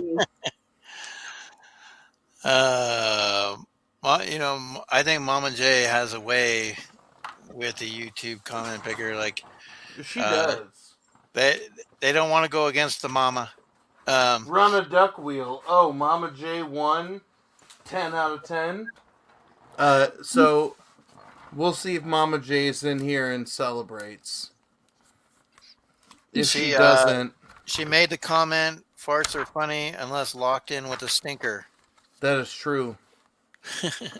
But I've teased this once before. We know what kind of things Mama J likes to collect from a pop perspective. Mm-hmm. And I've been, oh, no.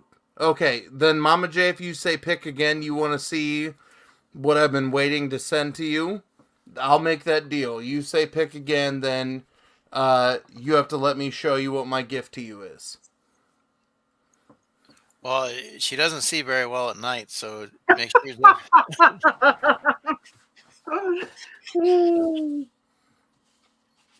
Yes, Elam, we are still besties. Even though you voted against me, I still love you. How could I turn my back on you? Okay, so here's what I'm sending to Mama J. You want to make me big for a second? Yep. Oh, so Sassy and Eric, you want to tell the good people what Mama J's #1 pop collection is? Wonder Woman. Deadpool. She likes Rock. Deadpool. Rocks. What? Rocks Pops. Oh my goodness.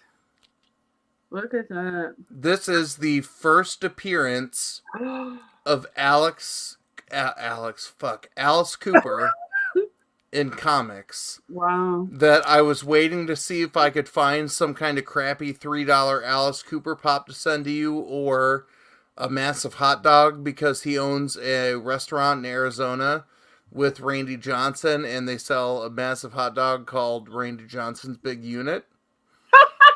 So that's coming to you, Mama J. It's a good book. Yeah, Big Easy was like, that's a hell of a book. This is a book that I've had now 3 times in my collection. I've sold it once, and now I'm gifting it twice, because I picked this up on a great deal, and I'm about to send some stuff to get it graded, Mama J. So if you want a slab of this, I'll pay the fee to send it in and get it slabbed. You let me know in the chat, and I'll add it to my CBCS order. It's not going to be a super high grade. It's going to be maybe a 7.5 or an 8. But if you want... She's getting a big unit? Yurt? Yeah, she does like her dogs. So if you want that graded, I'll send it in. But if you want it to add to your collection of Pop Rocks, then I'll add it there. So you let me know, Mama J. All right. Well, and on that note, guys, you have another opportunity in the chat. So we will pick another winner, and I guarantee you it's going to come up Mama J again. So here we go. And no, you won't pay to have it graded. I've got 2 Comic Tom golden tickets, so I'm paying for 4 and getting the 5th for free. So there you go, Mama J. I didn't even enter, Eric. I entered because I entered, but it's a Poserverse. But because I would like for the chat to also have an opportunity to win something as well. But let's see, we're going to go ahead and give you, so 3rd time's a charm. So whoever wins this time, you have an opportunity to say thanks to the Poserverse. I'll add some love to what I owe you. Yeah, we got to put up with you, so. Ways. Stop. So obviously Way won earlier tonight with you too. So and Way's won the Discord giveaway. Way's is getting like a 20-pound box for me. All right. So there you go, Way's. Congratulations. And we'll put that in there. So very, very cool. And guys, we appreciate each and every one of you guys hanging out, spending the time with us. It's been a lot of fun. I think this probably marks a historic note on this show, for the length and time that it took us to get to certain things. And Sassy cussed. Yeah, so definitely you guys are going to want to watch that on the rewind and go ahead and but we definitely are having a lot of fun. And you guys are going to want to catch us. We get a double dose next week because on Sunday we are going to have actor Ian White from Games of Thrones will be on our show. Ian White from Games of Thrones. He is a 7'1". He played like the frost giant, one of the big guys. You know, Winter is coming. He has Yeah. a big unit. he actually played basketball as well. Oh, look at that. 20. Oh, that's Remy did that. Ronnie. Mm-hmm. Let's see here. Yes, And Gator. I'm gonna get me one, and I'll just.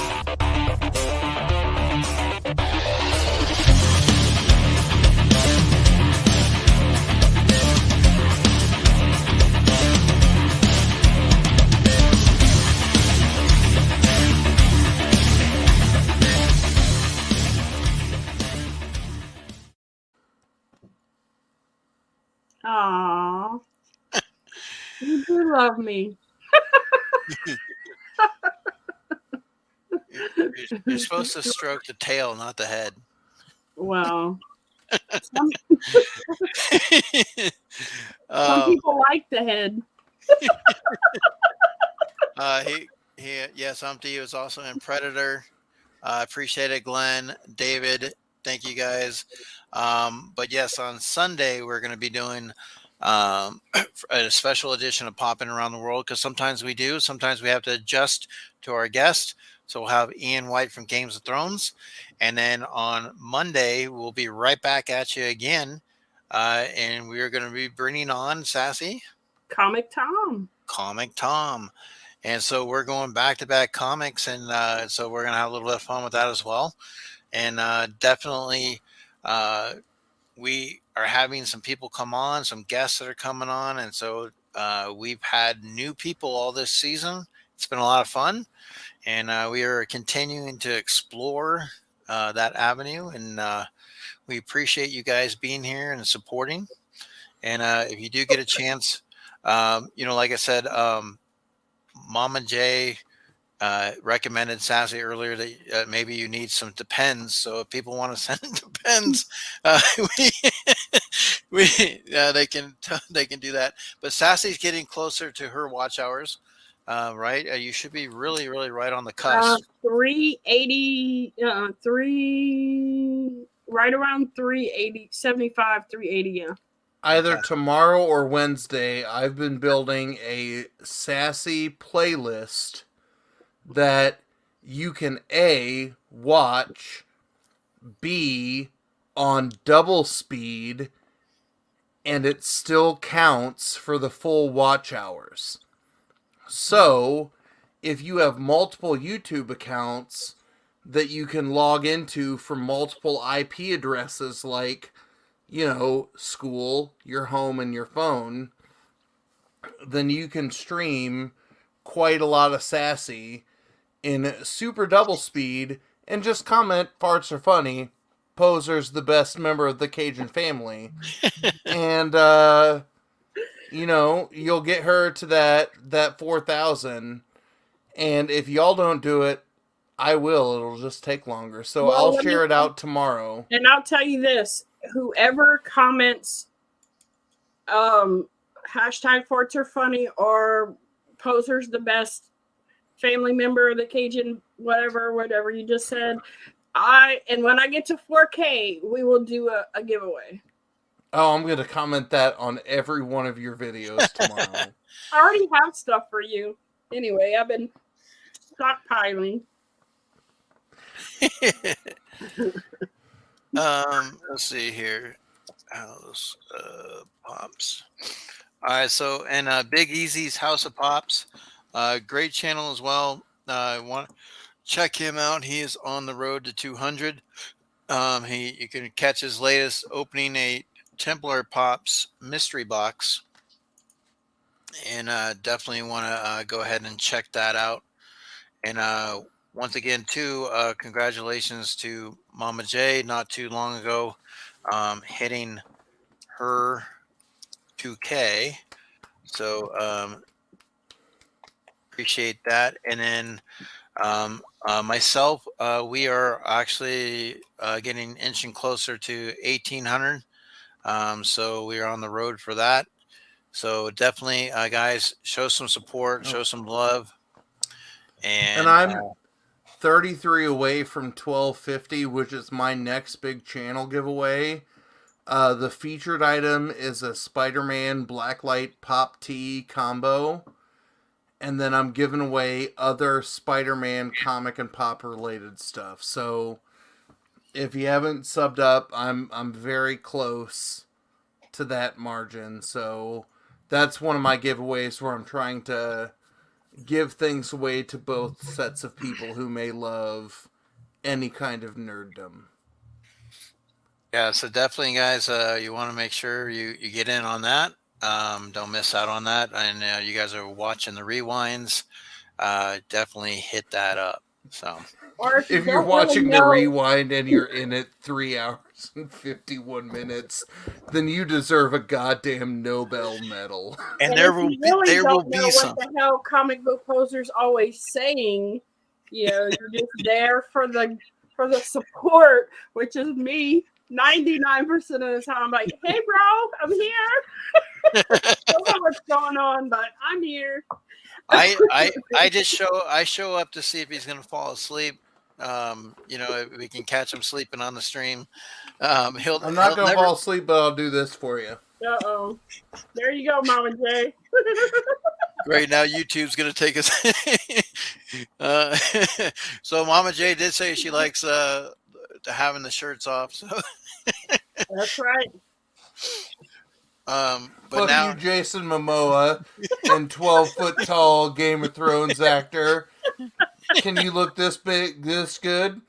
If you don't take your shirt off on Sunday, checkmate poser. Oh, man. I What think just happened? I don't know, Joe. I'm just here. Stay Well, too long. Yeah, David, I don't know if you've been in on an auction where I took my shirt off, but it happens. So now, Said, oh Jesus. now that Big Easy has taken his shirt off, or I've taken mine off, I'm assuming that Big Easy, in his bearded state, will take off his shirt in a moment of solidarity, especially since this camera angle makes me look good from like the underboob down, where you don't see like the dad gut and Now do this. the hams. You gotta show the gun. There you go. Okay, All right. I think. Wait, hold on. Screenshotting those. Okay, the network is queuing. They say they want a commercial. Hold on.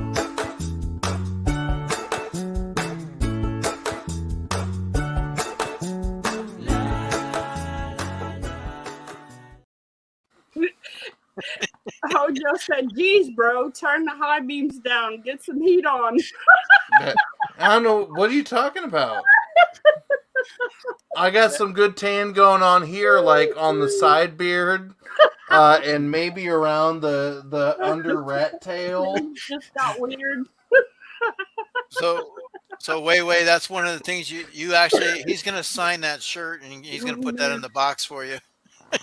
Oh, no. Auntie M said, I'll watch Yeah. the replay of this live stream to understand why your guest is happening.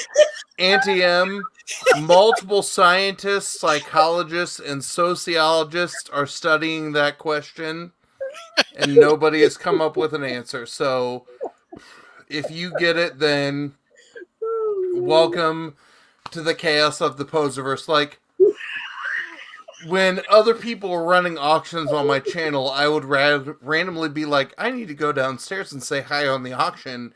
And as I'm sitting down, I would take my shirt off.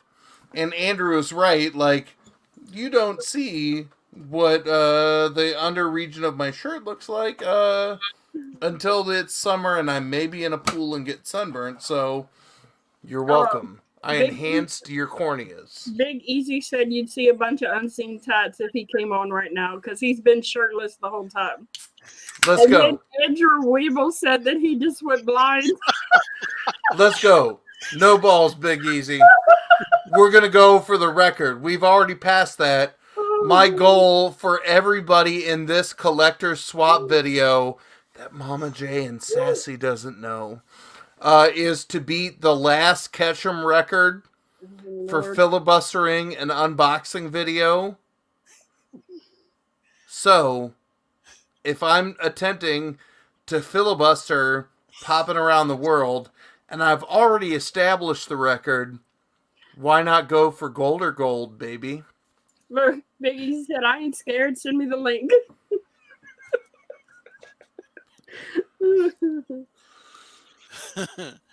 Oh, man. Last beat Ross. That is a Guinness Book of World Records style feat of like, here are parts from my car. And this manual from my car. And then I bought a Funko Pop that I will show you in 47 minutes. Oh, God. Okay. And I love those because I still watch them. Because Ross is my adult contact during the day where it's like, I need that part for my car. I would also take my shirt off for that Funko Pop. Oh, God. And you really love Batman, my man. He does. Well, and I let's see here. I forgot about Umpty. I got to make sure I do that. Okay. Oh, Umpty's going to come on shirtless too? No. Because remember, I sent him. I was gonna buy him lunch on Friday, and and so Friday, You look like a burrito now. Oh, gosh. all right. So let's see here. So yeah, well, what's audience? What do you think? Do you need more pale, shirtless, I think glaring white disagree. dudes on this screen right now? I think Crispers would disagree. He would rather me take off my shirt, but that's not going to happen. He said Eric's shirt's coming off too. Off the rails. Well, Mama J, there's just some things I can't compete with, and unfortunately, I can't. I don't think I've been known to be called the Big E, but I can't compete with the Big Easy.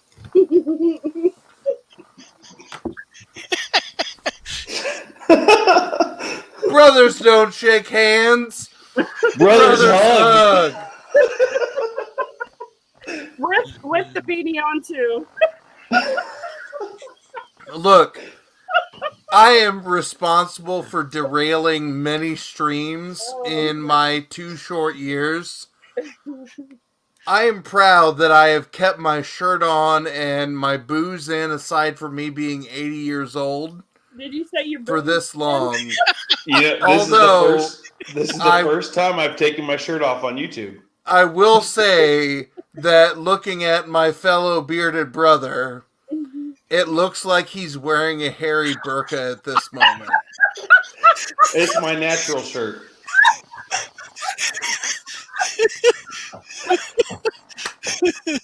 My beard is covering my favorite tattoo. He's a superhero.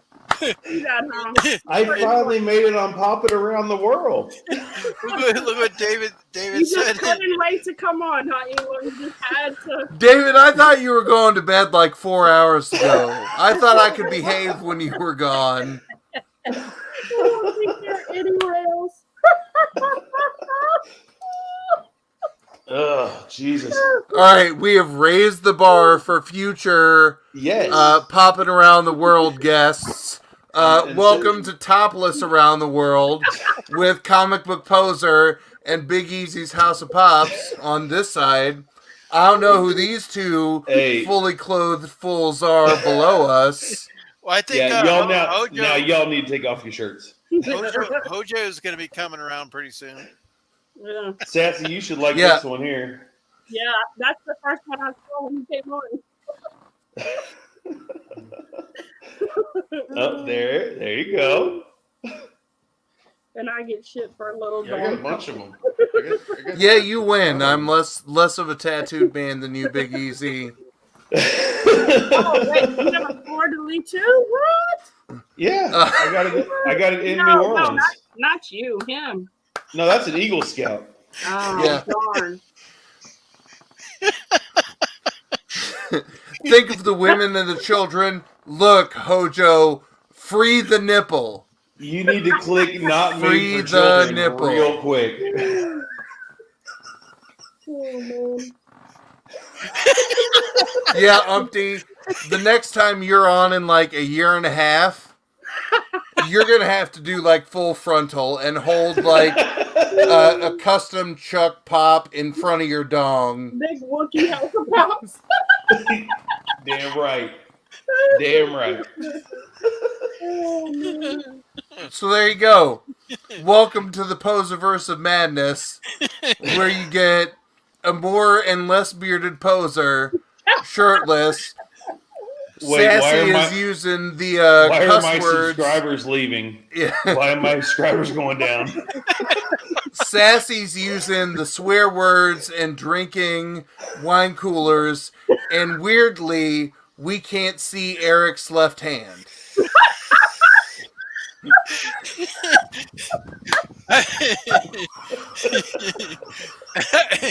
I He feel has like moved Big the camera up.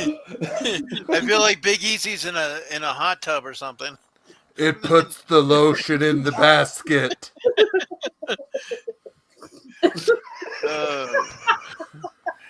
There you go. Me and Big Easy are teaming up for shirtless Saturdays We at need like to start our own 2:30 live in the now. afternoon. We need to start our own live now. It's a shirtless sassy hour. Oh, God. Big Wookie House of Pops. We're lucky that Fox Crown went to bed. There was an auction where I put blue painter's tape over my nipples. Pulling that shit off hurt because I'm not as furry as Big Easy, but it's like,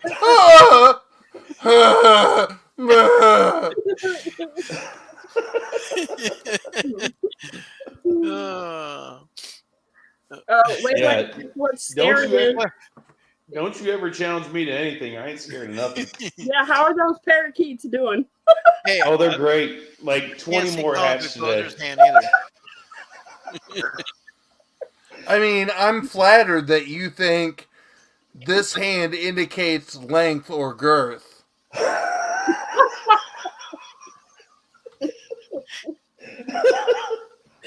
Oh, gosh.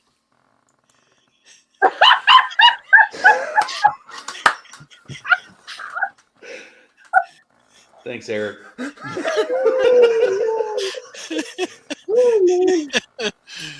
Oh. Oh, no. Oh, what has this You come put a to? screenshot in the Bayou chat. Yep. So I said I was afraid of talking or uncomfortable about talking about myself, but now that I got a shirt off with a "Don't be a dick" hat on, I'll pull a razor from my titties and cut a bitch. Hey, I work at a prison. Ain't nothing I ain't seen before. Everybody in the Bayou crew has seen y'all with no shirt on, so. Well, we went from 11 to 9, gone in 60 seconds. Oh, this is not where I parked my car. Exit. Exit. The fat man has taken his shirt off. Exit. Oh yeah, LBD. That's a good point. Somebody go shake LBD, wake his ass up. Welcome to Popping Around the World After Hours, Nipple Poppin' Edition. Someone needs to go call LJ. So are you gonna do like a, I don't know, like a judge? Are you gonna be a judge now? You gonna give us your version of which one you did? Are we going with the Remy comic book poser on the right? Yeah, there you go in the chat. A C or a B for the most handsome fat pale guy. Hey, my license says clear on it, so.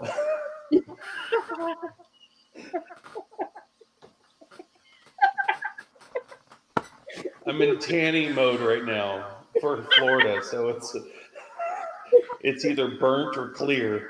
See, I get my tanning from the flesh-colored lamp behind my camera. It's so Well, funny the problem is if I don't tan, like when I go out to the beach and stuff, my crawfish disappears. Where'd it go? Oh, it's gonna get me. Jesus Christ. It's so funny because he's all bright in the light, and then he's all dark, and you can barely see his face. He's the No yin one to wants my to- yang. No one wants to see me with my shirt off in the light. This is for your benefit right now. What do you mean you need a WCW promo, brother? Oh, you don't want to get into that with me. This is Poser from the PWO. And all I do is fucking Rochambeau bunch of bitches right in the dong. And you know who the biggest bitch of them all is? That mink-haired, topless motherfucker who looks like the white Taliban in the shadows. Big Easy's House of Pops. If there's anybody who's gonna get him at mid-spring solstice YouTube slam, it's gonna be me. Well, come get some then, motherfucker. I think this is a start for the calendar. January and February for the burly men of YouTube has been put in. We can do a limited run. We're gonna create a calendar. Yeah, Hojo has suggested the burly men of YouTube calendar limited run. The lumberjacks of YouTube. Look, if the Full Monty can win like an Oscar, then I think like the Pale Dads of YouTube After Dark can win like a Webby Award, or like we might be as talented to get like a BAFTA. Like it's 8 o'clock in the morning in the UK. Yeah, but we what are can you get a going to BAFTA say right now? When 10 years down the road your kids stumble upon this video? I graduated from kindergarten. I ain't got to take shit from nobody. No, I'm using this as a blackmail to get that Spider-Man, that Secret Wars #8. You think this is enough to blackmail me? There are as many, if not more, pictures of me topless on YouTube auctions as there are me sleeping. But I'm really good. I'm really good with Photoshop. Oh, me too. Like, just take that. I'll photo. Right like, the middle. look, the one person who is a thirst trap for my photoshopping is Lass. I'll take a screenshot of this when we're all done, and I'll Photoshop Lass's head on this body. I'm gonna do that right now.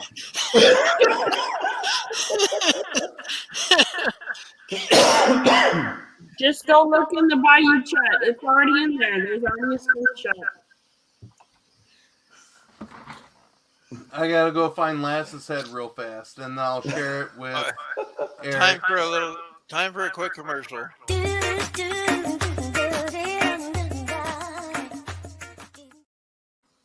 Here, let's give him a countdown.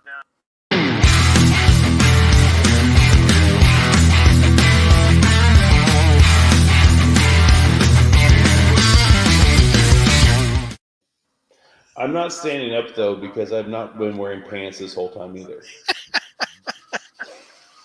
I'm wearing gray shorts. Yeah, nothing. Zero. So he is called the Big Easy, guys. Or you can give call me me Super Easy. 2 minutes and this Photoshop masterpiece will be done, and I will win an award.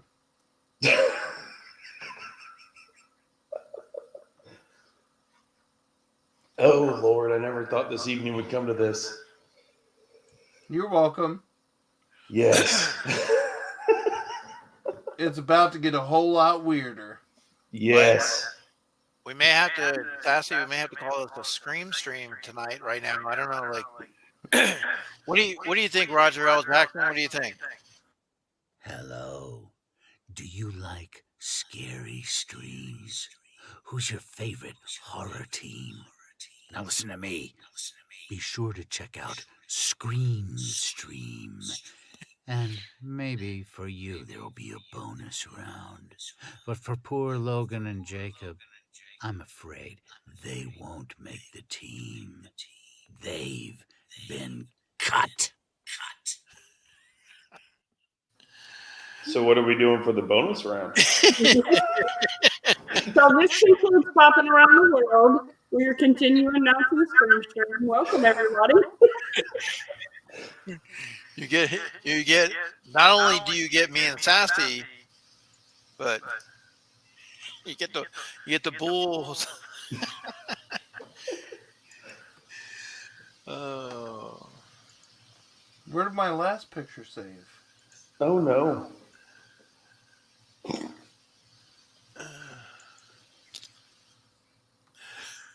Let's get a comic book poser all ramped up here. Look, Remy. Yeah. Don't stand up, sir. Where's my math textbook? Where's that apple pie? That's after I find my math textbook and go upstairs. Hojo says this now has become the Steam stream. All right, there's my Yes. last picture. My Photoshop majesty will work. Like I said, 90 seconds. I'll post it to IG, and then Eric will break the internet.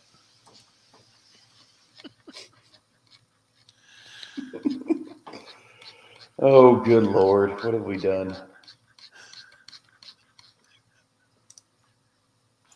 You sure So- you're into this? So I know we were talking about earlier how I looked like Opie and Jamie Heineman. I actually have that video of me at the car dealership.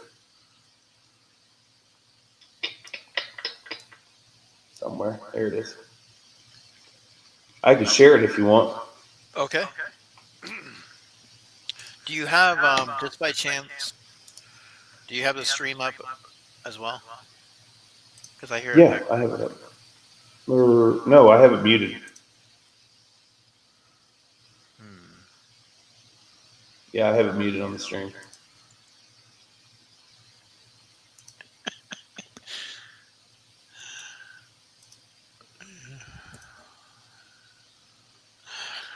Oh, Lord. Oh, nope, that's not it. There it is. You're oh lording now. I'm gonna need you to hold that in for a minute, sir. Well, David Reese said this is the strangest Hollywood squares I've ever seen. Dipple takes the square.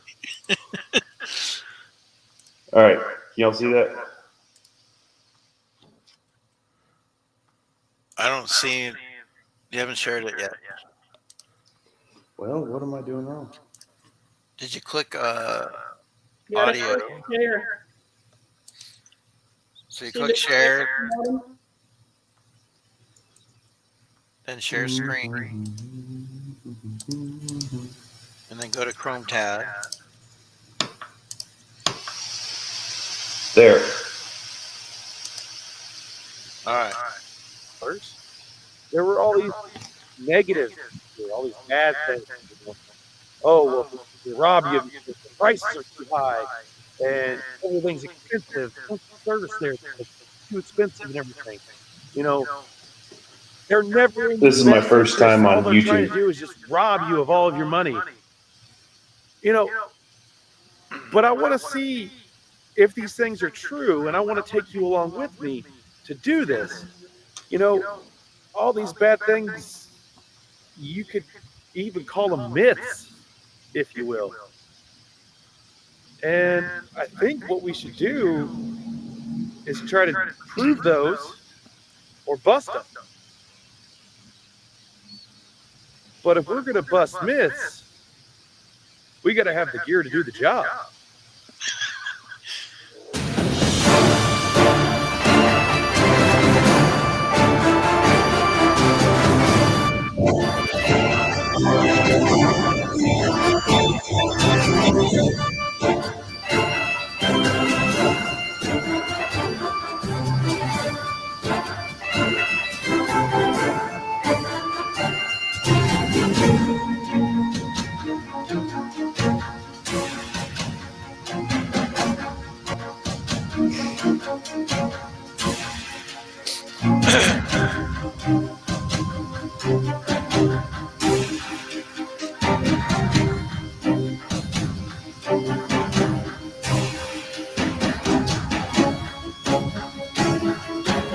You can see the dad bod there really well.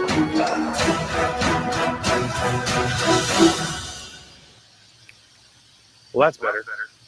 So what I'm going to do is I'm going to go around with some hidden cameras. I'm going to talk to some of the experts here at Green's Toyota, a lot of the managers and whatnot, and we're going to bust some of these myths wide open. We're going to talk about leasing. We're going to talk about service. We're going to talk about all sorts of things.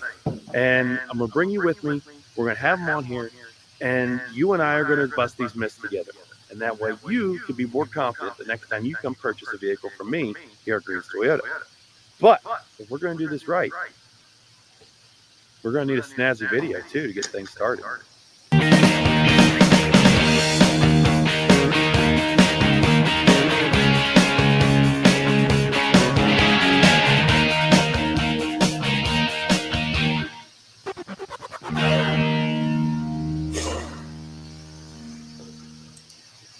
And that's it. Okay, so Remy, there has been a sighting, and you've already, I don't know how to put it, I really don't. I just got to show you. So here we go.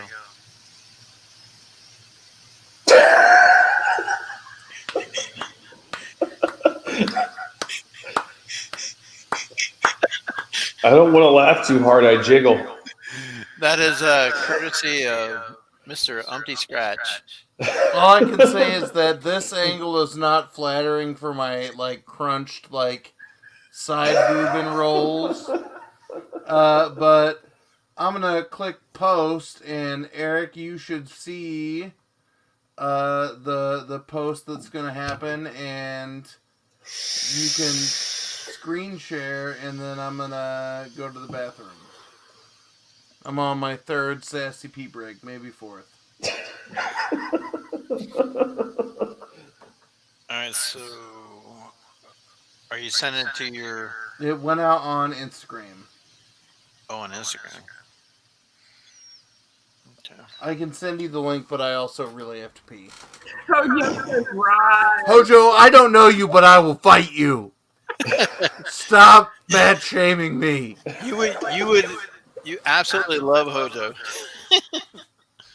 Let's see. All right. Hey, I got a new subscriber now. Well, maybe you should drop a PayPal. You might be able to get a little tip. Oh, good Lord. Okay. Oh my God. All right, let me see if we can send this so we can get it fully on there.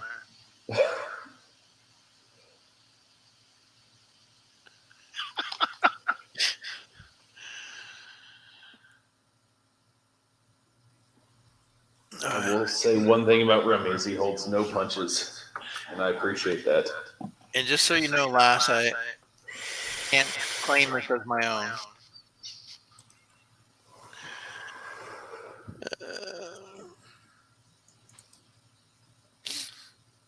All right. And let's go StreamYard. All right, here we go, Remy. Oh, Sassy saw it. She's already shaking her head in disapproval. It was a shock. You're welcome. All right.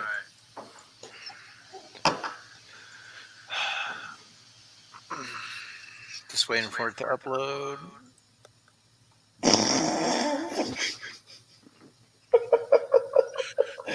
Now, last, this is coming from Comic Book Poser. Nope. Eric sent me that last. That's 100% from your house while you were chatting on Eric's stream. And I had to censor you with the most disappointed sassy face that I could find on it. Stop making me laugh. I jiggle. Last popped in one night on a random stream that I was on, and they were talking about Vampirella, and I was like, I don't read this shit. So I started photoshopping Mel Gibson's face onto a bunch of Vampirella covers. And Lass was like, this is the most brilliant thing in the world, and she's been waiting on more Photoshop, so she's asleep in Texas right now because we're in the same time zone, and she's going to wake up to a surprise. So anybody who goes and comments on that post and makes fun of either Sassy or Lass, I'll probably give something away. It might be a signed picture of my nipples. I don't know beyond that. I hope that's in my box. I'll do that anyway. I'll take that, and you'll get that signed picture in your box, Big Easy. I'm gonna write that on my notes. Where's my Big Easy?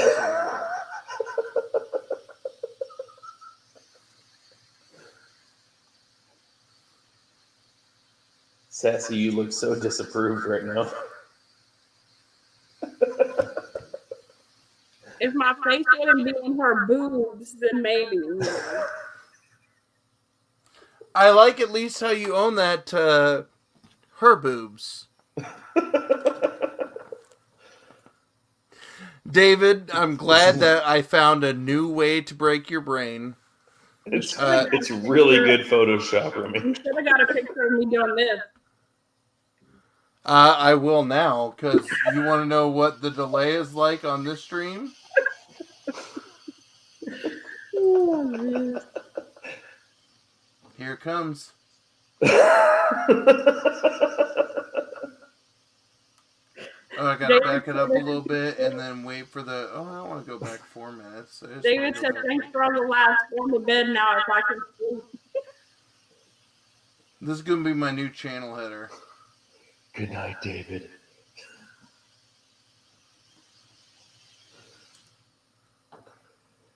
Oh Lord, I never thought this would happen my first time I'm popping around the world. I did not sign up for this. And see, you just couldn't wait till April, so you just had to show up as soon as you could, huh? Yeah. Yeah. I'm now gonna look for pictures of Big Easy to Photoshop in for your introductory video. Bring it on. I ain't scared.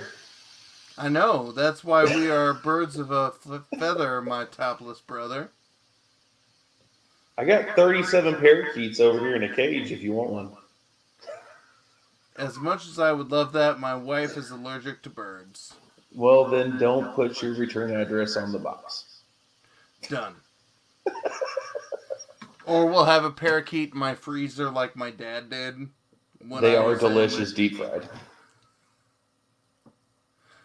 Oh no, I lost the sassy looking face. Thank you so much, David, for being here. Have a good night, my red man.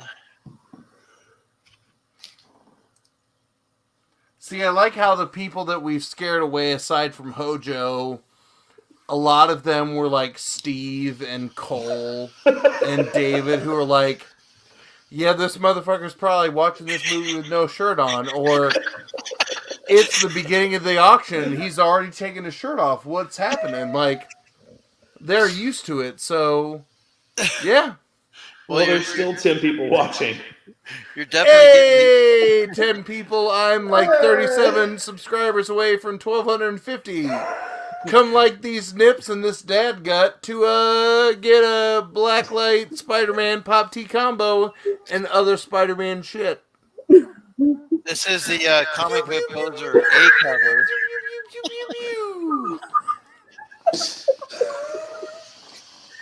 Oh, God. This one you're gonna have to slab. This is his A cover right here. Yep. I am so sad that I lost the sassy licking face. I'm not done. Way. I don't know if I would say that out loud. Yeah. Wait, so you want a picture of these signed Sassy Last Me Nips in your box? I will make it happen there, brother. I don't even know Way like that. I do. I'll Well, send when you you- one over too, Remy, so you can send it with it. There you go. Me and Big Easy, when this is all done, we'll trade like topless pics, like we're sexing each other, and when our wives see our phones and like, the fuck are you doing on Instagram? It's like, I'm sorry, another heterosexual bear and I both connected on Instagram. We're Where's networking. We're promoting the brand on YouTube. Where's LJ when you need him? We're clearly just networking.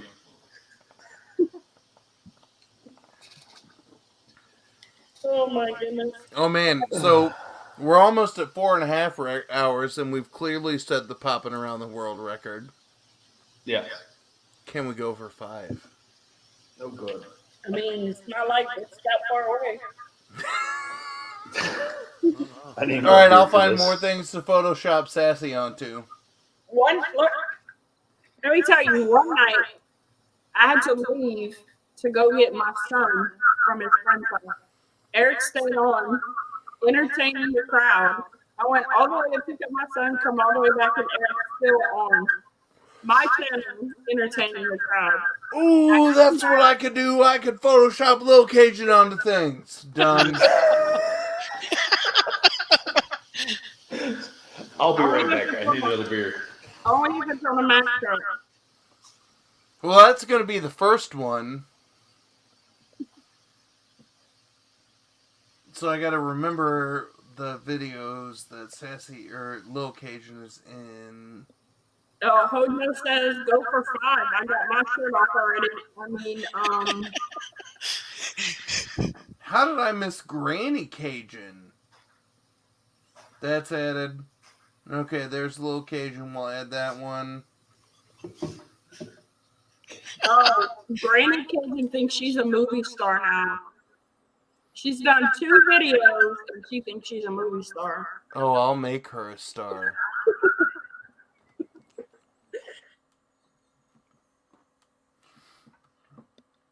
There's Mr. Cajun. There's Mr. Cajun. There's Mr. Cajun photoshopped out of a thumbnail. There are a bunch of shorts. There's Mr. Cajun. There's Lil Cajun. All right. I'm going to go work now.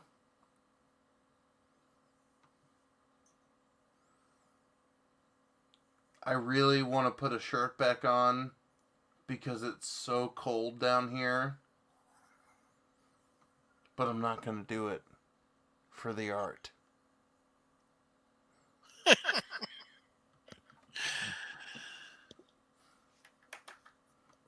Just the bare necessities. You're just making the headlights even brighter. All right. I want. Here's my first question to both Sassy and Eric. When you asked me to show up on your show, did you think this would happen? Sub question: if yes, how long into your show do you think this would happen? Sub question: alter that time marker if we had started on time. If Eric had not been dealing with California trying to shut him down. Well, Here's a. Go ahead, Sassy. I knew something would happen. I just wasn't 100% sure because I know you. Here's what I'm having to deal with now, Remy, is that I'm supposed to come on in May, and where Eric does all the intros and everything, I have a feeling there's going to be a lot of me with my shirt off in the intro. I mean, this is only one show, so you're going to have to increase your toplessness, especially in the shadow where it's like, why is that dude wearing a sweater in April?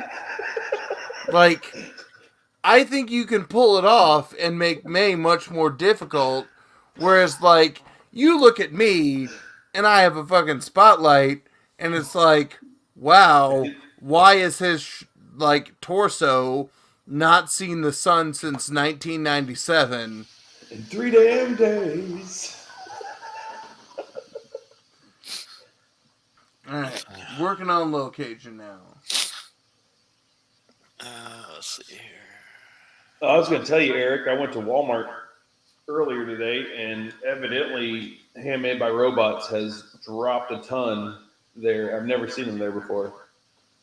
Yeah, my Walmart doesn't get them all the time, but once in a while, you'll see them on the shelf, and there'll be a lot of them, but it hasn't been lately since I've been going in there. It's been bare.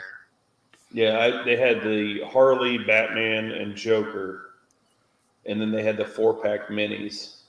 Well, I have an affiliate link to Entertainment Earth, so if you want to order some from there, let me know. Well, I was thinking about ordering the mystery machine because I know someone who needs it. It's not out yet. And only for that reason. Do they make turtles? I think they're not yet, but I think it could be. I'm sure they will. Then I'll eagerly await using that Entertainment Earth affiliate link. Although, these chili nips could use a Casey Jones soda. They're hard as rocks right now.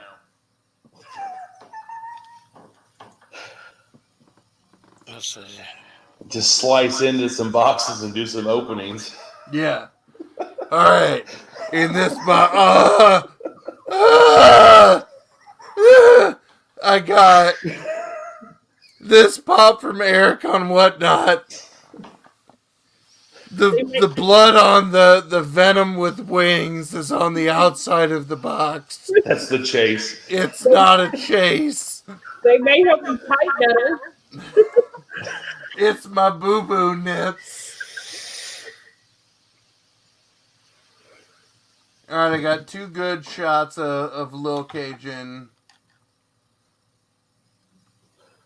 Although, So, I don't Sassy, know how I've never noticed this. Does Lil Cajun go to some kind of bougie-ass prep school where he's got to wear a uniform? Yeah, he goes to Christian school, Christian private school. Oh, and I should know that because you were like, I have a degree in theology and Jesus-y things. Oh, God. So, Sassy, last time I was in New Orleans was when I got my fleur-de-lis tattoo.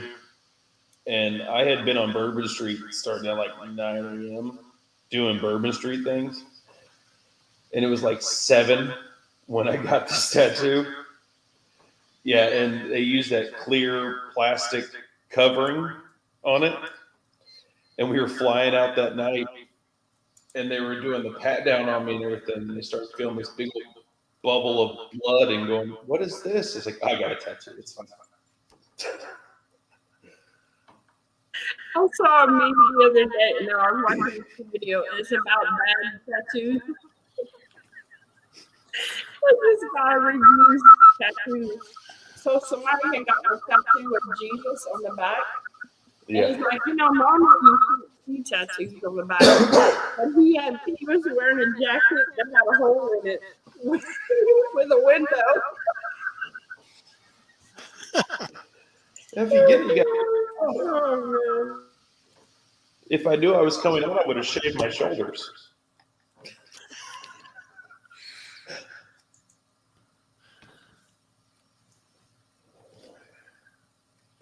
Yeah, it looks like I got shoulder pads on right now. Like the quarterback ones or the kicker. Let's see if I can do this.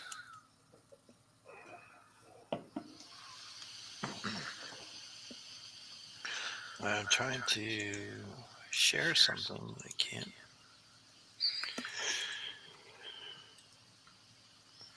Let's see if I can play.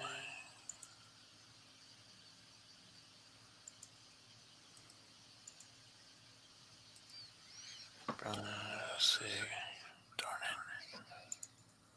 Darn it. Ways, I just gave you a subscribe. Got at least 2 good little Oh, Cajun wait. images I can do. Yeah, I just gave him a sub. Yeah, my Ghost Club too.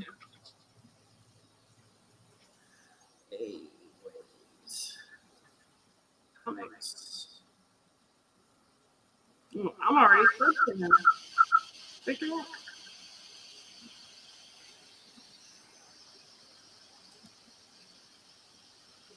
Sassy Hojo wants you to check your IG.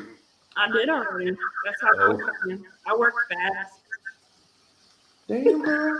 Sassy, before I send you images memed of your son, I think you should go get another wine cooler.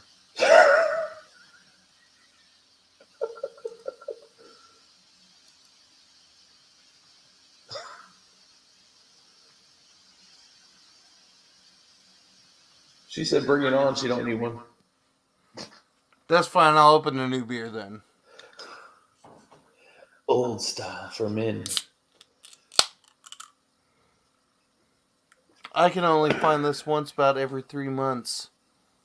This is the finest of non-Ham's cheap beer. I can find this whenever I want.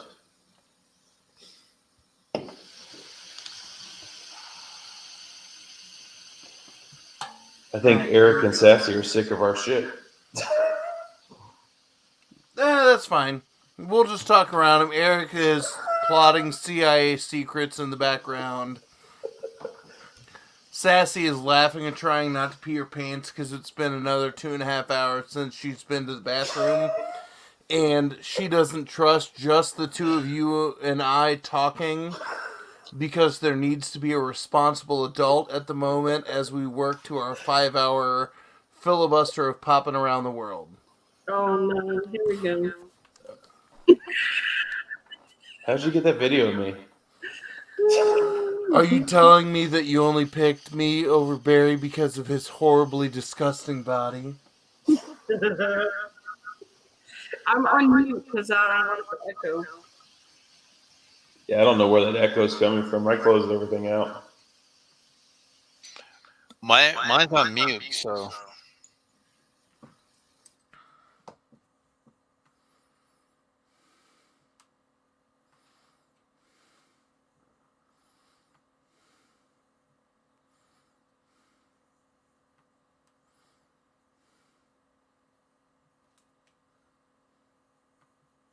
Okay, so Andrew Weeble sent me something.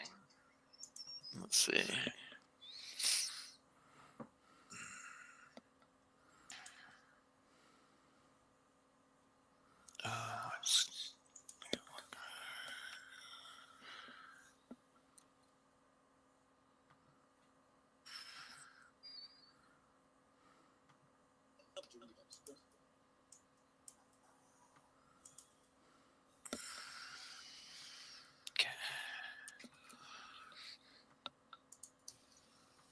Sitting here watching Remy do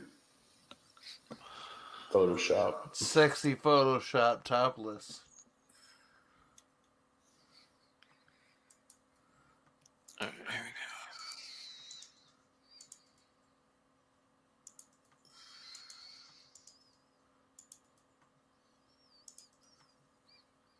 go. I love Doritos. Where are we going to find the next great story? What about beverages? And that got me thinking, what do I like to drink? I give you Doritos beer. Finally, a snack for the mature palate. And each chip contains the equivalent of one 16-ounce can of smooth, malty, full-bodied beer. So what do you think? That is truly a horrible idea. You don't know me! Doritos, leave the flavors to us. Eat responsibly. Security? That's totally Remy right there. And then I'd eat the crap out of those. Except Remy wouldn't have the tie.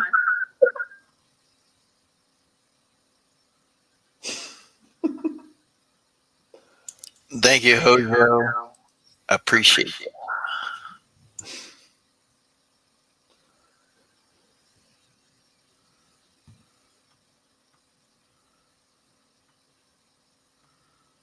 Yeah, you never know what's going to happen on this channel or on my channel. So make sure you have that notification bell on so you don't miss a thing. If And no one ever wants to miss this. and the two gentlemen that are on the screen are available for future bookings. So go ahead and reach out to them on Instagram, and you can get them Shirtless or not, it's up to you. Welcome to our OnlyFans. They can either start out that way or end that way. You can look at us at funkobeards.onlyfans.com. If that's not a thing in like 10 minutes, I'm going to be very disappointed. Damn it, Gator. All right, since I misunderstood Damn It Gator, explain it to me while I finish these. Go ahead, Sassy. You're better at this. Oh, you are. All right. So my 102-year-old grandmother was very Southern Baptist, and she loved watching UK basketball, especially when they beat Kansas. And where she didn't cuss, she had a doll that was called a Damn It doll. And she would slam it. What you're supposed to do is you're supposed to slam it every time you want to say damn it whenever they start playing bad. But instead of just slamming it, she just go, damn it, damn it, damn it, damn it, damn it. Nice. And so now Sassy and I are making a business of damigators. So we're going to, because there is a possibility of me moving to Louisiana, and we're going to set up a roadside stand of damigators to sell at LSU and Saints games. Well, and for Christmas, you'll have the option of a Christmas hat and a beard. And then Mardi Gras, you can have a Mardi Gras shirt with the beads and a drink in your hand. And, you know, each will have an Easter gator where you can hunt Easter eggs with your gator, you know. And then if you're really lucky, you get the chase and get the damn it nutria. It's a 1 in 72 variant.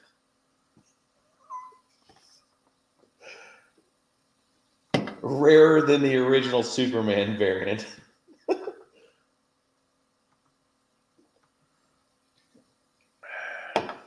I have drank too much beer tonight.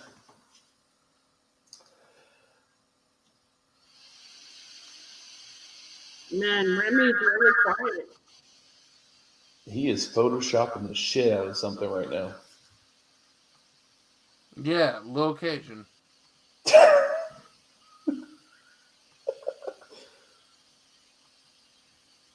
I don't think Sassy's going to approve this.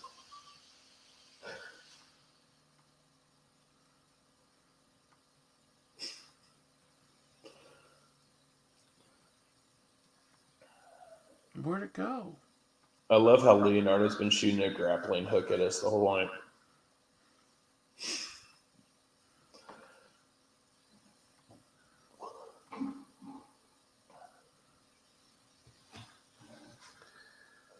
There you go. I'll put my link in the chat so whoever hasn't subbed to me, do it. Oh no. Am I subbed to you, Sassy?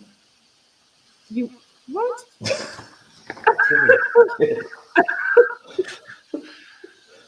ever have it in the house where you're hungry and you didn't go to the store and you're trying to look for something and you're like, crap, there's nothing in here for me to really eat? Yes. And I'm like, what can I have? And then I looked at the time, and the store that's right around our corner is already closed. And I was like, all right. That's where Uber Eats comes in. Well, in our town, everything seems to shut down. It's like even Jack in the Box that should be open 24 hours isn't. Nothing's open 24 hours now. It's weird. Yeah, I think even sometimes 7-Eleven locks the doors. Like, I wake up and go to work at 3 o'clock in the morning, and I would really like to get breakfast, but everything's closed, even McDonald's that time of day. So, do you know where Blandon County, North Carolina is? Yeah, that's, I looked it up. It's way eastern. It's right by the ocean. My head, I close it out. But yeah, it's really close to the ocean. I only asked that because my family has a house in western North Carolina, and I was seeing how close it was. Yeah, I plan on going there one day just to see if I can see where it was or. Well, if you want to go to the beach, there you go.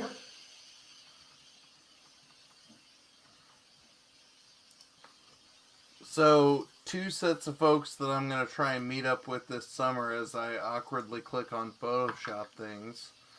I will be in Louisville in the beginning of June for the National Speech and Debate Tournament. So I know I'm not too crazy far from where Umpty is. That we could find a way to hook up. Remy. Hey, Remy. Hey, guess what, bud? You're going to want to check your mom's Instagram feed in about 90 seconds because your drunk Uncle Poser who hates the Milwaukee Bucks, who's not wearing a shirt right now because Dub Nation for life, is going to post a couple of things because your mom didn't think I could do it. And did Eric die? Where'd Eric go?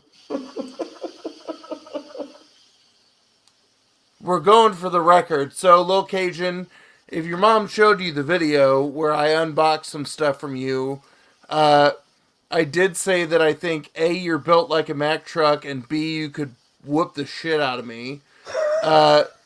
So, how old are you, Locajun? Are you 18 yet? Are you 17? 17. Yeah, you might want to delete that photo there, Remy. Yep. Just to show you how different. I'm short, but just to show you. Let's see.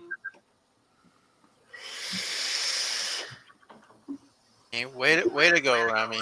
Yeah, he's a gentle giant who will destroy.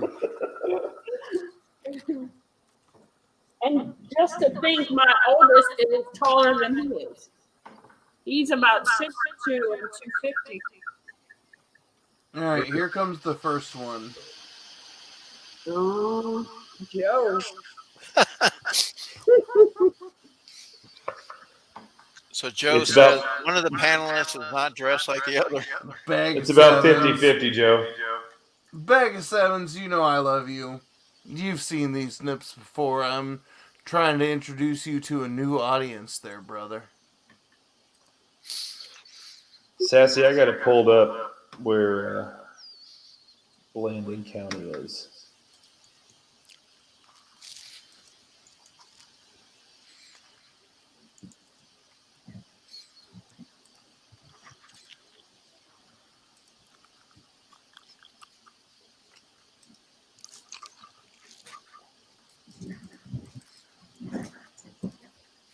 Hold on.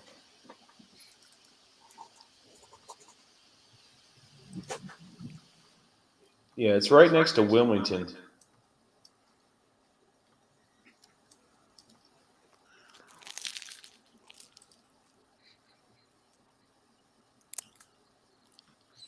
So what'd you end up eating, Eric? Toast.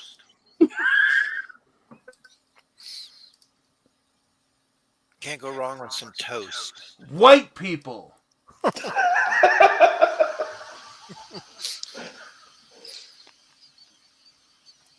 Four whole fried chicken and a Coke. Oh. You don't want to be as cool as a jive turkey on Thanksgiving. Something like that. I got half of the line right, I think. It ain't cool being no jive turkey. Something, something, something Thanksgiving. Have you ever seen the Blues Brothers? Yes, that's why I'm struggling to remember the line.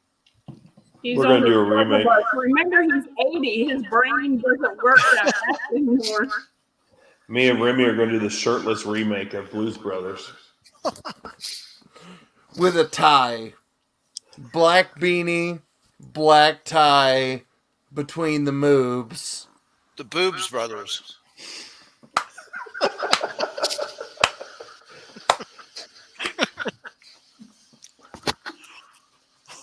Yep.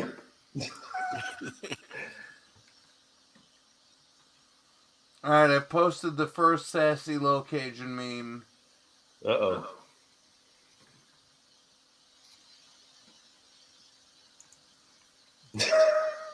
As he covers his eyes. We Oh appreciate no, he's just putting the beanie on like Allison in everybody the else. house. Yeah, there are no nipples involved in this meme because Low Cajun was like, "Nope, I'm only 17." I was like, "Well, I don't want to get fired today." Yeah, I have IT's. your address. I'll find out what school district you're in. IT's gonna check your No, computer I tomorrow. wouldn't do that. You know I love you. I wouldn't do that to you. Even though you're putting my face on Lass's boots. Again, I appreciate that you're calling those Lass's boobs and not my boobs. Oh, Trey said your moves. Sorry. Oh, I have it on mute because it keeps echoing. What kind of guests do you have here? Well, we have both kinds. We got shirtless and ones with shirts. One's just semi-shirtless. It's a new shirts versus skins. Game blouses. Blouses.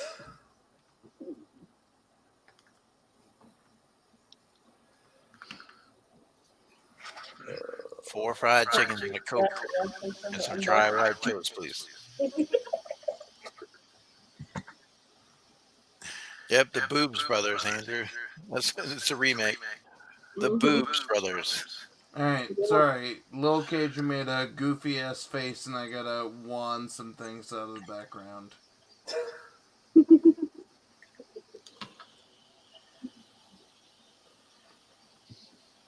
Yeah, you're gonna be 18 in November.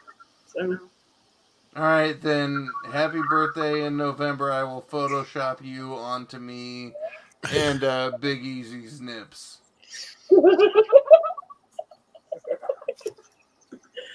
while you're here in November. So Remy, you're coming to Kentucky in June? Yeah. So Well, I'm an hour away from Louisville.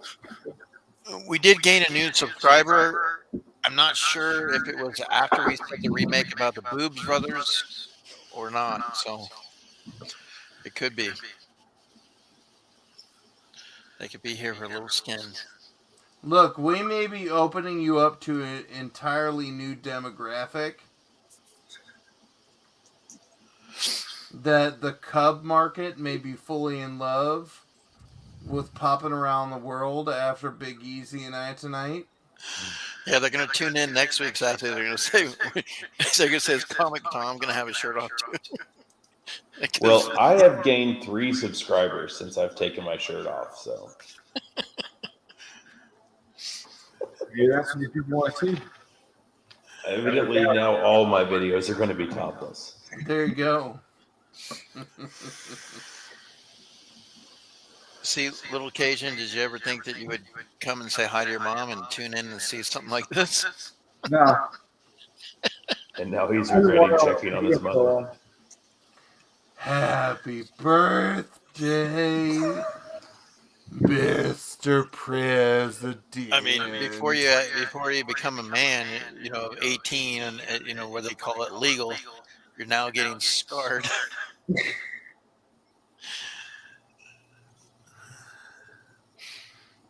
I'll be right back.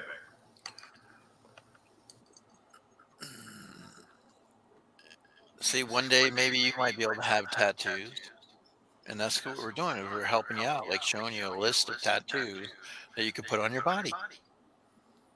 Yeah, and when you're no longer a Mack truck but a human pile of feces, then instead of having a bunch of muscle, you'll grow a bunch of hair all over you. So Hojo says, "Run, little Cajun, run." I'll save that one till next time. I need that picture again.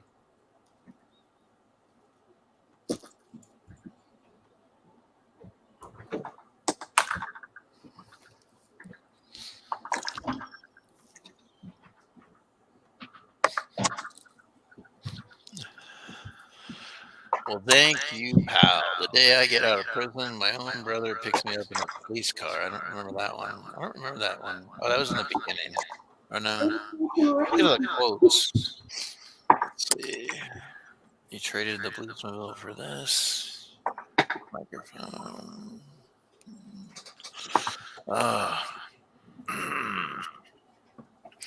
So Mr. Little Cajun here is learning about tattoos. Oh. So he might be able to pick some from the examples that we have. Got any better example?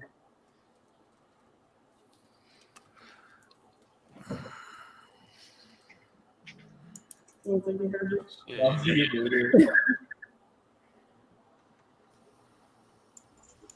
do you mean, bad example? Oh, it's in the garage. I moved the party to where I could be more lit.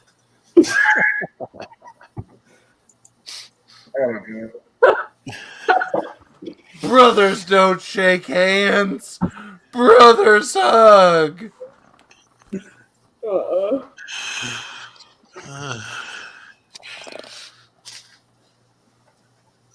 I feel like we're getting the Duck Dynasty band together. We just People tell me all the time I look like Opie, and I tell them I look like I ate Opie. Let me tell you about my tea glass. Are you talking about Opie the Kid? Is that who you talking about, Opie the Kid? You talking about Opie the Kid? No, Obi from Sons of Anarchy. Opie from Sons of Anarchy. Because you could look like Opie the Kid too, but he's Well, like 6'3", so. Obi, You know, the guy who could have been a good quarterback until he got hit by a car. I heard his name. Obi and Randy and I are actually going to do a 3-way box battle here soon. Awesome. I'm glad you added the box battle to that. A 3-way box battle.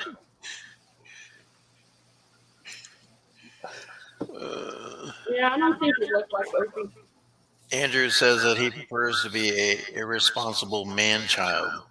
I look more like Opie when I have a shirt on. Usually a black shirt. I think the other guy did more. The Mythbusters guy. Yeah. Especially when I shave off most of my beard. Yeah.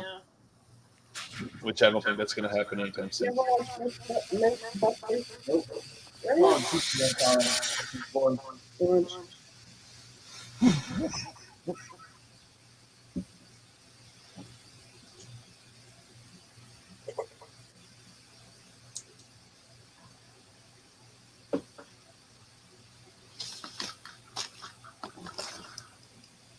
right, I think my second moment from Sassy talking about parenting has arrived on Instagram, and I'm putting a shirt on. Wait.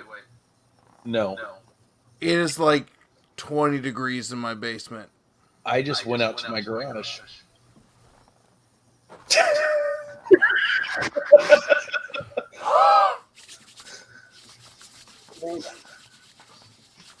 All right, I'm good for another couple minutes since we're gonna definite record 5 hours. Oh no! And I just spelled old style on my laptop.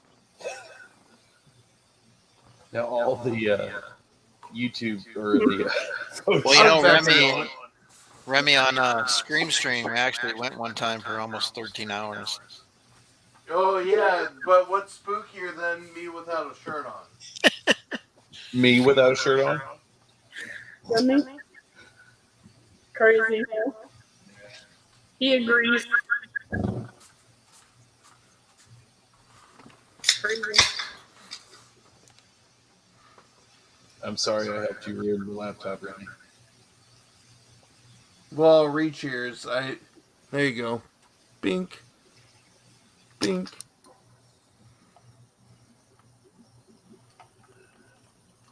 Oh, shit, we're still drinking. I wish I had boots like that. That'd be nice.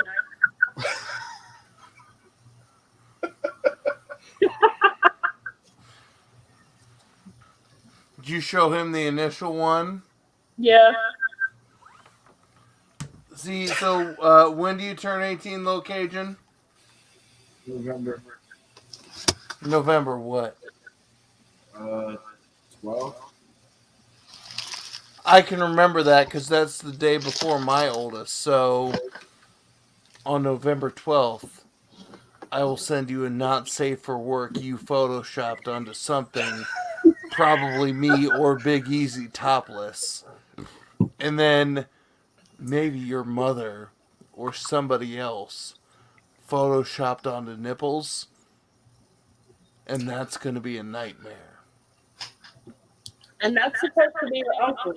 I have to mark my calendar. And that's why you should go to college. Your Uncle Remy right there. Yeah. So bad, Yeah, I blame this on the Army.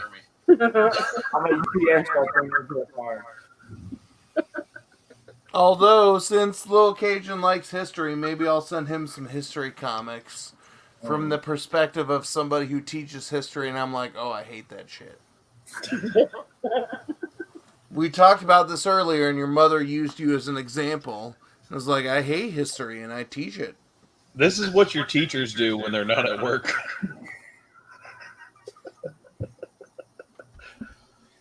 Gotta coach it, man.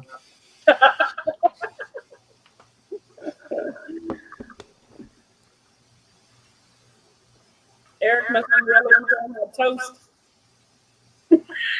He's working on something. Saw that smile. He escalated to buttered toast. He needed flavor. Oh, he needed honey on that biscuit.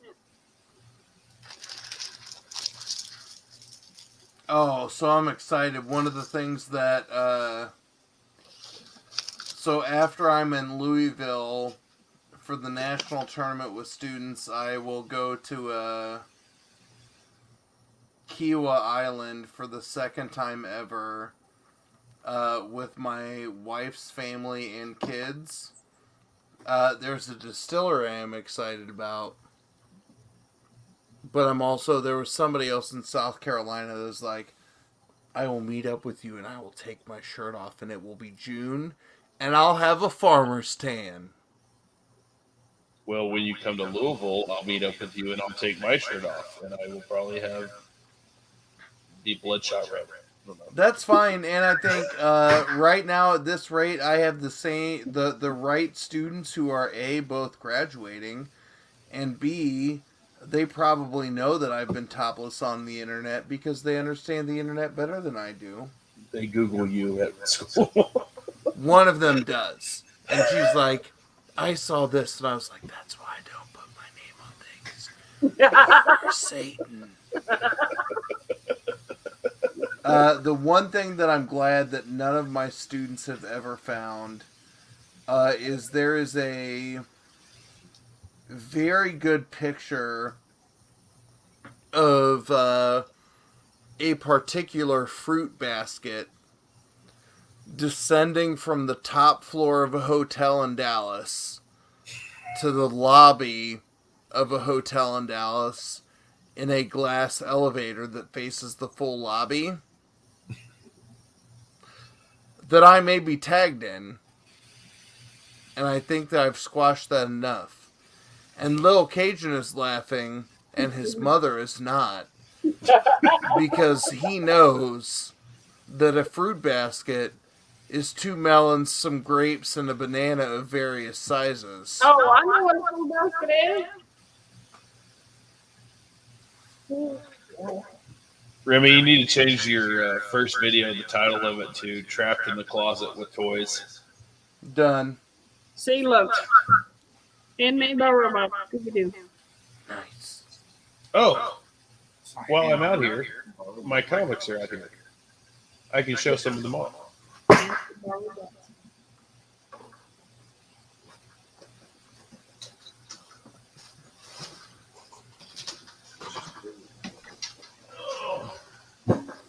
If you can't tell, I'm a fan of Carnage. Ooh. So nice. Ooh, I like that. Nice Is that the box. Absolute Carnage box? Yeah, I got number 1. I have all the variants and everything. Nice. He has a nice box. I have a fantastic box. So these are my slabs. I have 361. Oh, first Carnage. Nice. Now his headlights are really going to be 362. Second. And then you've got the world's best floating heads cover. 363. I love that one. And then number 403. Oh, that's a good one too. If you can't tell, I'm a very big fan of Carnage. No. I'd have never guessed. And then some other cool stuff. This is one of my Eastman comics signed. Right, though. Oh, which is a yep. very unknown Eastman. Wait till you see my new set of pops coming in. Really. No, I've seen that because I collect like the mutagenic hamsters, the like all of the TMNT offshoots, and I've caught the 2 that Eastman were part of. Is that Adventure? Oh no, that's Turtles 2, the movie, right? Yep. That's a good one. And I had number 1. It was the 3rd edition of it, but I sent it to Grown Kids as a thank you. Nice. Yeah, that's nice. I think that's my biggest leap of the year. I've got a 3rd print TMNT number 1 that I want to flip up to a 3rd. There's the first cameo of Carnage. Oh, yep. I got that one. I need to get that graded. But most of my stuff is... I have all of the Absolute Carnage number 1. Every variant of it. Nice. Did you get the Carnage book that came out this last week? No. It's like Carnage Forever. Yeah, I've kind of switched to Pops full time, so...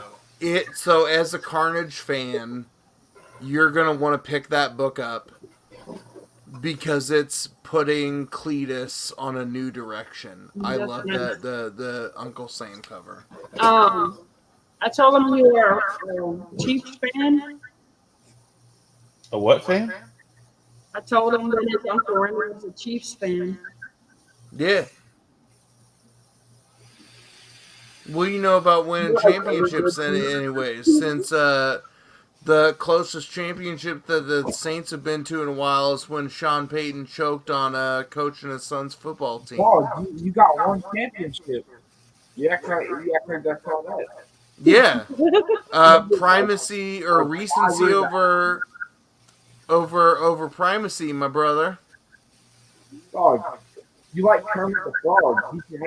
He's your head quarterback, right? Yes. Kermit the Frog is our quarterback because he can complete passes beyond the line of scrimmage, and he doesn't have to worry about a hip replacement like Drew Brees. Well, he did just lose to Joe Burrow. Yeah, Joe Burrow is very good and also does not play for the fucking Saints. But he went to LSU. And that's it. I remember my first beer. You'll like this one too. I don't know. That's is that Deadpool Dead Prez or Marvel Universe? Marvel Now. But it's signed by Tom Moore. Oh, yeah, that's a good one. I'm waiting for you to screen. Most of my stuff is Deadpool or symbiote. I'll go through because my Marvel stuff is my next stuff up, and then I'll let Eric show off his new Cannes Film Festival masterpiece. But I'll see if I've got duplicates on what you can I can help you with. But when I do, I don't always want a guy to take his shirt off. But when I do, comic book poser and Big Easy, oh yeah. Anytime. Stay collecting, my friends. Stay collecting. Did you go away just to do that? That's what he was furiously munching away at toast on, where he was like, I've got these dry wheat toast, motherfuckers. So I'll show you this too. When Absolute Carnage #1 came out, I got all the variants of it.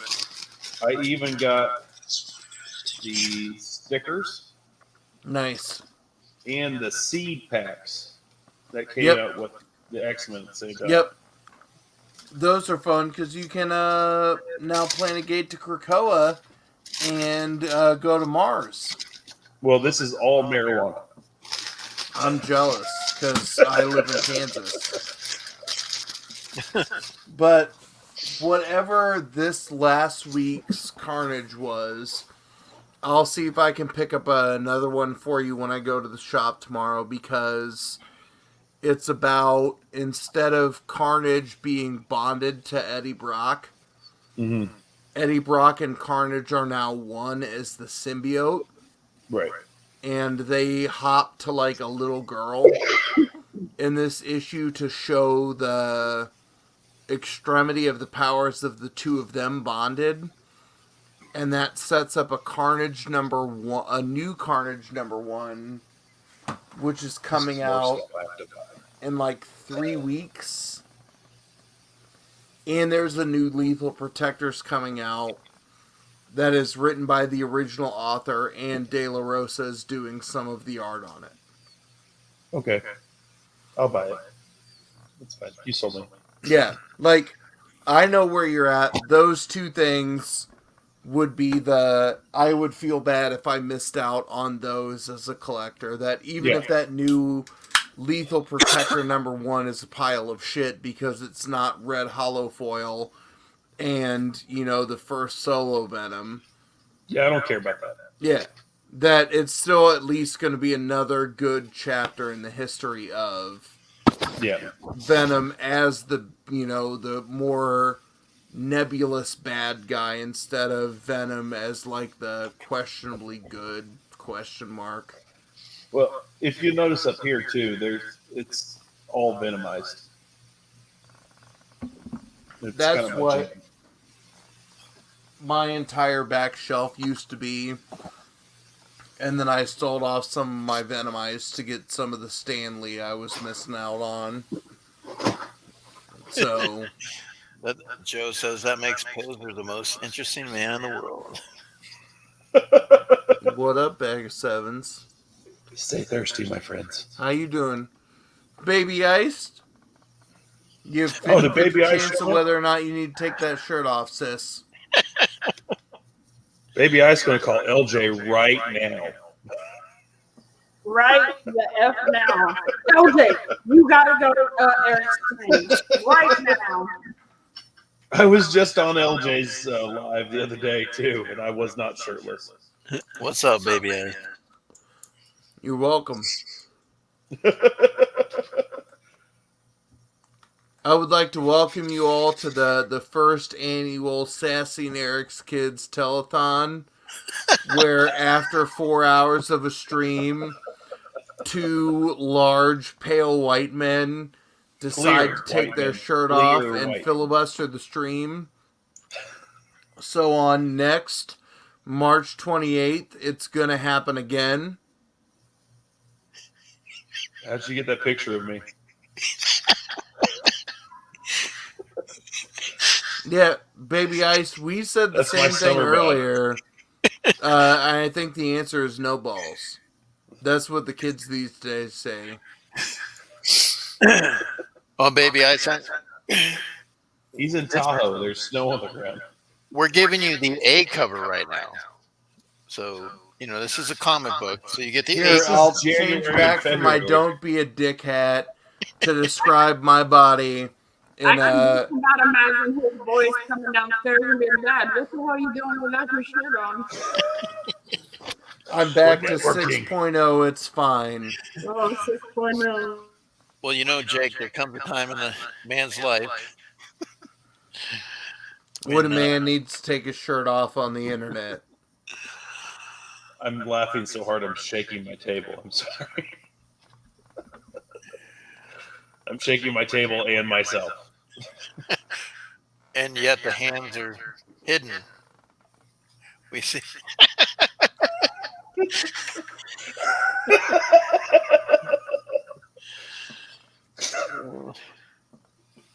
My hands are visible. See, look, she's glad she woke up when she did. What can I say except you're welcome? Just an ordinary diddy dad.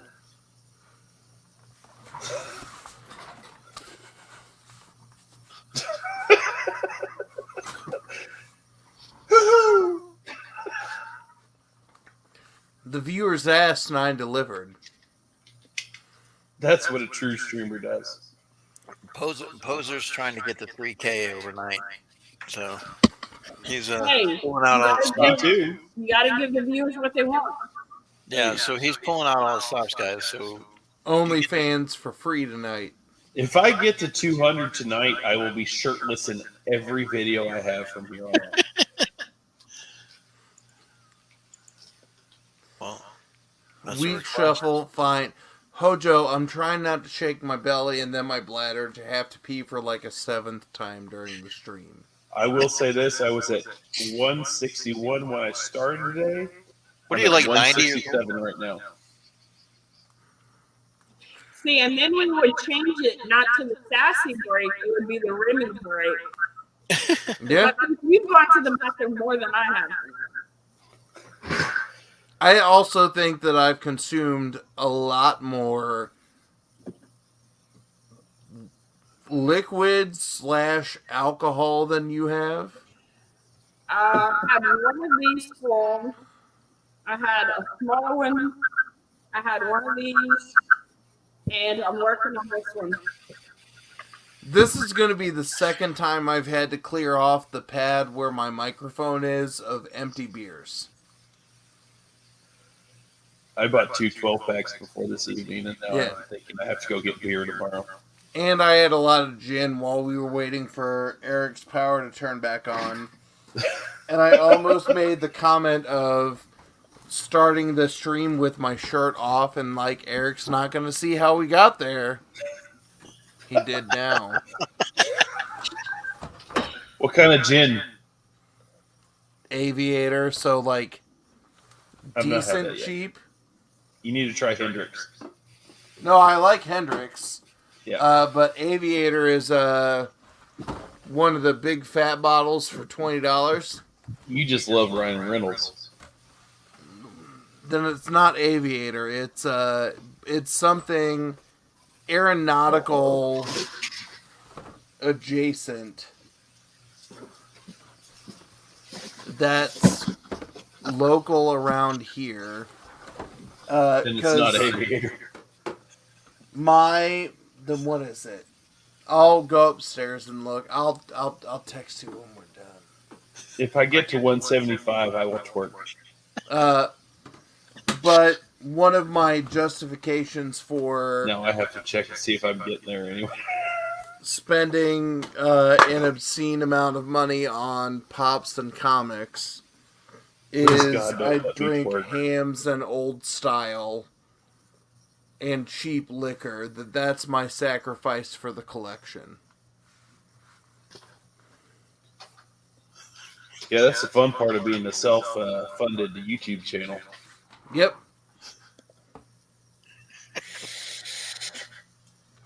Well, he does get the tips. Although I'm still looking for Hams to be Oh, my channel sponsor. I've been trying that for 12 months. LJ, Oh, we there's don't LJ. need no pinch. It's fucking cold as shit, and you should join us, brother. Like, There's we're LJ. hitting, we are at almost 5.5 hours. If this were summertime, Poser, I would have been asleep for 3 hours by now. The stream would have shut down. Eric would have closed everybody out but me, and you'd be like, "Is he gonna fall out of his chair?" Oh shit, Baby Ice wants to see me twerk. So LJ needs to join us. Mark, welcome to the 50-50 nipple party. Shirts are optional. I think you need to check your account. You're like 1 away from 175. Oh god. I'm checking right now. I'm on it. No, I'm still at 167. Mm. And for those that are Oh tuning shit. I'm at 174. Hold on. Good lord, how the fuck did that happen? Switch account. Just like that? I'm telling you, my videos are going to be shirtless from now on. Oh, god damn it. Hold on, let me I'll go play put some pants some. on.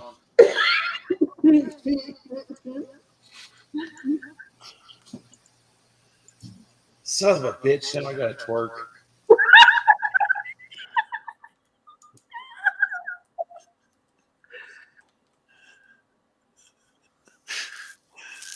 The comic book poser needs a poll.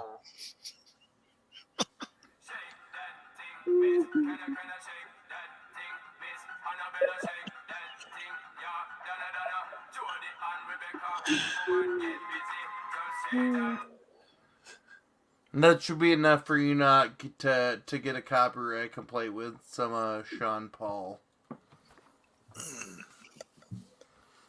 LJ, where are you at? 2 words.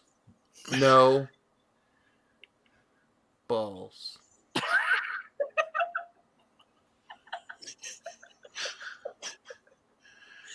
Oh, can you imagine what Lassie's going to say when she sees this picture? She's gonna squeal. Yeah. And be jealous she wouldn't stay awake.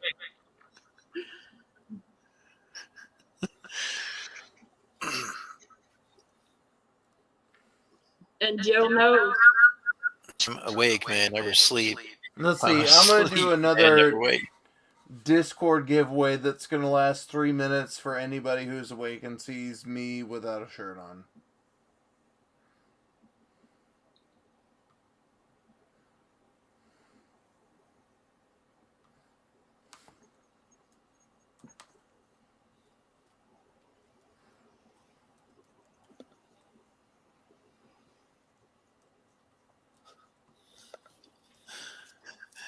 Show it all, Hojo, and you'll be at 5K before you know it.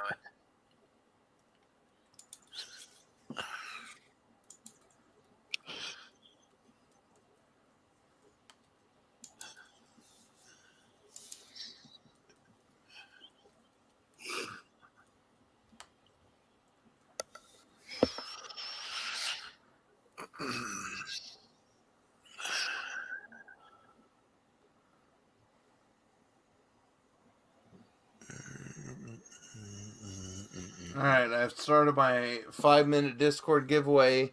And LJ, I don't know if you've seen this small documentary of the college students of our time that I believe is called Vandavius Wilderson. But there's a dog that has large testicles because it has not been relieved of its burdens for quite some time. So have a good night, Mark. That's something that you want to brag about. And Mark, I'm sorry to contribute to your nightmare fuel. Pinkies up.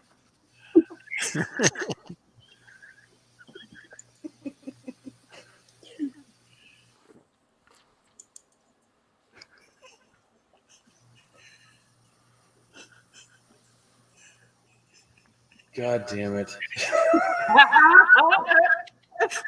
Well, here's the thing. I never thought it would happen, and now I'm at 177. What are you going to do if you get to 200 in the next 24 minutes? Open mouth and bare foot. Yeah. God damn it. I had to put my knee brace on because I have a torn meniscus right now.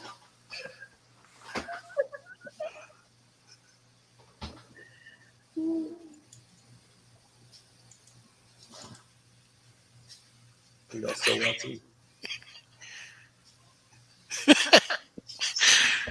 Baby, I said. Are y'all still watching? Nobody gets out of here without twerking the blues. Twerk, twerk, twerk, twerk, twerk.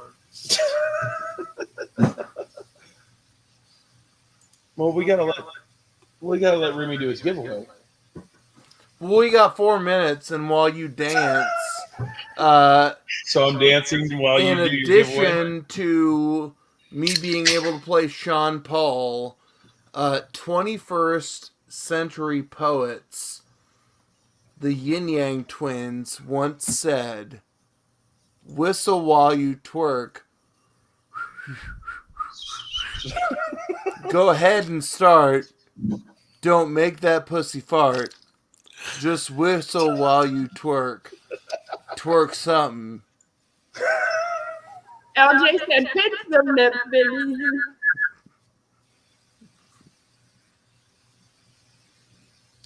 There, does that make Here, I'll give you twerking music, and I'll pause it until Eric gets a copyright yell at. I've never been asked to twerk before.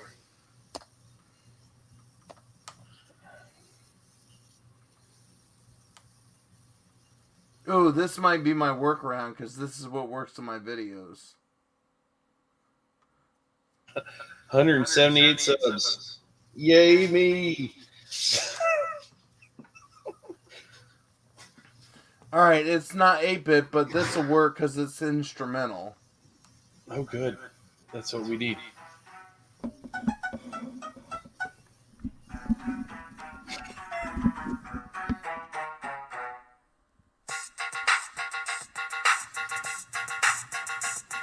Yin Yang is thing. Yin Yang is thing. Yin Yang is thing.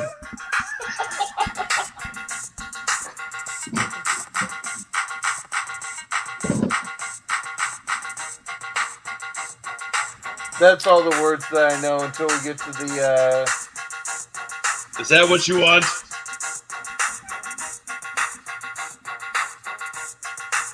All right, this that's might enough be for the me. worst instrumental version ever.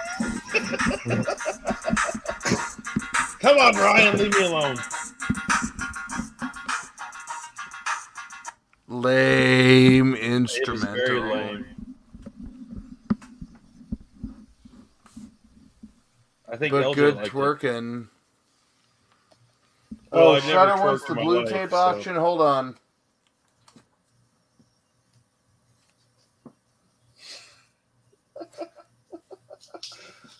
Remy put a damn shirt on. Yes, Shutter. It is the blue tape auction.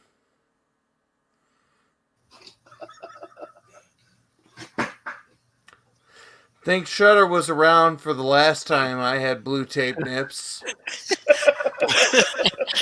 And I think Shutter did this for a reason. Because I was like, yeah, I'll ship your books out, and then got bogged down. So Shutter, you just let me know when you would like me to take the Band-Aid off. And I'll do it. LJ, Sassy spikes a chocolate and sends it to him before the show. So there you go. It's in good and set. So Shutter, You tell me when you're ready for me to scream and potentially wake the 4 other people in my house up before I finish this beer. Yeah, I like how LJ's like, oh, screenshots. And we saw Sassy, who was not taking a screenshot, that she was taking a picture of her computer with her phone. That in a I'm in topless no fear mode. Like, Sassy just embodied like the okay boomer moment right there, where it's like, I can't screenshot. Hold on, I got this. There's them white nips.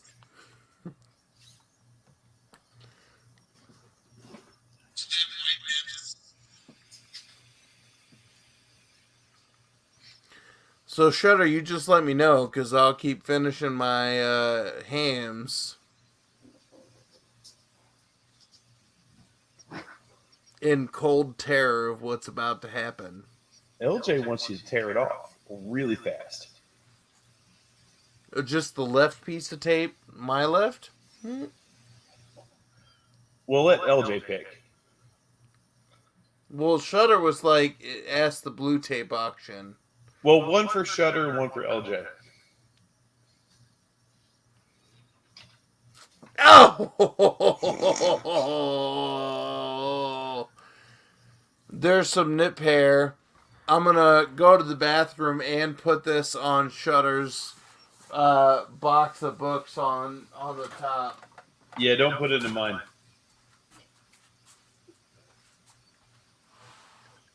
What I want to know is, why does he have to go to the bathroom to put it in the box?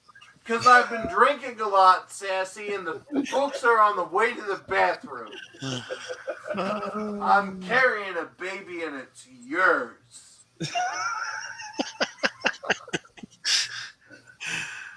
Good Lord.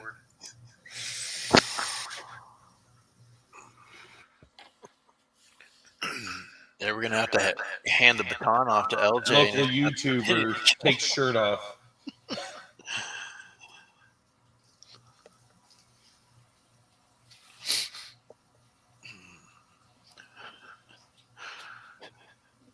Up late night with LJ. I'm glad you like it, LJ.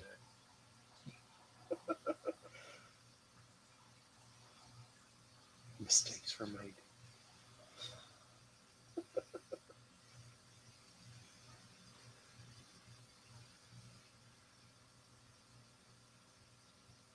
Eric, it's what, like 11:30 there now? Yeah, it's 11:30. Yeah. You must not be working tomorrow, Ian. I am. I am not. I'm My working. goodness, because you would have like 30 minutes. I gotta take my kids to school in the morning, but I gotta teach kids at school in the morning. I thought you said you're off this week. Me? No. Oh. Well. He's off every week. What do you mean? Anybody want to claim this right piece of nipple tape? I think LJ did. yeah, Oh, I think LJ LJ's did? all over that one. I gotta figure out what I'm sending. Oh, there's more hair on that one. Anybody want to claim this right?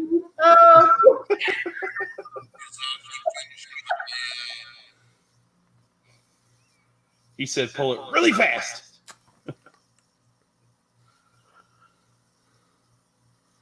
Well, there's no hair on that one, LJ, but you do get an interesting, like, white nipple imprint on that tape. So I'm going to write LJ on that one.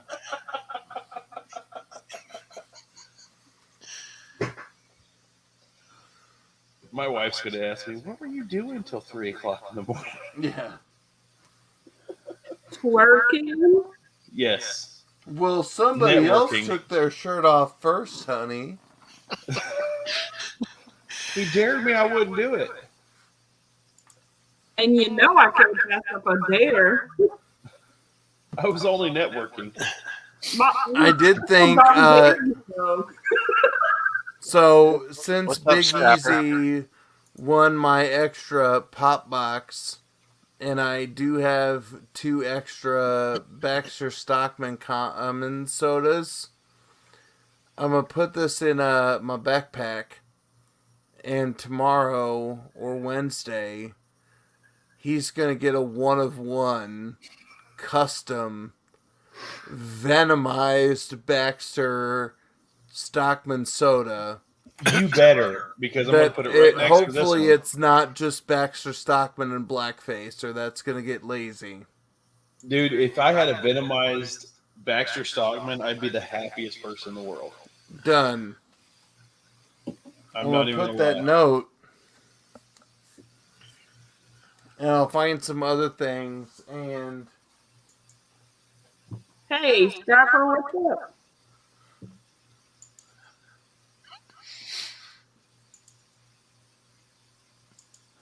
What's up, Scrapper? Welcome to the party.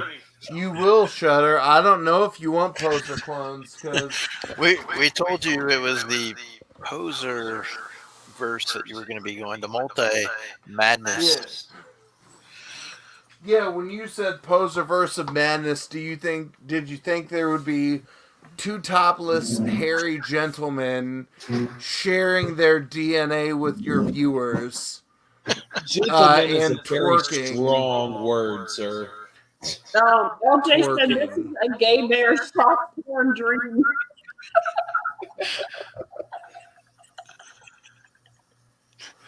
No, LJ, you're wrong. This would be a Cubs dream. Because, you could put Big Easy and I side by side, full screen. We are trying to lock up the bear demographic, because we are representative of the bear demographic. Oh, wait. So, now hey. it is us side by side. This is our channel now. Hey, Cubbies. Welcome to Popping Around the World. So, would you like a large, hairy gentleman? That's the alpha. I'm the beta. But how you doing? You giving me the that tier. Hi, Sassy. Welcome back. Were you taking another goddamn screenshot with your phone, Sassy? Can you not push buttons?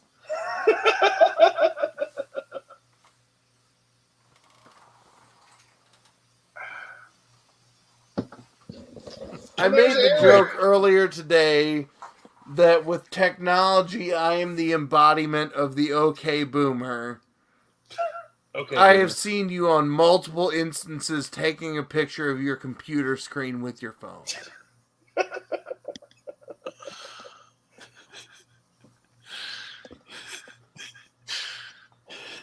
I'm mad and disappointed.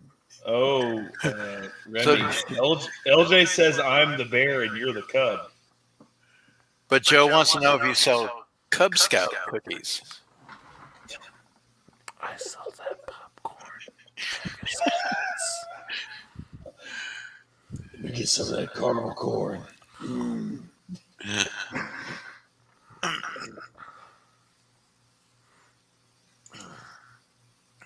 It sounds like Scrapper's a little jealous. Telling you, we're renaming Popping Around the World After Dark once it hits past midnight in most of the civilized world. Topless Tuesdays with Eric and Sassy. Hey, am I just out? No, you're part of the panel, but it's going to be on their channel. But I'm not in the title, Jesus Christ. Yeah, you're just a ploy for your sexuality. God damn it. Welcome to capitalism and sexploitation, Big Easy.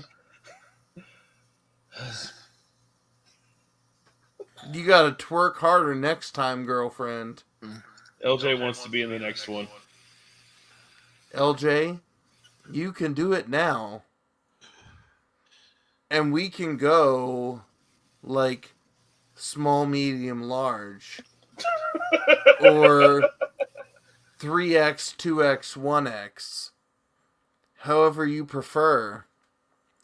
and I'm speaking for this on behalf of Not My Channel, and Eric is constantly pondering all of the bad life decisions he's made that's led to this moment almost 6 hours into his stream.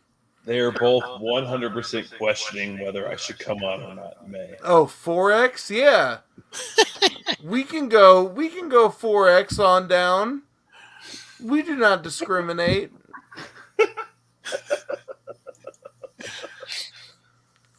I think LJ's the only one watching now. LJ and Baby Ice. No, we got 8. We're good. I might still... No, I'm not one of them anymore. Because I went to the Whistle While You Twerk instrumental.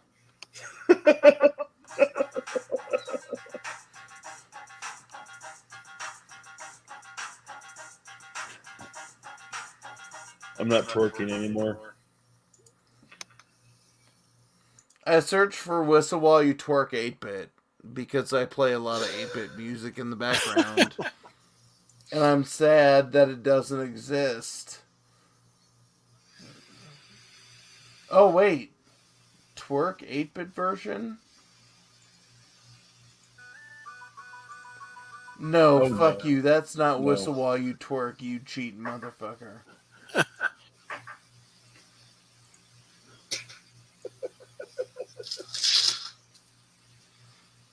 There's a Whistle While You Twerk where Penguin is listening to it.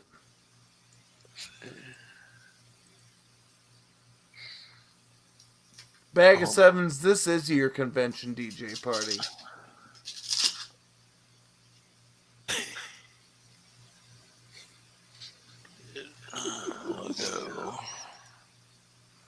Well, LJ, I flashed nips evidently for subs, so... You better tag that on IG. Nips for Subs 2022. Hey, I like how this took me from remixes of Whistle While You Twerk to a remix of Redbone and Come and Get Your Love. Come and get your love. That's a racist dance at the beginning. At one point, some people may have an issue with you showing nips for subs. You know, because you're not working hard to get the subs. Because why? Because you're not working hard to get the subs. That's true. That's true. It's very true. Yeah, you got to come and get your love. Right now we're 3 minutes in and it's all Come and Get Your Love. Well, I would say I would do something at 200 subs, but I'm afraid that it would actually happen, so I'm not going to. No balls. You really wanted to get to 200 subs the other day. No. If I get 200 subs by the 3 a.m., yeah, I ain't saying it. No balls. I can make it happen. I'm the topless Willy Wonka of this stream.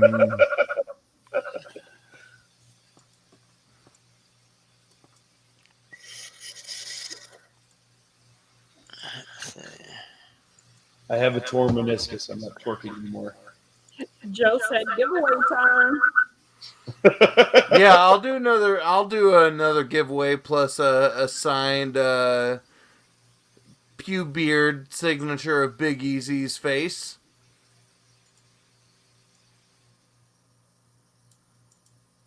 I gotta think what I'll give away. I'll sign it too.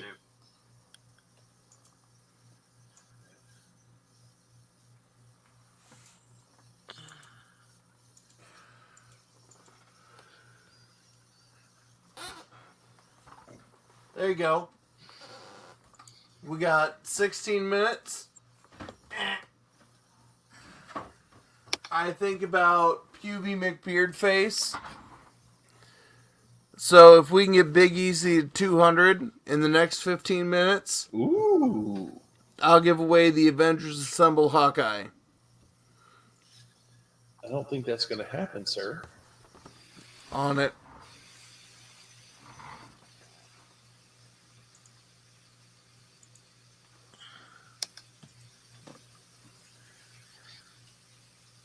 And I will add a topless signed photo.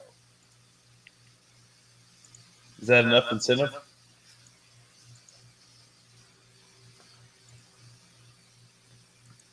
Hold on, I'm Discord sharing your video. Joe said, well, I know this. I feel better about myself after this stream. Thank you all for that. As you should, Hojo. As you should.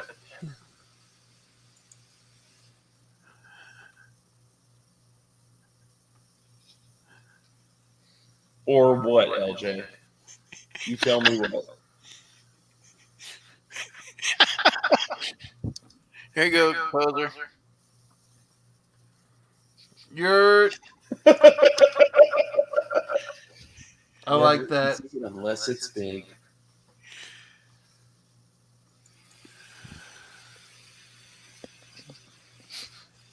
Now I just need Ryan Milky. LJ, if I get to 200 by 3 a.m., I will do the Truffle Shuffle. I will say that confidently.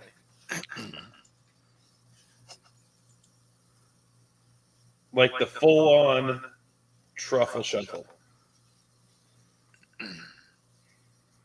Just like Remy said, he's on it. He ain't going to make it happen. No one wants to see that. As I check my subscribers. 22 people that are just now waking up. Head on over to Big Easy. Give him a sub. Give him a like. Don't be a jerk. Come on. Subscribe to that. You want to see him OnlyFans. twerk? Oh, they want to see the Truffle Shuffle. I have twerked enough for the evening.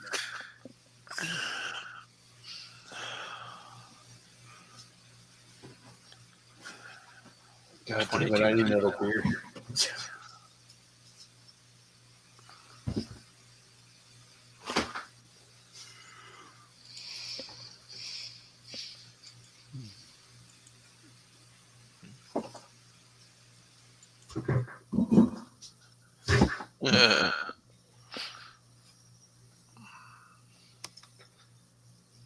Oh, now we're at 179.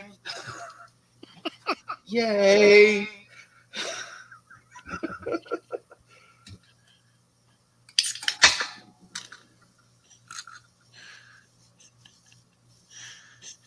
I'm too old to know Discord, and it worries me that you do, Remy.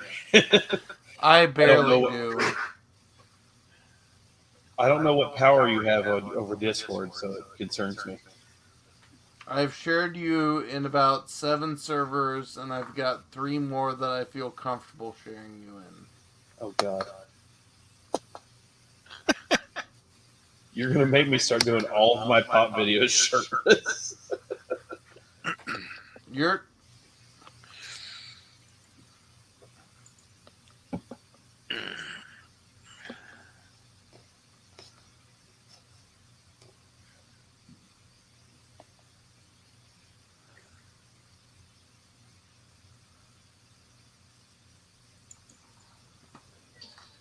So how was everyone's weekend? Twerky.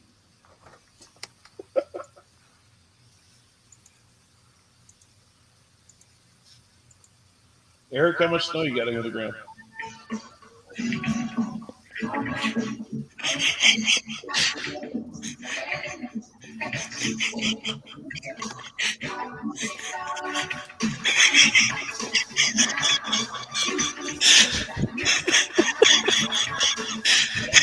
Yeah, that's what you're gonna need to do.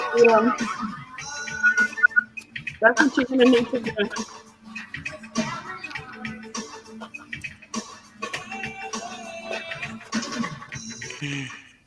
It's going to change from me doing pop videos to me doing just dances around the pool. We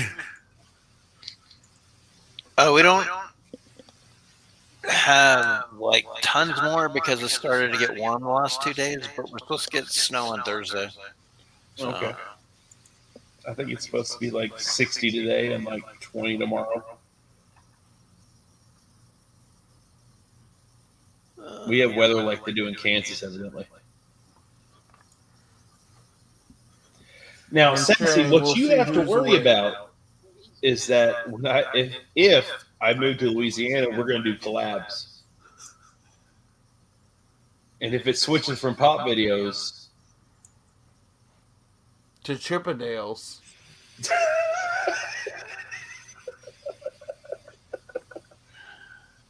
I'll film it for you. Sassy and Elam dance around the pool. I'll film it for you.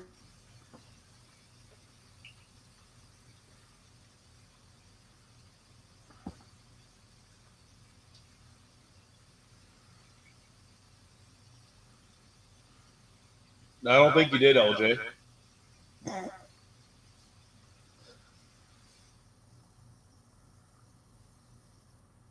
Sassy. I may have done it years ago. Oh, crap. I'm at 180 now. Baby Icy has been sharing out.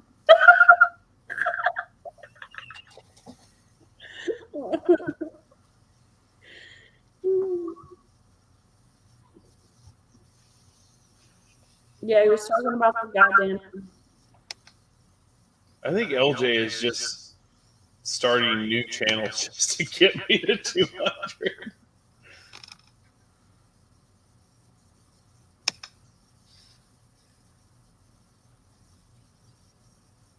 Joe commented, I watched a video, even.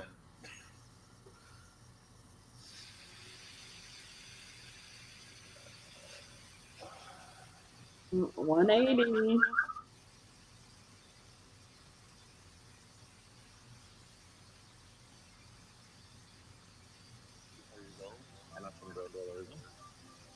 My parents divorced when I was really young.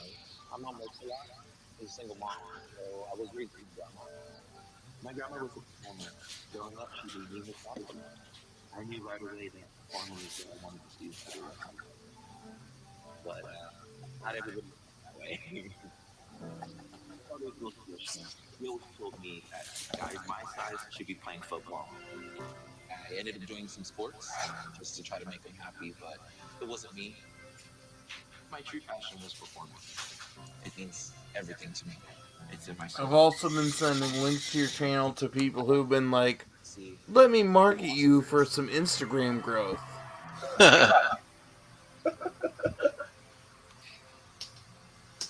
20 people, 8 minutes. What's your name? My name's Oscar Fernandez. Okay, you're here on your own? Yes. Are you nervous? Yeah, a little bit. Don't be nervous. Okay, I'm still at I won't 180. ask you any more questions, but best of luck. Thank you.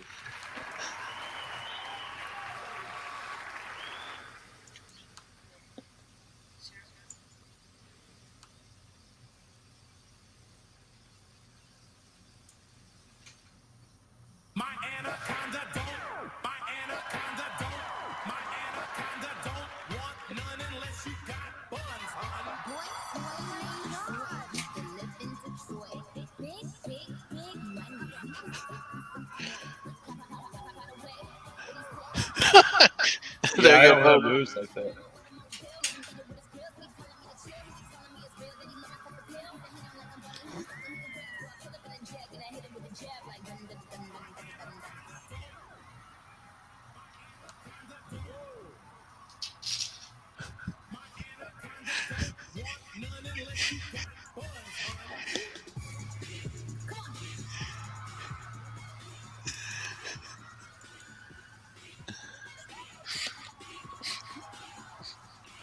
He has yet to take his shirt off. Just saying.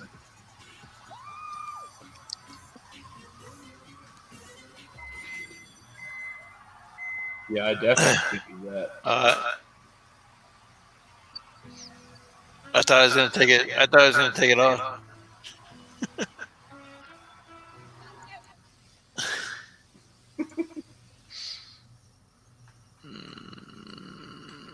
Where's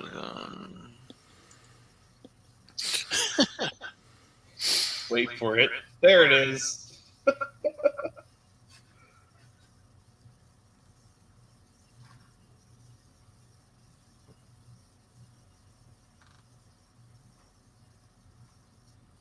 I'm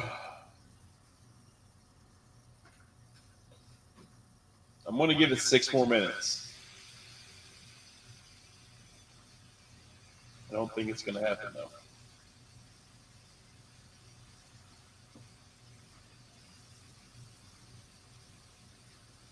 CBP is over there just on Discord.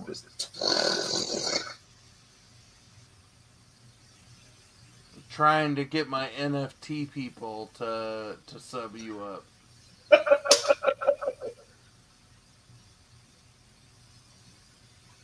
They're going to come on the stream and go, no.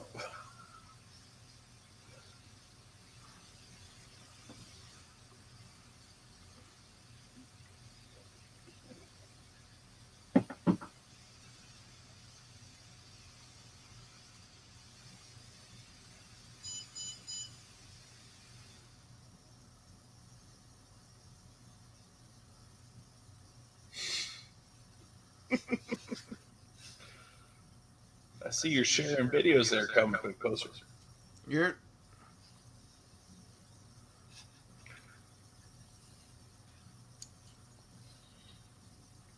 So, Sassy, what are you doing tomorrow?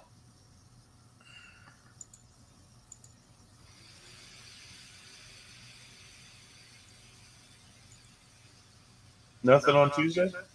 I only do Sunday and Monday. Okay. Oh, sometimes Friday. I do tops on a pint with No, I'm talking about for Mardi Gras. Oh no, I'm staying home. Okay. All right.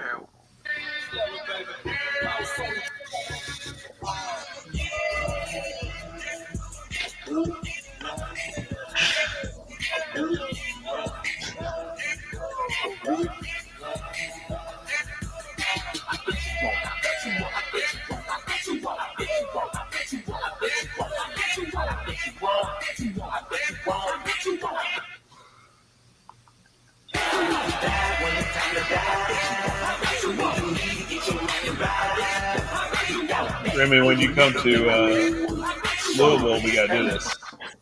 As long as you can find some food trucks. Oh, that's not a problem for me. This fight didn't happen overnight. I know what all the food trucks. You got to do this part right here. You got to do this part. I got enough strength with flipping my kids. I think I would have to flip you. Okay.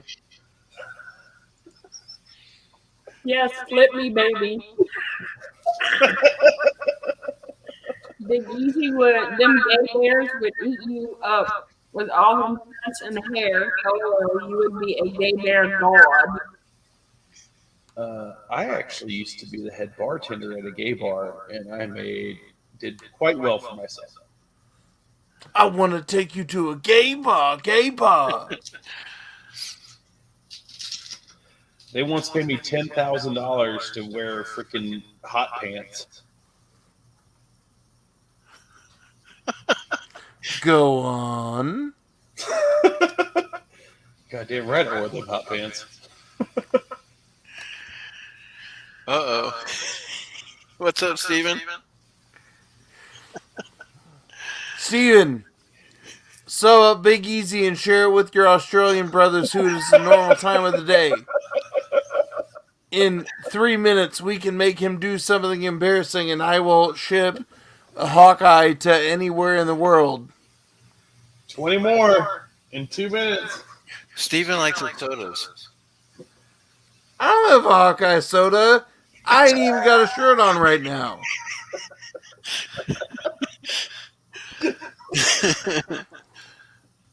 Remember when we were like, hey, let's go for 5 hours, and now we're 6 hours in?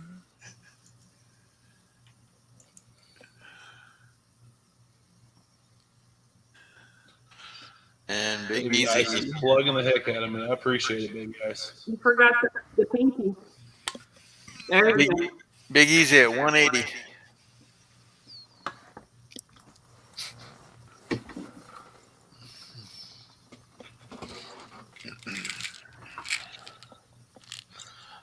This is going to come with my next beverage.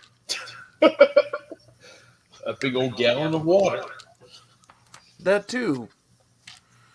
But some Aleve, and Sassy thought she would pull her big-ass phone out of the frame before Eric made her big, because she still hasn't learned how to do a goddamn screenshot.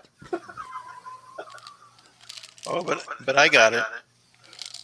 Oh, God damn it.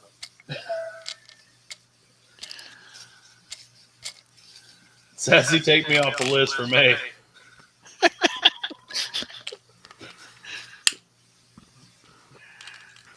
Yeah, because you're going to be like, I'm safe. Tomorrow's and then like a gonna be pale goddamn fat phoenix, I'm a swoop in. We're going to have to call Comic Book Posers school and tell them we needed an assembly. Bring everybody into the gym. We're going to go ahead and go fire watch. drill. Here's why you should make better life choices, children. If you don't straighten yourself out and go to prison or into the workforce, you're going to end up like this. I say his kids have a sub tomorrow. No. When Elam's gonna be on, Poser's gonna cancel his show for the night, just so he can come in here and terrorize you all night. We might have to invite Comic Book Poser back for the second half. Maybe. I ain't scared. Do it. As we go to extend the streak from 6 hours to 9 hours. All right, we'll go in the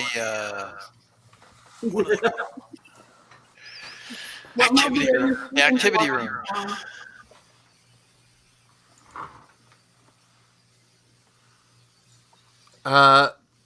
So there's actually a funny answer to that, Hojo.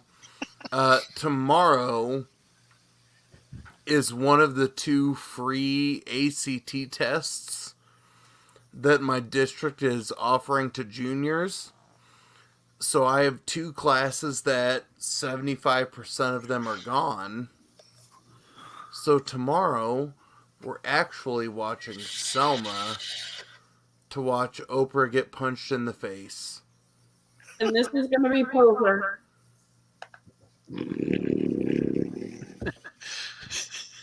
No, I don't sleep down. I sleep back and put the weight into my chair. Yeah.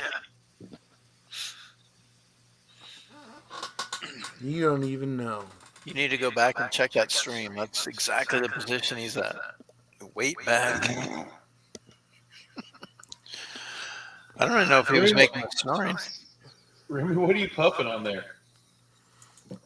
So I used to have a big old fancy vape, but this is just an Alto or a used menthol.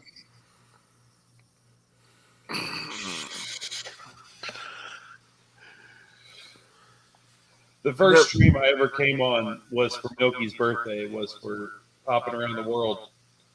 And I told him I was going to be a dragon for him the whole time. Nice. Well, when the Trump administration said I could not vape fun flavors anymore because of the goddamn children. Oh.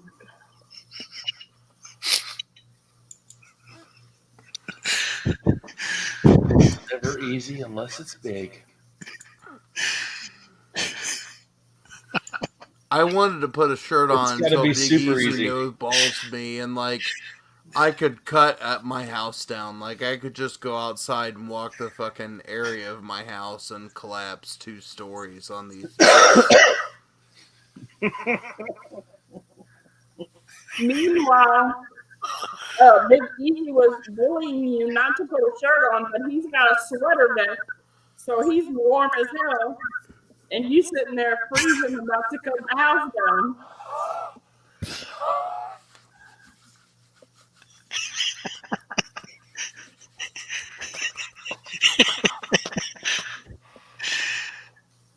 This body didn't happen overnight. This is like critically engineered to be warm. Yep. It's evolution. Yeah. Yeah, and he's supposed to be your friend, and he got you out like that, freezing your nips off, and he's warm as hell. If you want Our to put a shirt friendship on, is you put a shirt growing. on. We have met like 4 hours into this stream. And now we're brothers. Yes. Big E never meets a stranger, just saying. I can't say besties because Sassy is my bestie. But we can be brothers. I just gotta like rub some Miracle Grow on me in the shower tomorrow. I thought you were be about to able say Miracle Whip. effectively cosplay as you. I really thought you were about to say Miracle Whip. Some Rogaine. That's 2 miracles I could put together: grow and Well, whip. all double my down. hair has just moved south. Yeah. Yep. I win. Yay. Light the beard for emergency. They salute that bag of 7s. Alright. I got half a beer left and then I'm going to go to bed because I got to deal with other people's kids in 4 hours. Yeah, I have to take my kids to school in 3. Yikes. I'm glad I can just sleep most of the day. Yeah, I wish I could be sleepy too after my one Bartles and James. Seagrams. Well, we just got to make sure we video call Sassy early in the morning. Yeah. How you doing?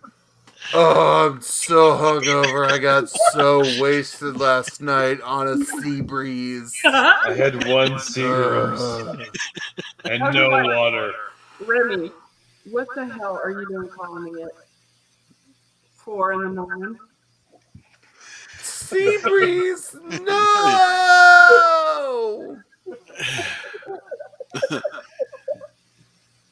This is Jake from State Farm. Yeah. What are you wearing, Jake? Khaki shorts. Well, she sounds hideous.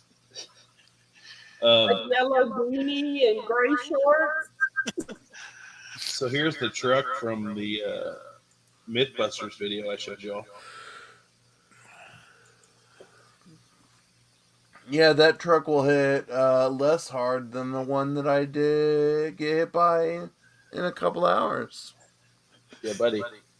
Because hams in old style, they're a basic bitch. And they'll go I'm at after 181. your family. Hey, a little whip goes a long way.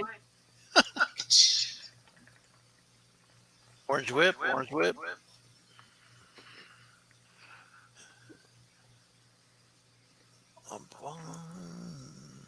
Well, we got you at a 181. LJ, she only has one bestie, and that's me. Right, Sassy? No, you're a best without a T. Oh, damn it.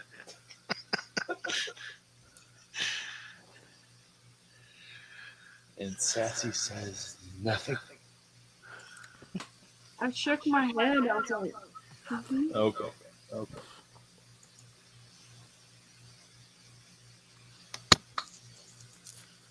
My wife keeps showing me houses in Lake Charles, and I was like, Sassy says we can't live in Lake Charles, so. no, you don't want to live there, trust me. She says Lafayette or nothing. Pretty much.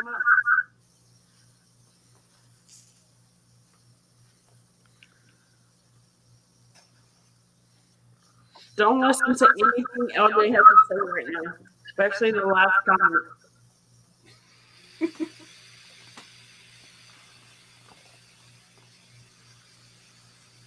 Come on, LJ. You gotta let me have a little bit of a win.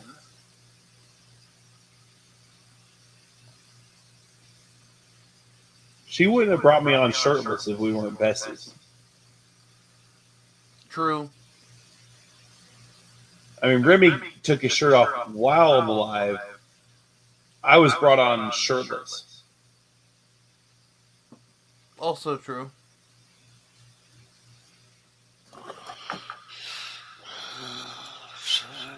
And Eric is tired of my shit. No, I'm reading my form for FMLA. There's a lot of crap to fill out. Yeah. Later he'll be like, Sassy, we're not having babies on. FMLA. I like Shudder's. Yep, Shudder wins. Look, Wayways is still here. Still shirtless. What Yeah. up, Wayways? It ain't that cold. What's up, Annie M? It's only 34 degrees here. Yeah.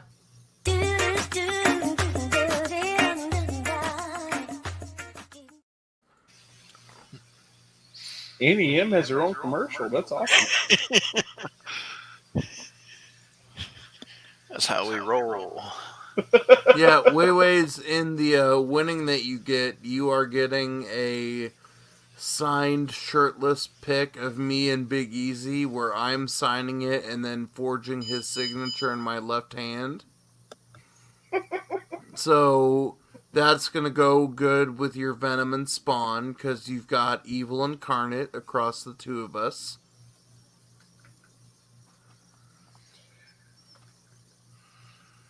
I know that I won the box tonight, but I'm really concerned about what's going to come in the box now.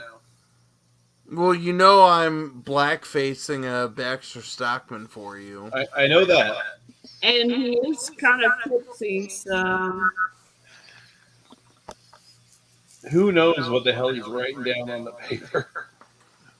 Well, the paper is like, don't forget about these and cosplay as the Beast. No, he'll be like, who the hell is Big Easy? Tell him it was Secret Wars. Secret Wars. That's what it's going to be tomorrow, and I'm going to hit him up. He's like, who the fuck are you? Just tell him Secret Wars #8. Yeah. I'll crack the slab and color everything in all black and white outlines. Please don't do that. Just tell him to leave the cover as is. I need to send it to get reholdered because I bought that from someone who didn't know you could send a slab with a COA to CGC. So it's a 9.6 qualified. And I was like, I'll take that. I'll send it to CBCS. Pay the extra money to get it regraded and certified because they taped the COA to the back. And it's like, that'll pay for a kid's freshman year because unless my kid's like, I'm smart and gonna go to an Ivy, you get a Secret Wars 8 slab in a decade. Smart or strong? Well, I tell my kids, you could be either smart or you can go to the army.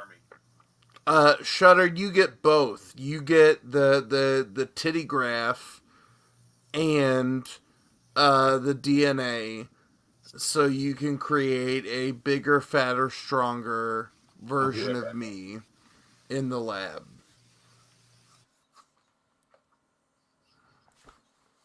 No, you're gonna send him you're gonna send Big Easy a alligator that's stripping. That's what you're gonna do. Oh, Weiwei says he has a Series 1 Baxter Stockman with a wing missing. Well then, Weiwei's in your box, then you are also going to get a Venomized Baxter Stockman soda.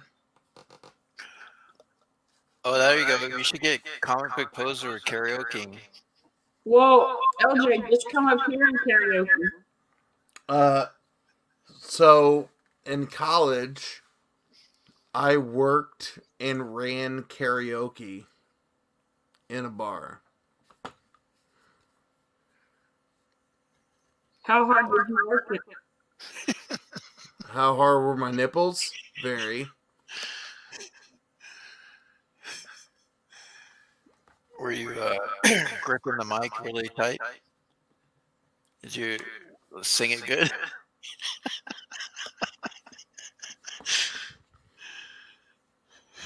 Hey, you didn't see him grip that mic hard earlier, did you? He was talking that smack about the WrestleMania thing.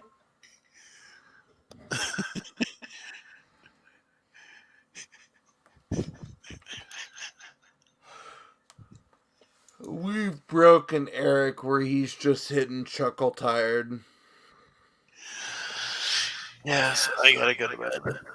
Yeah, he's gonna send you a picture of an alligator stripping.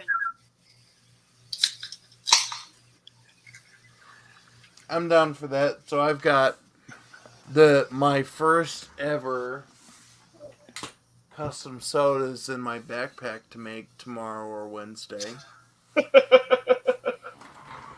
I have glitter and glue. My wife calls that whore dust. And things. Yeah, I'm a whore. And sometimes you just gotta go and fake it. Fake it till you make it. See, Shutter, you're wrong. They say don't eat the mic. No. What we used to have to tell people who were wary of singing into a microphone, take it like you're taking a dick. Sing into it. And then COVID happened, so I don't like. Yep.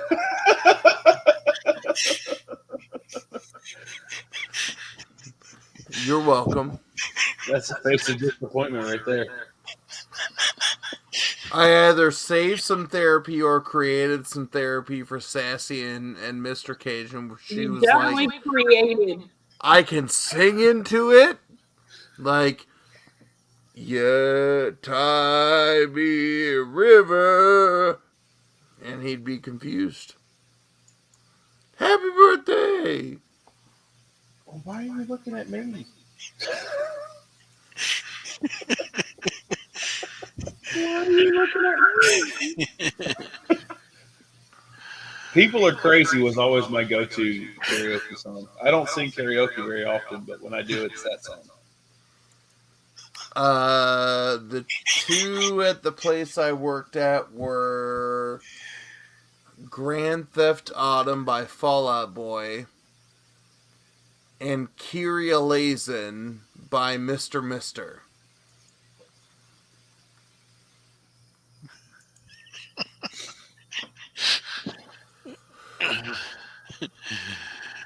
So the next, what is it, Rebel Karaoke, whatever the people who do the karaoke nights in the Funko space, I'll show up and drunk, sing Kyrie Lazen as long as it's 6 hours and 19 minutes into a stream on a Monday, now Tuesday morning. So if we can replicate these conditions, I'll do it. Sassy. And if you can get me to 3,000 subs, I'll take my pants off. I'm still at 181. Oh, there's Ghostface. Yeah, Ghostface, like, keep them shits on. Yep, my Penn State pants stay on. No one wants to see that. Yep. That's why, like, my third child, Sarah McLachlan, once sang a song called Building a Mystery. That's number 3 for me. Oh, Shutter Duck, you'll be back. You can't resist this, You'll be back for the next this live. fine tuft of chesty pubes. Because I look like I'm 13 in my chesticles. But you said you were 80 earlier. So go for it. Yeah, I did. Well, he pees like he's 80. He's like, I gotta go to the bathroom. I gotta go. Yeah, but like if I were 80 and had prostate issues, then it'd be like, here's the little pee. Like, I'm gone for a hot minute where it's like, oh, pee. He's peeing like he drank a 12-pack tonight. Yeah. Come here. I love you like frickin' sharks with frickin' laser beams on their frickin' heads. It's sea bass. Agitated sea bass. Oh, That was a big yawn. All right, here we go. Cheers. LJ said you are a mystery to him, Remy. I'm waiting on you. As Sarah McLachlan also said, and then I'll cheer Big Easy. You're so beautiful. A beautiful fucked up man. Clink. Dink it and sink it. Comic book poser. Hold on.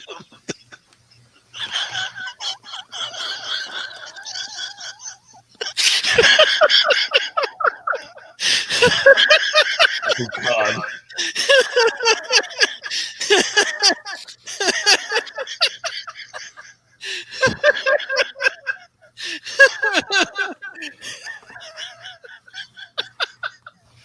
I like how that broke Eric and Sassy's like, I don't know how to react to that. I felt so many weird emotions tonight. Is it the new normal? And you get nothing out of me. I'm out of laugh. I've laughed so much, I don't think I can laugh anymore. Yeah, Big Easy, I still want you to... There you go. That can be you and I's first collaboration. Whatever the dude is on TikTok and Instagram that does the whiskey unbox or like samples where he's like, brother, if you want to do a weekly stream, I'm in. 100%. Yeah, there you go. We'll find a topless element of streams. You bring the comics, I'll bring the pops, and we'll just have a good old time. Yeah, I'll find a way to make it work. We broke Sassy and Eric, and I feel like mission accomplished. I mean, obviously we can't do it on Monday night, but we'll figure it out. Yeah, because all due respect to popping around the world, right? That is the origin story of the shirtless Mondays. I blame Sassy and Eric for bringing us together. Yeah. And I mean, Topless Tuesday, Titty Thursday. Your fault. No, it's your fault. Shaggy Saturday. Like said, come on. This not even my channel. He was. Oh yeah, pass the buck there, Sean Payton. Hey, I didn't promise the bounty. It was a coaching staff member. Our first guest will be Sassy and Eric.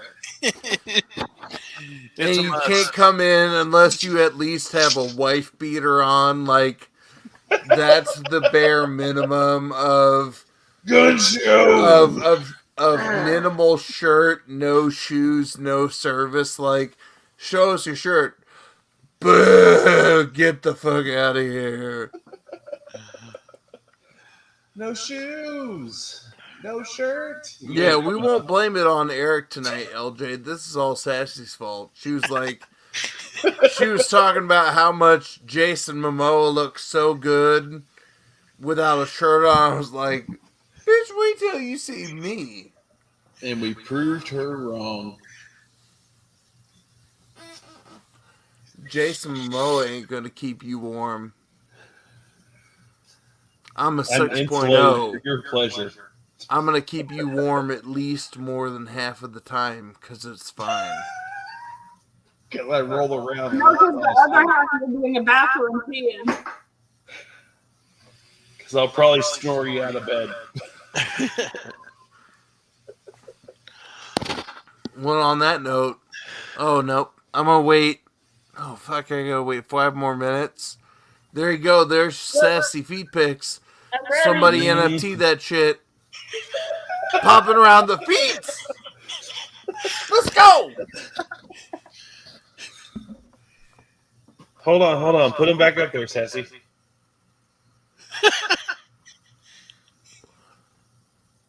Oh, there's a sock now. That's not the same. Put him back up. Put him back up. This is going to my OnlyFans. I got it. I got it. Hold on. There. Oh, I got it. Nailed it. Good pick. Nice.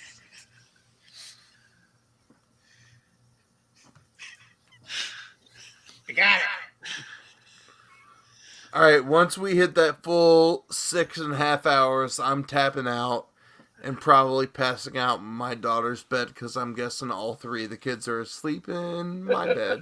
And then in 6 minutes, you'll be like, well, let's just go for 7 hours. No, I'm fucking old. I'm tapping out because you've drank a Seagram's and I have drank the hams and the old style of the Midwest. I drank a 12-pack of 16-ounce beers. Yeah, pounders. You know they're cold because the mountains are blue. Hey, Eric didn't drink anything. Otherwise, you'd have to reach your hand in there and touch the beer to see if it was. Why are you shaming Eric for being a responsible adult, Sassy? He's our DD tonight. We should thank him. Yeah, somebody's got to test the Yeah. You should thank him for the saint-like work. In these parts, we get the DD to take us to McDonald's or Taco Bell at 2 in the morning. Well, say, where's my And then we buy him whatever he wants to eat. You're like, take me a taco. Fuck you, you want a taco? No, plebe. Waffle House. I'm real sad that all, like, here's how bad COVID has hurt the economy in our final 3 minutes of the show. Good Lord. Waffle House, like the roaches, should endure the apocalypse, and it should be around forever. You know, it's real bad economically when Waffle Houses off turnpikes and off like major exits within 50 to 70 miles of each other are shutting down, because Waffle Houses are great. Not only can I get that shit chopped, smothered, and covered, but I can probably also get a spit palm handy. I could probably have some toothless meth sex behind it. Like, there are so many economic benefits that I can get from the Waffle House. And when they're like, Yes, no, we can't smother, cover, and handy that no more. What kind of America are we living in? Mother, cover, and handy it. I love Yeah, it. that's on the menu. Like, Control F that shit. Like, handy is you get an extra bit of sausage in your fucking hash browns. Gotta be the sausage links, though. No. Any kind of sausage. Oh, you gonna go for the patty? I don't believe Waffle House don't discriminate. They give you based on what you're feeling at the moment. Awful waffle, awful waffle. And that's what's beautiful about America.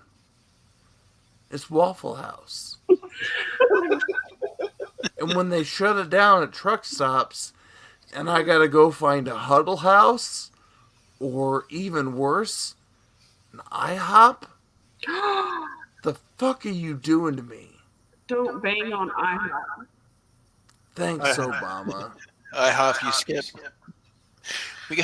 We have a Heidi's Pancakes. We have a Huddle House too, and a Waffle House. Yeah, which one is way better than the other?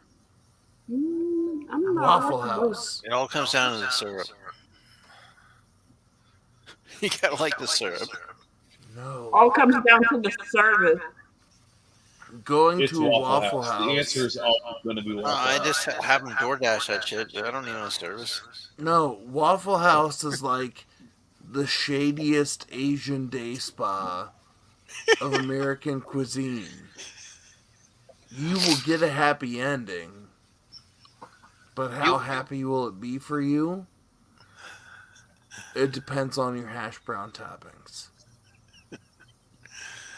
LJ, who are you talking about? Are you talking about me, or are you talking about who's experienced a flapjack?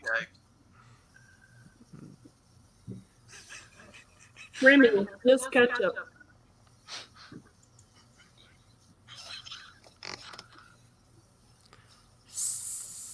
Jose, you talking about me or Remy? Remy.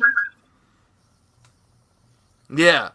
One of us has the artificial tan coloring of hair. And then one of us looks like a 13-year-old going through puberty in his chesticles.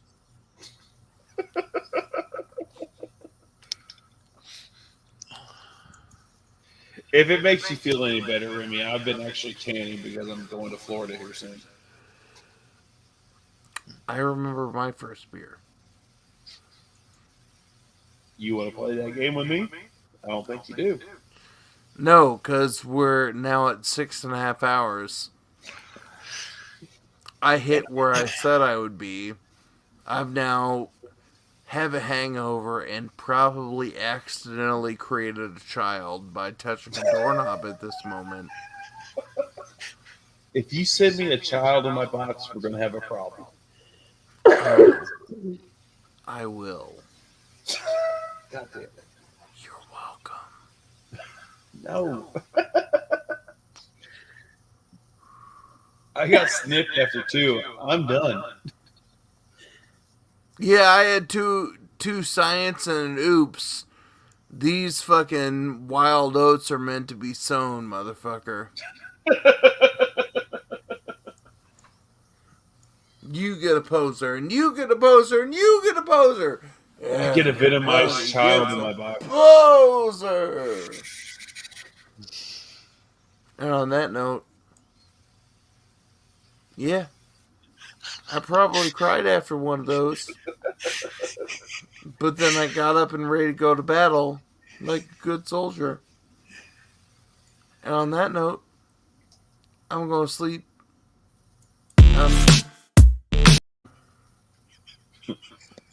Joe, I'm going to St. Augustine. I'm sleeping through Selma tomorrow. And the next time Eric half clicks that button, like Denny Matthews talking about Royals hitting a home run, gone.